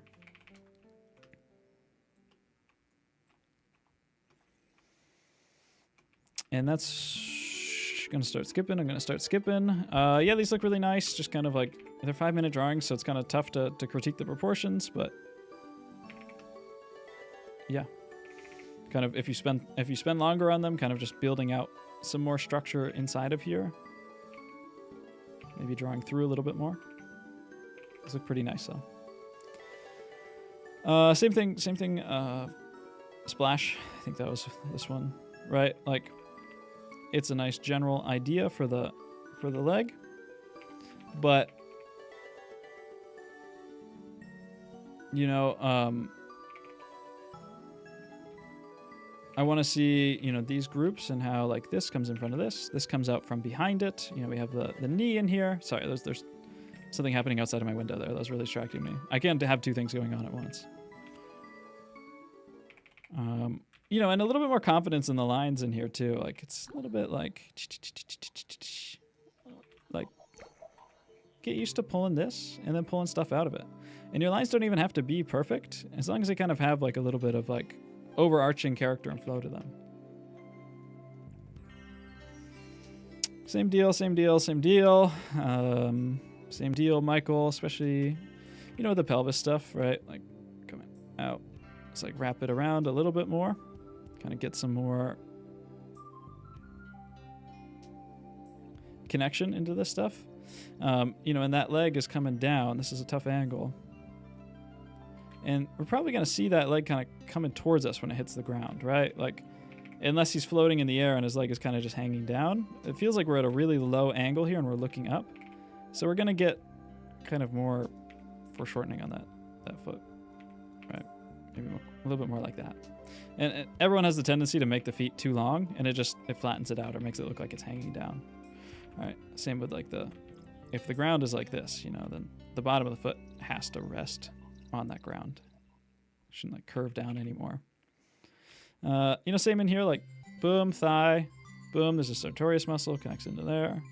Boom, that's coming out. The quad is coming out, not the quad. This is too long, too difficult of a stream to keep saying all these names. The calf is coming out behind there. It comes down into here. This comes down and in. This kind of ramps out like this into the foot. The quad that comes out. Here's our bony knee. Should have kind of a harder angle in here. Right, we have that medius muscle in here. Same in here. Kind of pull the chest up into the arms. Right, so like the arms are kind of this a cylinder, right? This is going to be not proportional at all, but here is our pit of our neck and the top of our rib cage, right? And then our arms kind of, we'll pull this one kind of towards the camera, why not? Crazy perspective, right? And this is our rib cage. The chest wraps around like this, the chest muscles, and it comes up to the arms, and it connects to the shoulder muscles, the deltoid muscles, which plug into the arms. They land kind of halfway down the arm, or not halfway down, but halfway down like the upper arm, just about. And these connect like this. Boom, boom, boom. Right, so what it is it's kind of like a towel rack that you're hanging your towel around. Right, this is the clavicle, center of the chest, rib cage, boom, boom, boom. This comes up, and you're wrapping your towel around that, right? And then when we pull in, it's like kind of pulling the arm up in this direction. So it's a rack wrapping up and around, and kind of plugging in on top of it. It's coming from the back too, because it comes from the trap muscles, comes from the shoulder. Like everything's kind of like loops into each other to like wrap around the doils of the arm.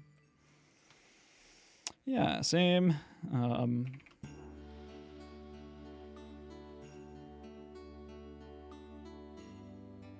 4 hours of streaming and didn't even stand up once? Why would I stand up like twice a day, brother. That's all I need. Once to get out of bed, once to get back in bed. That's what's up.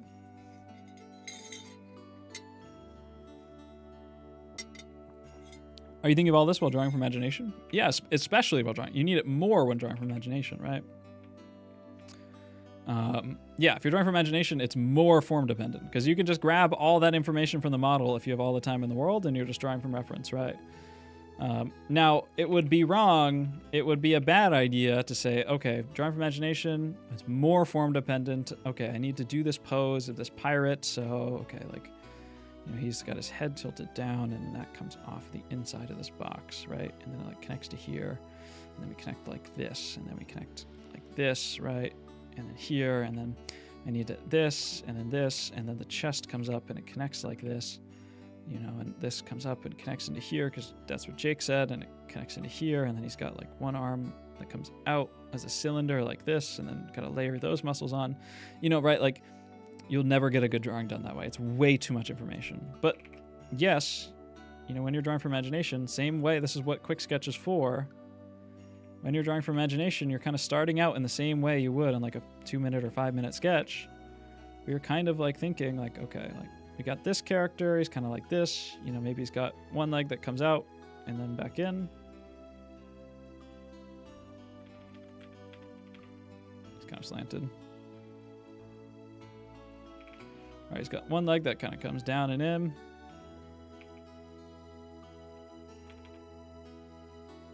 Trying to make this make sense. You know, maybe I've already gotten up and acted out the pose too.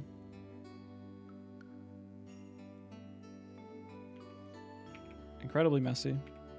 But to be honest, I don't fucking care. When it comes to drawing for imagination, like, you should do whatever you fucking want. Like, there is, it's where all the tools come together and you can use them however you want. You know, he's gonna have one arm that comes out like this. Right, and then he's got like one arm, let's say, that's leaning on you know, some sort of railing or something over here. Comes out like this. Now you have like that gesture that you like, and you're like, okay, I need to. He's gonna be shirtless, and he's got like a big pirate sash like this. He's coming around, and he's gonna have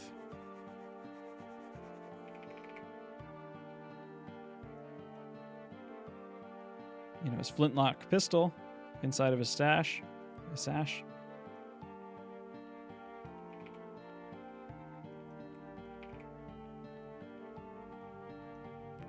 Here's his sash, right? He's gonna have like his big pirate pants that are really billowy, and they'd come into these like floppy boots or something, right? And then he's shirtless, so he's gonna have those muscles that wrap around. We want him to be quite strong too. Maybe have like a pretty big rib cage. So like a tough bruiser pirate. So we really kind of open up that rib cage a lot.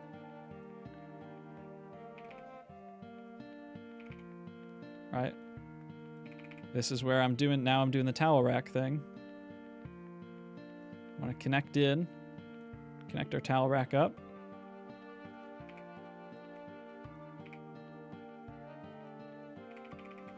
Right, like we're thinking about how this arm is coming out pretty parallel to the camera. You know, gonna have like a bicep tendon. It's the same process, right? Like it's the same process, but we, you know, have to rely on what we know instead of like being able to pull everything from the model. This is his arm, and his thumb's coming down, right? Give a little bit of more mass on that arm.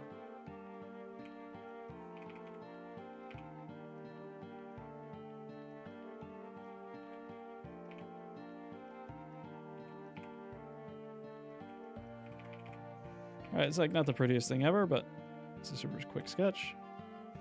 It's all that same stuff, you know, and you need to be able to understand, like, okay, if I had this leg like rotated out here and this leg, you know, I've done this a bunch while drawing for imagination, like I had this leg like this, you know, with that foot kind of really long. Well, now all of a sudden it's kind of hard to understand, you know, like where his legs are, and you can get really lost. Like you do need to have a better feeling of like how those parts fit together, and that this is kind of a cylinder that's coming down and it's resting under his body, you know, and how those muscles and stuff are going to look on top of it. Of course, it's going to get covered up by his big pirate boots. He's going to have like a big lock on his foot or something. He's going to have these big billowy pants that maybe come and tuck into the boots too.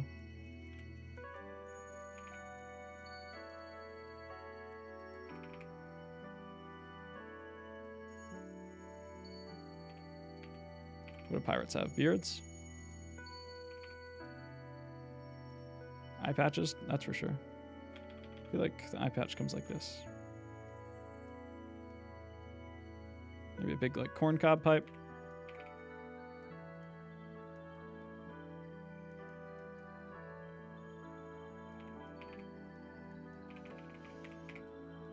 Right, so like that's the point of quick sketch, right? Like if you don't ever try this stuff, then like, you know, all the quick sketch stuff is going to feel a little bit weird. But then when you go to like design your own thing,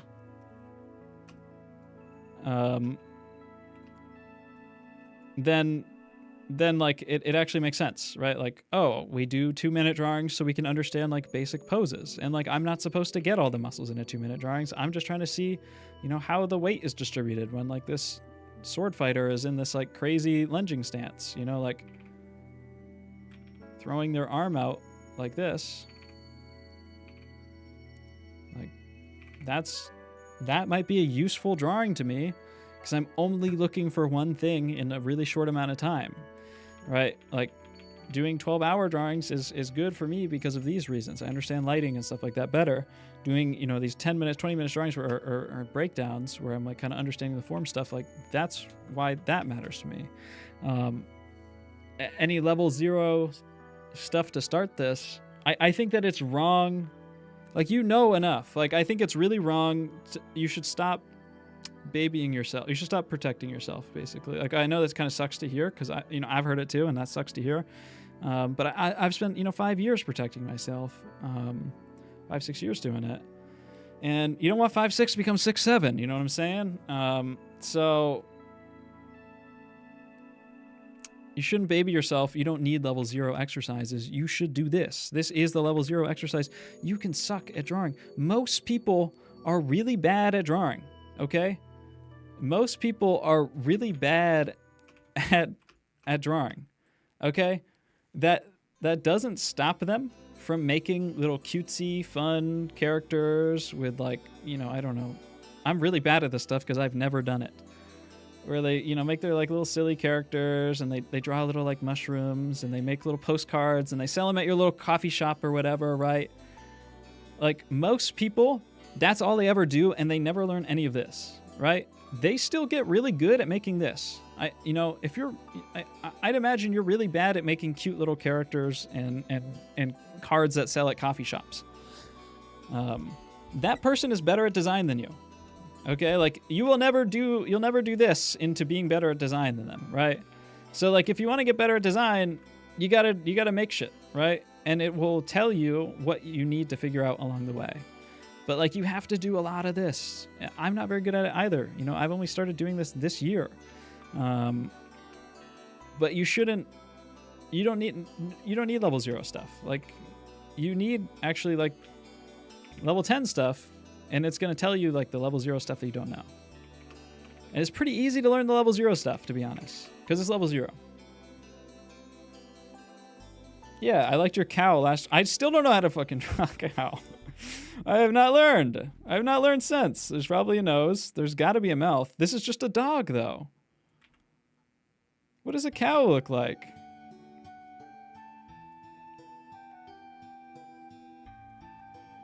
Right? And then if I like move, if I make this bigger and this smaller, and I move the ears up here, that's just a horse. And if I make this smaller and the snout like a little shorter, I give it like, this is just like a wolf, I think. What is a cow? We're kind of back into horse territory. Vampire horse.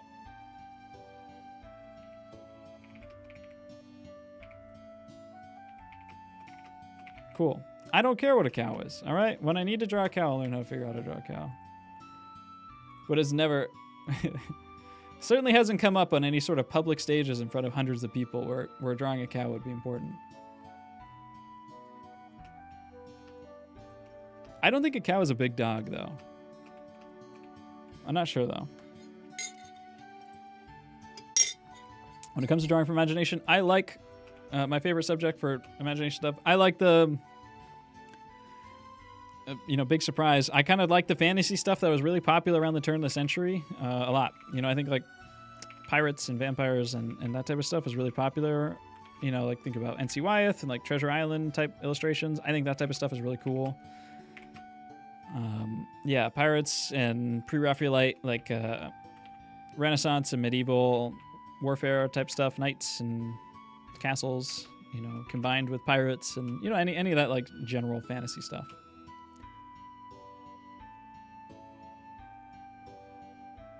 Jake, do you think for the sake of learning this designing skill, it's a good idea to move to digital? I don't think it matters at all. The character designer I worked with last month that helped me learn a lot of this stuff, he was really happy that I did all of his assignments in pen. The only thing I didn't do in pen was just like designing characters like this. I did lots of sketching and stuff in pen and thumbnailing, but I didn't do actual characters in pen with a pencil, but it doesn't really matter. Yeah. Just whatever's comfortable. Whatever you like to do. Cool. I hope you've learned a little bit about fitting parts into each other. This is something I said earlier. Like we have this rib cage. The rib cage is a static. It has a breastbone, right, for half of it. Oh, I burped. Rib cage is a static. It has a breastbone. Boom. And a breastbone is fixed. It can't move. It's a straight line, right? And then you open up the rib cage, right? And then you come into this squishy area, and you can do all sorts of stuff in the squishy area. And then you reconnect to the hips. So for here, you are like probably right that your center line has this curve, but this is kind of like level 0 or level 1 or whatever, right? Like we got to recognize that it's actually a little bit more probably like this, right? Where it comes out harder and then it kind of hooks in, right? And then look at the belly stuff I said for this right here. Muy tremendo. Is tremendo Portuguese? Did I just make up that word? It's not Spanish. There's no way that tremendo is Spanish. So yeah, it's got to be Portuguese, right? Obrigado? Any Brazilians in chat? There's got to be. Is Spanish too? Oh shit, let's go.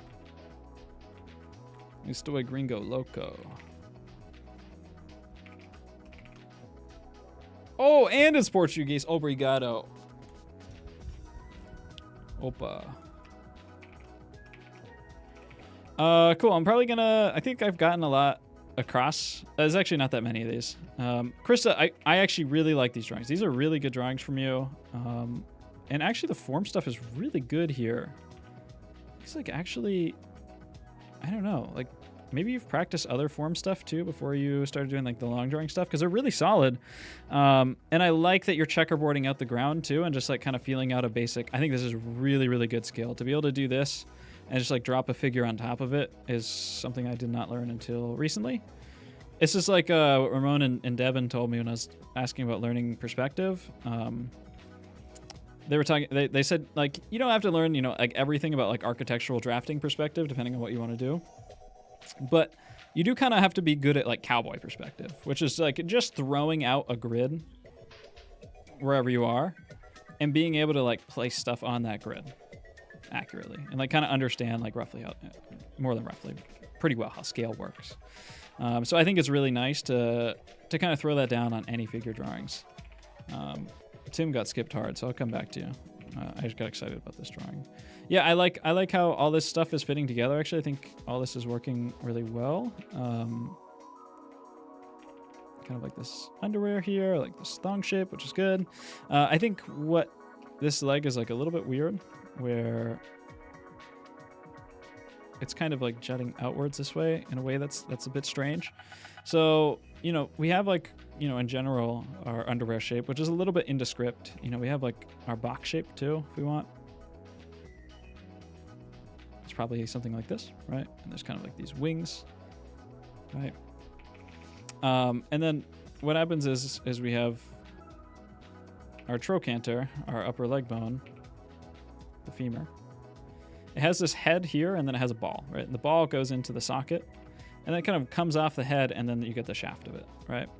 And it makes it very highly movable, can like wing in and out and rotate in a lot of different directions. Very, very mobile. And so like that, we don't actually see the ball connection because that's pretty deep inside of the hip, but we see the trochanter, right? So that's kind of normally represents itself as a dimple more than anything. Normally you don't see like a hard jutting edge sticking out, but we see where muscles come in and connect into it too. So off of the top of the crest of the hip, we get the gluteus medius, this wing of the hip off the ilium crest. We get the gluteus medius, which comes in like this.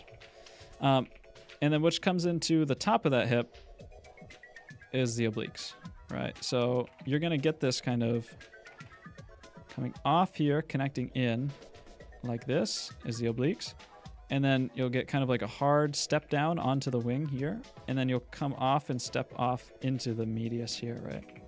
And then the same way, you're gonna have the glute maximus, right, which is coming off and connecting down here. But since our leg is moving outwards, all of this stuff comes down the side of the leg, and it connects up to like here, roughly. But we don't see that, so it's getting cut off, right? So you're getting something kind of like this, and then the thighs are coming out like this. And the most important muscle for the leg is this muscle probably called the sartorius. It connects to the top of the hip here, the aces point, and it connects to the inside of the like the tibia, right? So like our lower leg bone. And it does this really nice motion like this, right? It separates this from this. It's really, really nice. It's really gestural, and it makes this bump right here. It makes a bump right in here where it comes and plugs in. And it's like a little ribbon. It's just a ribbon like this. It allows us to kind of like rotate our leg in a weird direction. Are you supposed to be able to do all this in 2 minutes? Hell no, right? Like you probably are just popping into the stream. We've gone from simple to basic. In 2 minutes, you're lucky to get, you know, like this type of stuff done, right? As you get better, you can do a little bit more, but you're never, ever, ever doing this in a 2-minute drawing. It doesn't matter how good you are, right? This guy's really good. He did it in like 20 or 30 minutes, but, you know, you're never doing it. Like this is a 2-minute drawing, right? That's what 2 minutes are drawing for. They're for understanding basic poses and stuff. If you have a little bit longer, you know, like I am doing that in these are 20-minute drawings, right? So I think it's very casual and easy. I'm not sweating to be able to get all this stuff in and pull up an anatomy app on my phone and check some of the muscles that I don't know in 20 minutes. You're probably going to be a lot slower than that if you haven't been drawing for more than 5 years. But sartorius muscle comes in here, and it's going to kind of define this section here, and it's going to cut off the thigh. So you'll get like this, and then this, right? This is the lower leg. And then this whole section here above the knee is the quads. And the quads have 3 groups and stuff. There is the one you got to care about more is like the inside one, which kind of does create like this cannonball shape. Think about like a cannonball soaring through the air. It creates this kind of teardrop shape. I've been learning some constructive anatomy, basic perspective. That's awesome. This is really good. And then it comes in and connects. Chris is one of those people that like you don't see talk in the Discord, and then they just like post their challenge drawings and they get better every time. They're rare hidden gems in the Discord. Most people just be talking and then they don't even do the challenge. Right, all this connects into the knee. Right, and then this knee, you know, I think this is the part that looks a little bit awkward. Like this, like all works fine. Right, I think this kind of wants to come down a little bit more flat, a little bit more straight. Kind of feels like you're coming out this way, and then this is a little bit too much to keep coming out like that. You wouldn't really be able to do that very well, I don't think, keeping your foot planted on the ground. So, you know, as this comes in, I think we're just gonna come in and curve like this. Maybe just a little bit more subtle like that. That calf muscle comes up pretty high up on the inside like this, and on the outside very subtle at this angle. And we're ramping into the foot. And then the most important thing to remember for the foot is that the heel starts like kind of behind where this ankle connection is. So pull it from behind, right? All that stuff is really solid. And then just remember to just pull this first.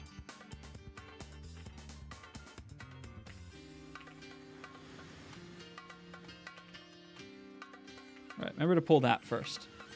And then like this is always going to be a lot more subtle. Like all these overlaps, like remember they're there, and they're maybe that even obvious in the bones and in the muscles, but everything gets wrapped in like a skin tight satin sheet of skin. It's extremely skin tight, and skin is thick too. It's very thick. It doesn't feel that way, but it is. We have like fat and all sorts of stuff going on under our skin, many layers. So it really kind of smooths some of this out and makes everything kind of like flow together a bit more. But I like this, you know, like high leading into this, like great, good. Same here, like kind of the rhythms we always want to be thinking about.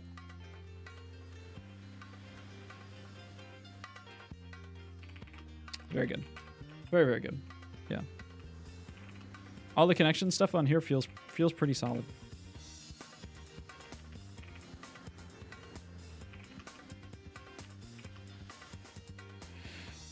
Same thing with you, Tim. Like, I think actually these are really good. They're 10-minute drawings. This is what you're comfortable at, more than long drawings.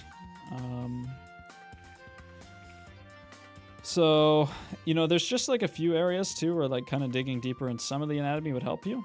I think that what you do is kind of, you're into more of the animation, the stylization stuff. So it's kind of always hard to give advice to people like you because you might just not want to use it, you know? But I think it is always helpful to kind of like break down the anatomy like a little bit more, where you actually do sometimes get this where it comes out in like this. But just marking out, like the breast is going to come up and it's going to bunch up a lot in here, and it's going to come into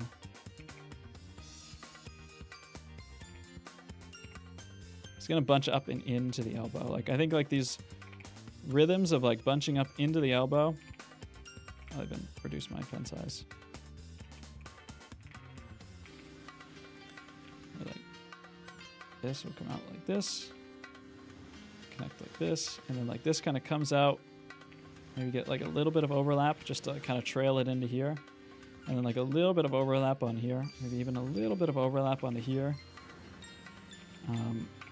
I don't think you would get overlap here. You'd probably get it kind of, the deltoid connects to the clavicle itself over here. You know, and then your bicep would come in like this. This is fine. Like this. Just like, I think, just trailing off some of this stuff like a little bit more would really kind of help it kind of like come in, like especially here where you're going to get a little bit of this muscle coming down.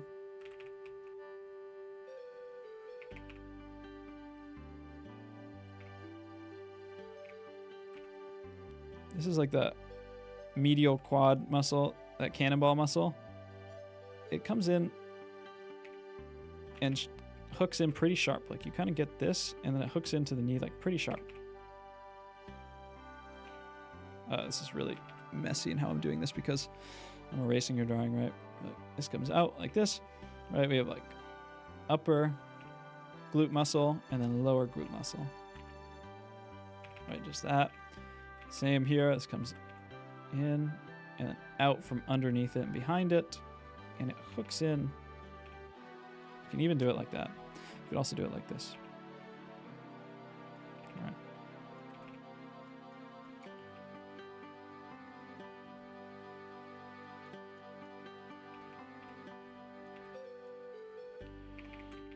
Yeah, that's fine. Cool. So just like some extra little hooks that you can only get from like kind of digging deeper and doing longer studies into anatomy. And you'll have to decide where that's important to you and where it's not.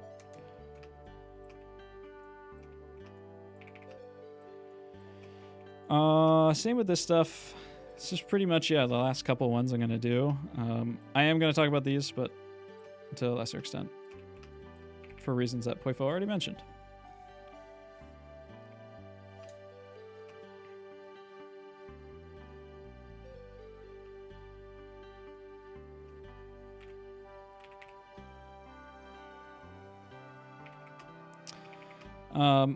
Cool. Yeah, I think that you're practicing this stuff in a good way, and you are doing kind of difficult poses too, which is really great.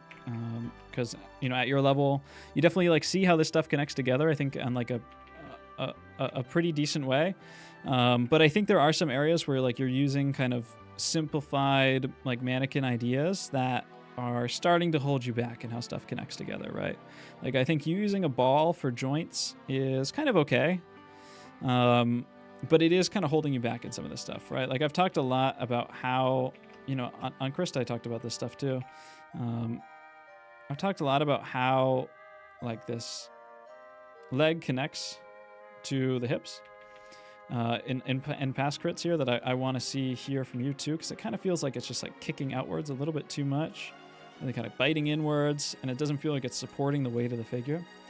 So if this is like the center line of our figure, you know, how we think about the pit of the neck down to the pit of the crotch and stuff, we probably like have a lot of our weight distributing through there. So the legs being like this isn't all that crazy, but I think we need to pull kind of some more general lines first, just to get like a more, you know, basic feeling for that gesture and that motion.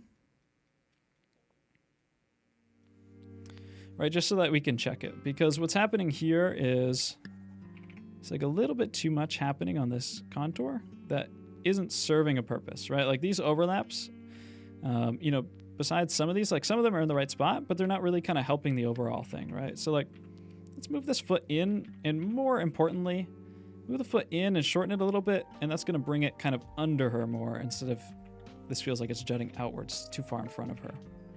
So let's bring it in and move it in a little bit more.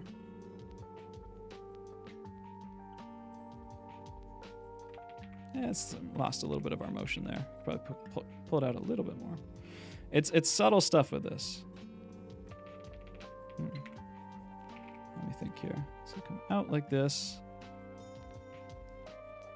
And then I'm going to just straighten out the back of that a little bit more.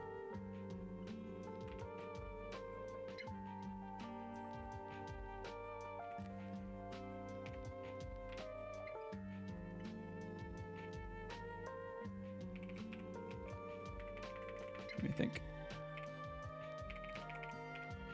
Sometimes it can be a little bit tricky to do this. All right, so this is our hips. All right, here's the side of our hips. This is where this connects into here. This is where the rib cage overlaps it. What am I doing here?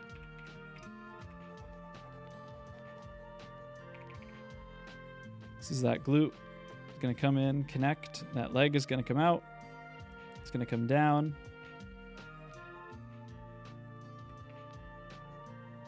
Yeah, and I'm going to move this one back a little bit too. Yeah, I think that's a little bit better. Just because when I pulled this in a little bit more, it felt like these were on the same plane. And I want to maintain this relationship that's going back, but I needed to pull this one back a little bit under her. Okay, I think I like that more. So that's something that I do a lot, that a lot of you guys do a lot. It's really easy to do. If you make that front leg a little bit too long, it doesn't just make it too long, it pulls it more in front of the body. So it's like not supporting the weight that's underneath the body. So making stuff shorter kind of brings it more underneath. Right? And then we're going to have that thigh come in like this. Here, and we'll say like that knee is on the front here. I need to make my brush a little bit smaller. Sartorius muscle is going to overlap the thighs in here. And keep the anatomy really simple in here. This is playing the Silent Hill mix. I'm going to have to edit out the same thing I always have to do. Oh, Westfall music. Let's fucking go. All right, we'll have that knee, which is going to provide a little bit of an overlap, but it's not going to be kind of jutting out super far because we're putting weight down and through it, right? Like we get that knee juts out more when it's bent, you know, when the leg's bent like this. That's when we get that kind of pushing out. But when everything is straight, you know, stuff kind of bunches up and that knee kind of like actually recesses a little bit. Because all this stuff is like connecting into there. Right? This will come up and connect to the back, wrap around. And then, yeah, we'll get a little bit on the back here. Let's just keep it kind of a little bit more contained. And then the ankle is high on the inside and low on the outside and wraps around the foot like this. Big toe on over here and over here. Feeling a little bit more controlled. And we'll get like a step down between the glute medius and glute maximus. And that all carries into the side of the leg. This is our big quad group here in the middle. So it's not big changes, but it's more just kind of like pulling stuff in, grounding, simplifying so that, you know, these lines have a little bit more meaning. And when in doubt, you know, honestly, when in doubt, average it out. If you have a bunch of stuff that's like, okay, here and then here and then here and then here and then here, it gets a little too busy. I would rather see this. You know, like if you can get this working, then you can add the overlaps in. But if you can't get this working, then like adding more overlaps, it just gets makes it a little bit too clunky. And you're doing that like pretty well on a lot of these. Yeah. But I think you can be a little bit more general with how the stuff flows together and then kind of add that back on top. It's pretty good. It's pretty good. Okay. I busted out some interesting, this is some interesting stuff right here, guys. Okay. These are some Riley Rhythm Proco-esque Watts Atelier drawings. And I really don't have that much critique for you. I think I did ask for some reference photos, but the problem with, maybe I'll pull one of those references. The problem with the Riley Rhythm stuff, and I only say this from my own personal experience, you're welcome. I said this earlier. If there is something that,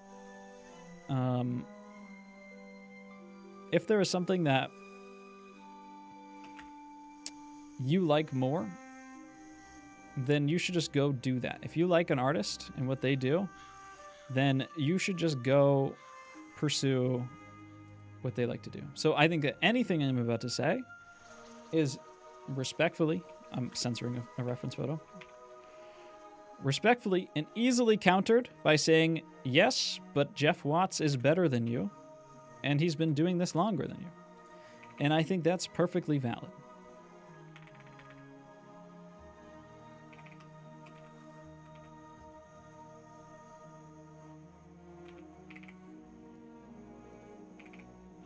So there's a reason why, okay, I'm back. There's a reason why I stopped drawing this way. I did for years, I did some Watts Online stuff, I did Proco stuff, and I actually went back, and I think you're better at this stuff than I was, but I pulled some of my old Watts drawings. You know, like, I'd only been drawing figures for like a year and a half at this point, probably. Maybe close to 2. And these were just some random pages that I found, but like, it's a lot of the same stuff. You kind of always know it when you see it. And I think your drawings are much better put together than these ones were. But I think that this following and drawing in this way allows you to learn very quickly and develop like aesthetic looking drawings very, very quickly. But I had a hard time feeling like it carried to other things. And I said a year and a half, maybe 2 years, so we don't have to take the under on that. We can take the over.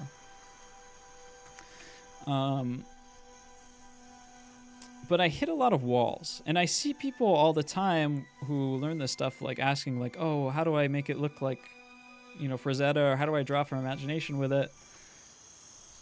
And it's kind of, I think, reliant on, I think the reason why it works so well and it gets people really aesthetic looking drawings so quickly is because it kind of has like a defined shape language. There's kind of like shapes that you know how to use, how to make things look gestural, how to make things look nice. But because it's so reliant on that, it has a harder time kind of, one, doing stuff from imagination when you don't have a reference, and two, matching it more precisely to the model. It kind of always makes like a Wattsy, in my opinion, it makes a Wattsy drawing, you know, and not like a drawing of the model. If you don't care, then by all means, go for it. But I think when you look at, here, let me pull up a drawing from my collection. And to the guy who asked if it's worth taking classes earlier, like the reason why I got there in like a year and a half, 2 years is because I took classes, right? I was taking classes Watts Online. Started like New Masters Academy classes right away. Ellie Delaunay. Yes, beautiful, beautiful, beautiful.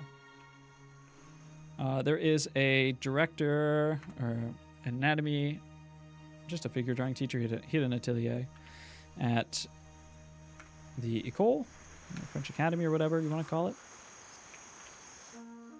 His name was Elie Delaunay. He was very good at drawing. Very, very, very good at drawing. There's a couple drawings I want to bring in here because there's some stuff that he does that I really like, especially while sketching, and I feel like drives these results that I find very pleasing. And again, I think this is entirely countered by you saying, I don't like that. I like Jeff Watts' stuff more. And if that's the case, then that's great, you know? But if you want to achieve a little bit more naturalism,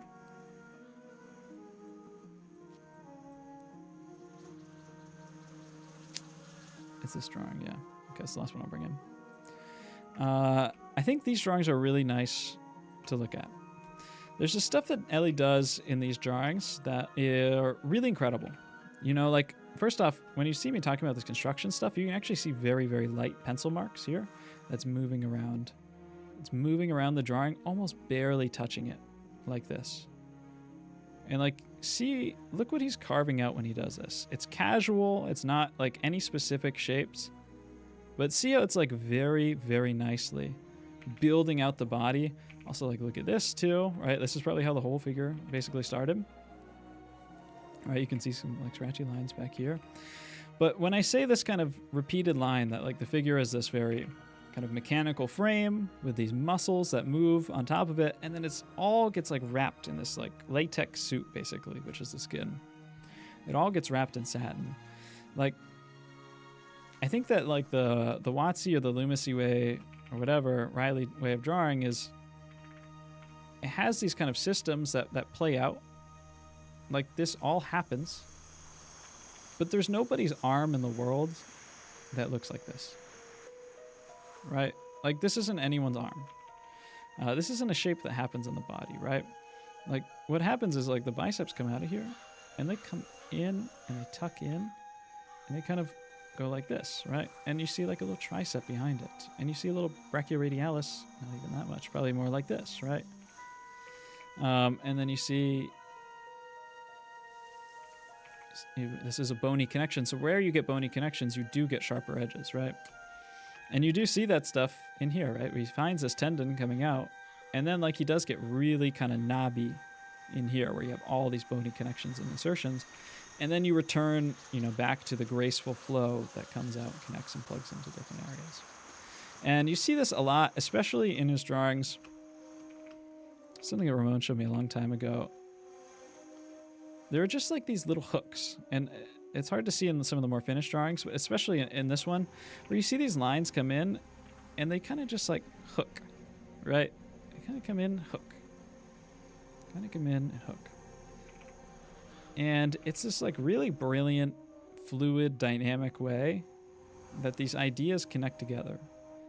And it mimics a lot more closely, you know, how the body's actually built. Right. I think there's, like, kind of only so much that you can get if you did this. Right. Let me look. Let me put your stylization on it. Boom, boom, boom.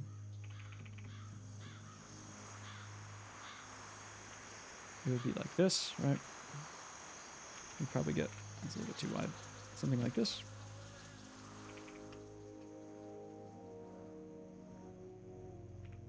All right. And then you probably hit, like, a, how do you do your knees? You kind of just square them off. Right, and then you come out like this. You probably, like, try to get, like, a big flowing motion on here. Like, it looks cool, but if your goal is kind of naturalism and digging deeper, it was really hard for me to go from, like, this stuff to this stuff. I actually really felt like I had to relearn most everything. And what my experience with drawing like this was, is I felt like I was really, really good, improving really quick. And also, I think you're, like, way better at this than I was. But I actually didn't know anything about what real people looked like. I had never looked at a model before and said, oh, okay, like, this is happening like this, and this is flowing into here. And actually, like, okay, this value is, like, 6 out of 10, and compared to this value, this is like this. Because I'd, like, been so reliant on, like, okay, you do the rhythms, you get all the rhythms in, and then you put the Terminator line down, and then you make it, you know, the Terminator line's the darkest point because that's how Terminators work, and then you put in, you know, your general shadow, and, you know, Jeff kind of like maps all of the halftones too and all these crazy shapes. When I started drawing with some like Russian artists when I was in Italy, they would see me do this stuff, and I really wanted to make my drawings look more like them. And I know Jeff mentions Russian drawings all the time, and I'd ask them and I'd have them look at me work, and they go, "Why did you make that core shadow so dark?" And I would say, "Because it's the Terminator. The Terminator's dark." And then she'd point at the cast and she would say, "No, it's not. Like, just look at it. That's not what it looks like." Like, there was so much conception in my head that it took me a couple more years, I think. I started to see a little bit more, but it took me like another year to really kind of start to actually see things. And this is just the process of learning in general too. But that's why I don't teach this stuff. Yeah. And I think that's the weakness of it. Drawings look great.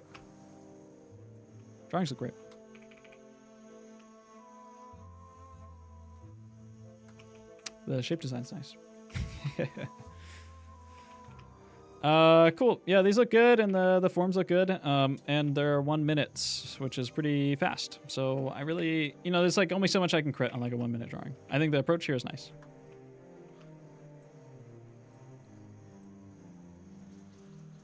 Okay. And then I get down to, actually Sarah did a bunch of drawings, but she just didn't submit any of them. She submitted the paintings, which I'll give you a little bit more.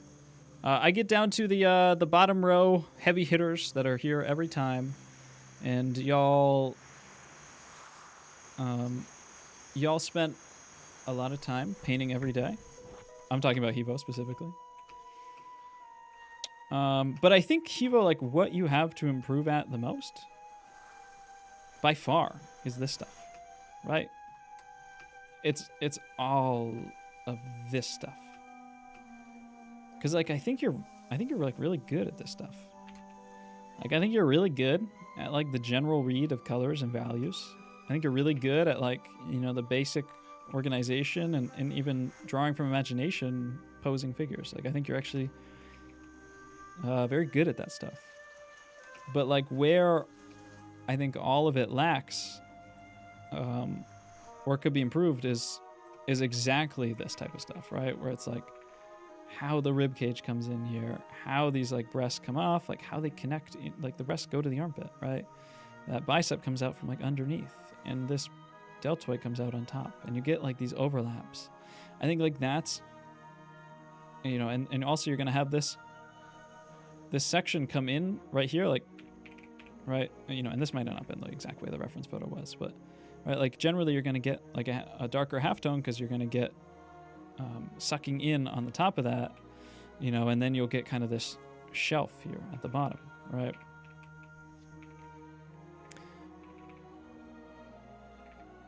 Right.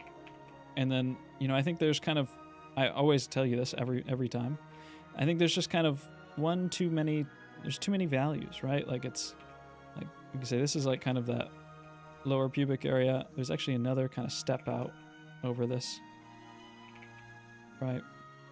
And then this belly kind of wraps in and around. But I think this is the stuff that you should get better at. This is going to be a little bit too bright.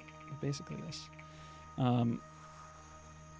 Not through doing the thing that you're good at. I think it's the thing that you should get better at by doing the thing you're bad at.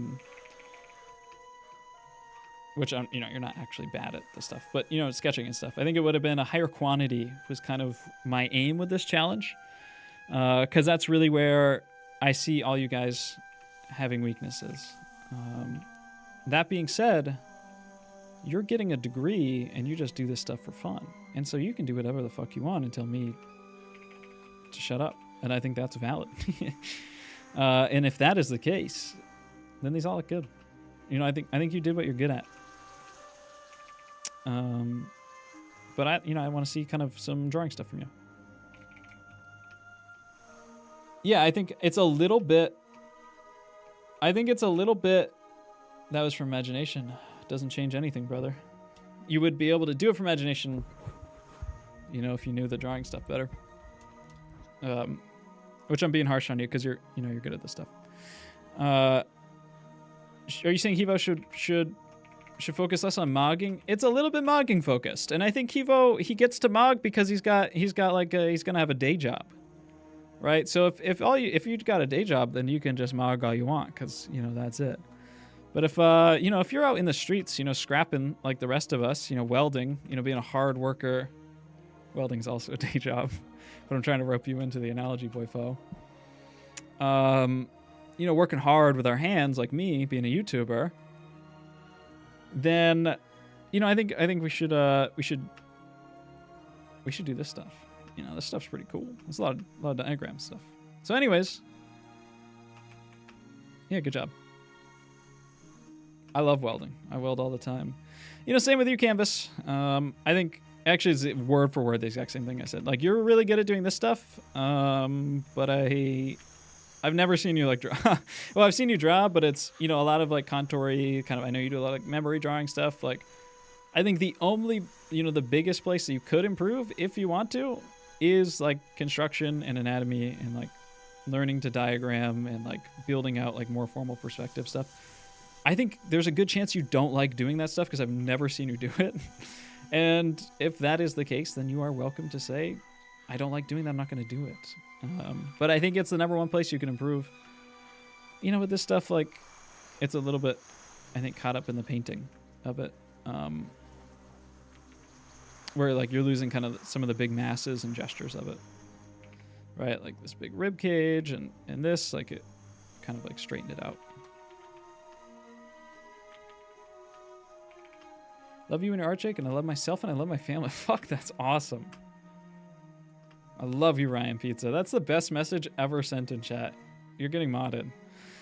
It is the exact same thing I said to Hivo for you too, Katie. I think it's a nice painting. I really do. But if you spend a lot of time on a nice painting and you get to selection tool and liquefy, move stuff around, I can't give you any crits because it's a nice painting. You made it a nice painting. I want to see the bad painting so I can tell you what's wrong with it, I submitted a normal time too, by the way, Jake. What does that mean? I submitted a normal time. Oh, hi. Let me in, thank you. I'm not late at all, actually. Submitted at 2:40. This is a normal time to submit.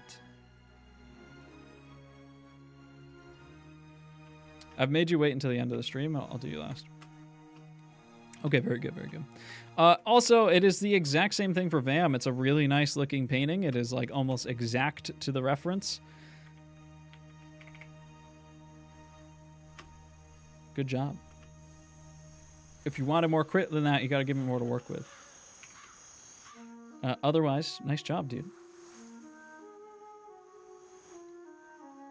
He's doing the accent again? I'm going B. That's my Donald Trump. That's Donald Trump rushing B on Dust 2, if you didn't get that. I'm going B. What do we think about that? +2? Donald Trump rushing B, Dust 2. His team doesn't want him to go. Sarah... I have to restart the file because it's frozen.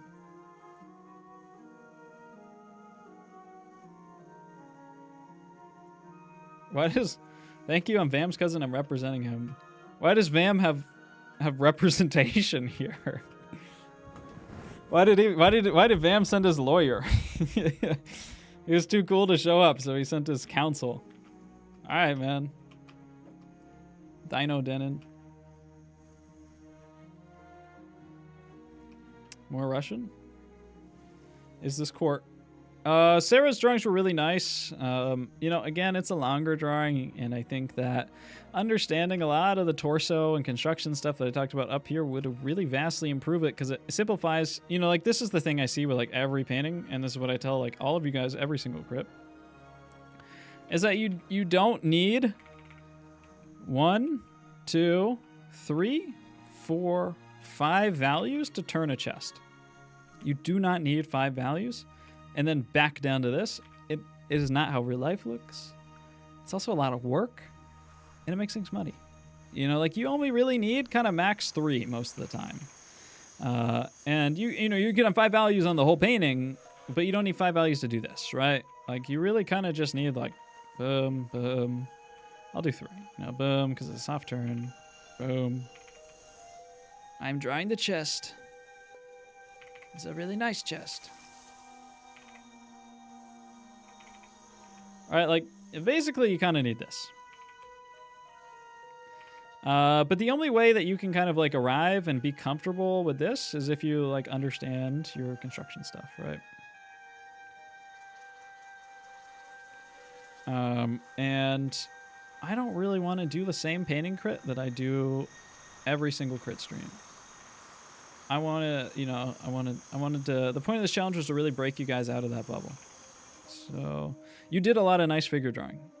So I think a lot of the torso crit that I gave earlier, this belly button's probably a little bit too low. I think a lot of the torso crit that I gave earlier is going to be really helpful for you. I'm sorry that I'm trashing on your painting that you submitted.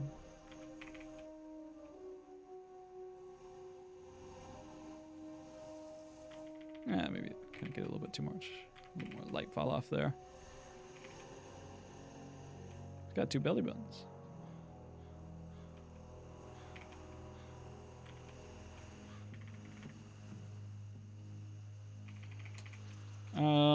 Yeah, you know, it's not very pretty because I didn't put much work into it. But kind of just like building stuff out from masses a little bit more. Broader planes, broader masses. There's always broader planes that you can make. And I'll make a definitive statement about art. It's always better to do a broader plane. What is underneath here? How did I fuck up the layers this bad? Very good. You know?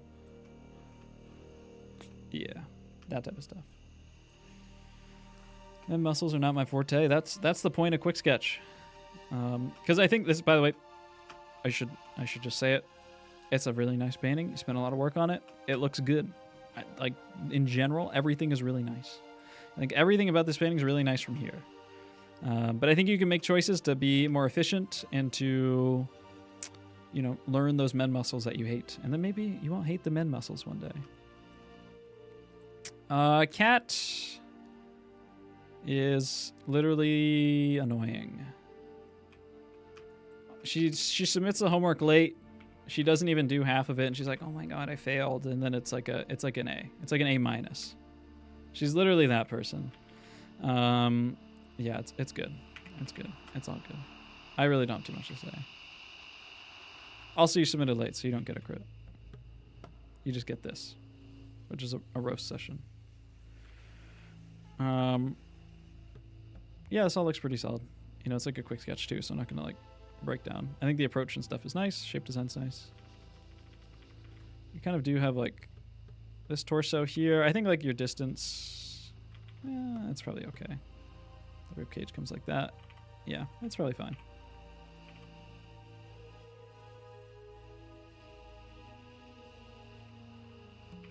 Plays Minecraft the whole stream. Submits 40 minutes late. Only one I know of crit for. It's fine. You know, draw a horse from imagination right now. Okay? Literally catfishing for compliments. Thank you. That is the last one, everybody. Thank you for coming so much to the... Thank you so much for coming to the Jake Don't Draw live stream Super Show Experience Extravaganza. We're so back edition Super Show special. It is February the 8th. I'm tired. I've been talking for about 5 hours straight.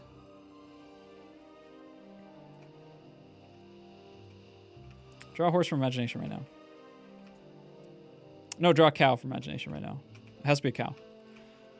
I don't have anything else to say. I think that everyone did a really nice job, and that there will be a new challenge tomorrow. If you have a suggestion for what the challenge should be, please do all the work for me and leave it in the art challenge chat in the Discord. And then I will have to do it tomorrow and make me a little bit happier. And maybe I won't be so cranky on the next crit, and I'll be nice to you. Elemental unicorn design for imagination challenge tomorrow. Yeah, maybe something like that. My first time taking part in this. It was fun. Thank you. Hey, thanks so much for sticking with us through the stream. I hope that your drawing got crit and I didn't skip over you. I probably did, because statistically I skip over every single person. Just that seems. I've been taking some surveys and that's what they've been saying. Super Bowl, Fortnite.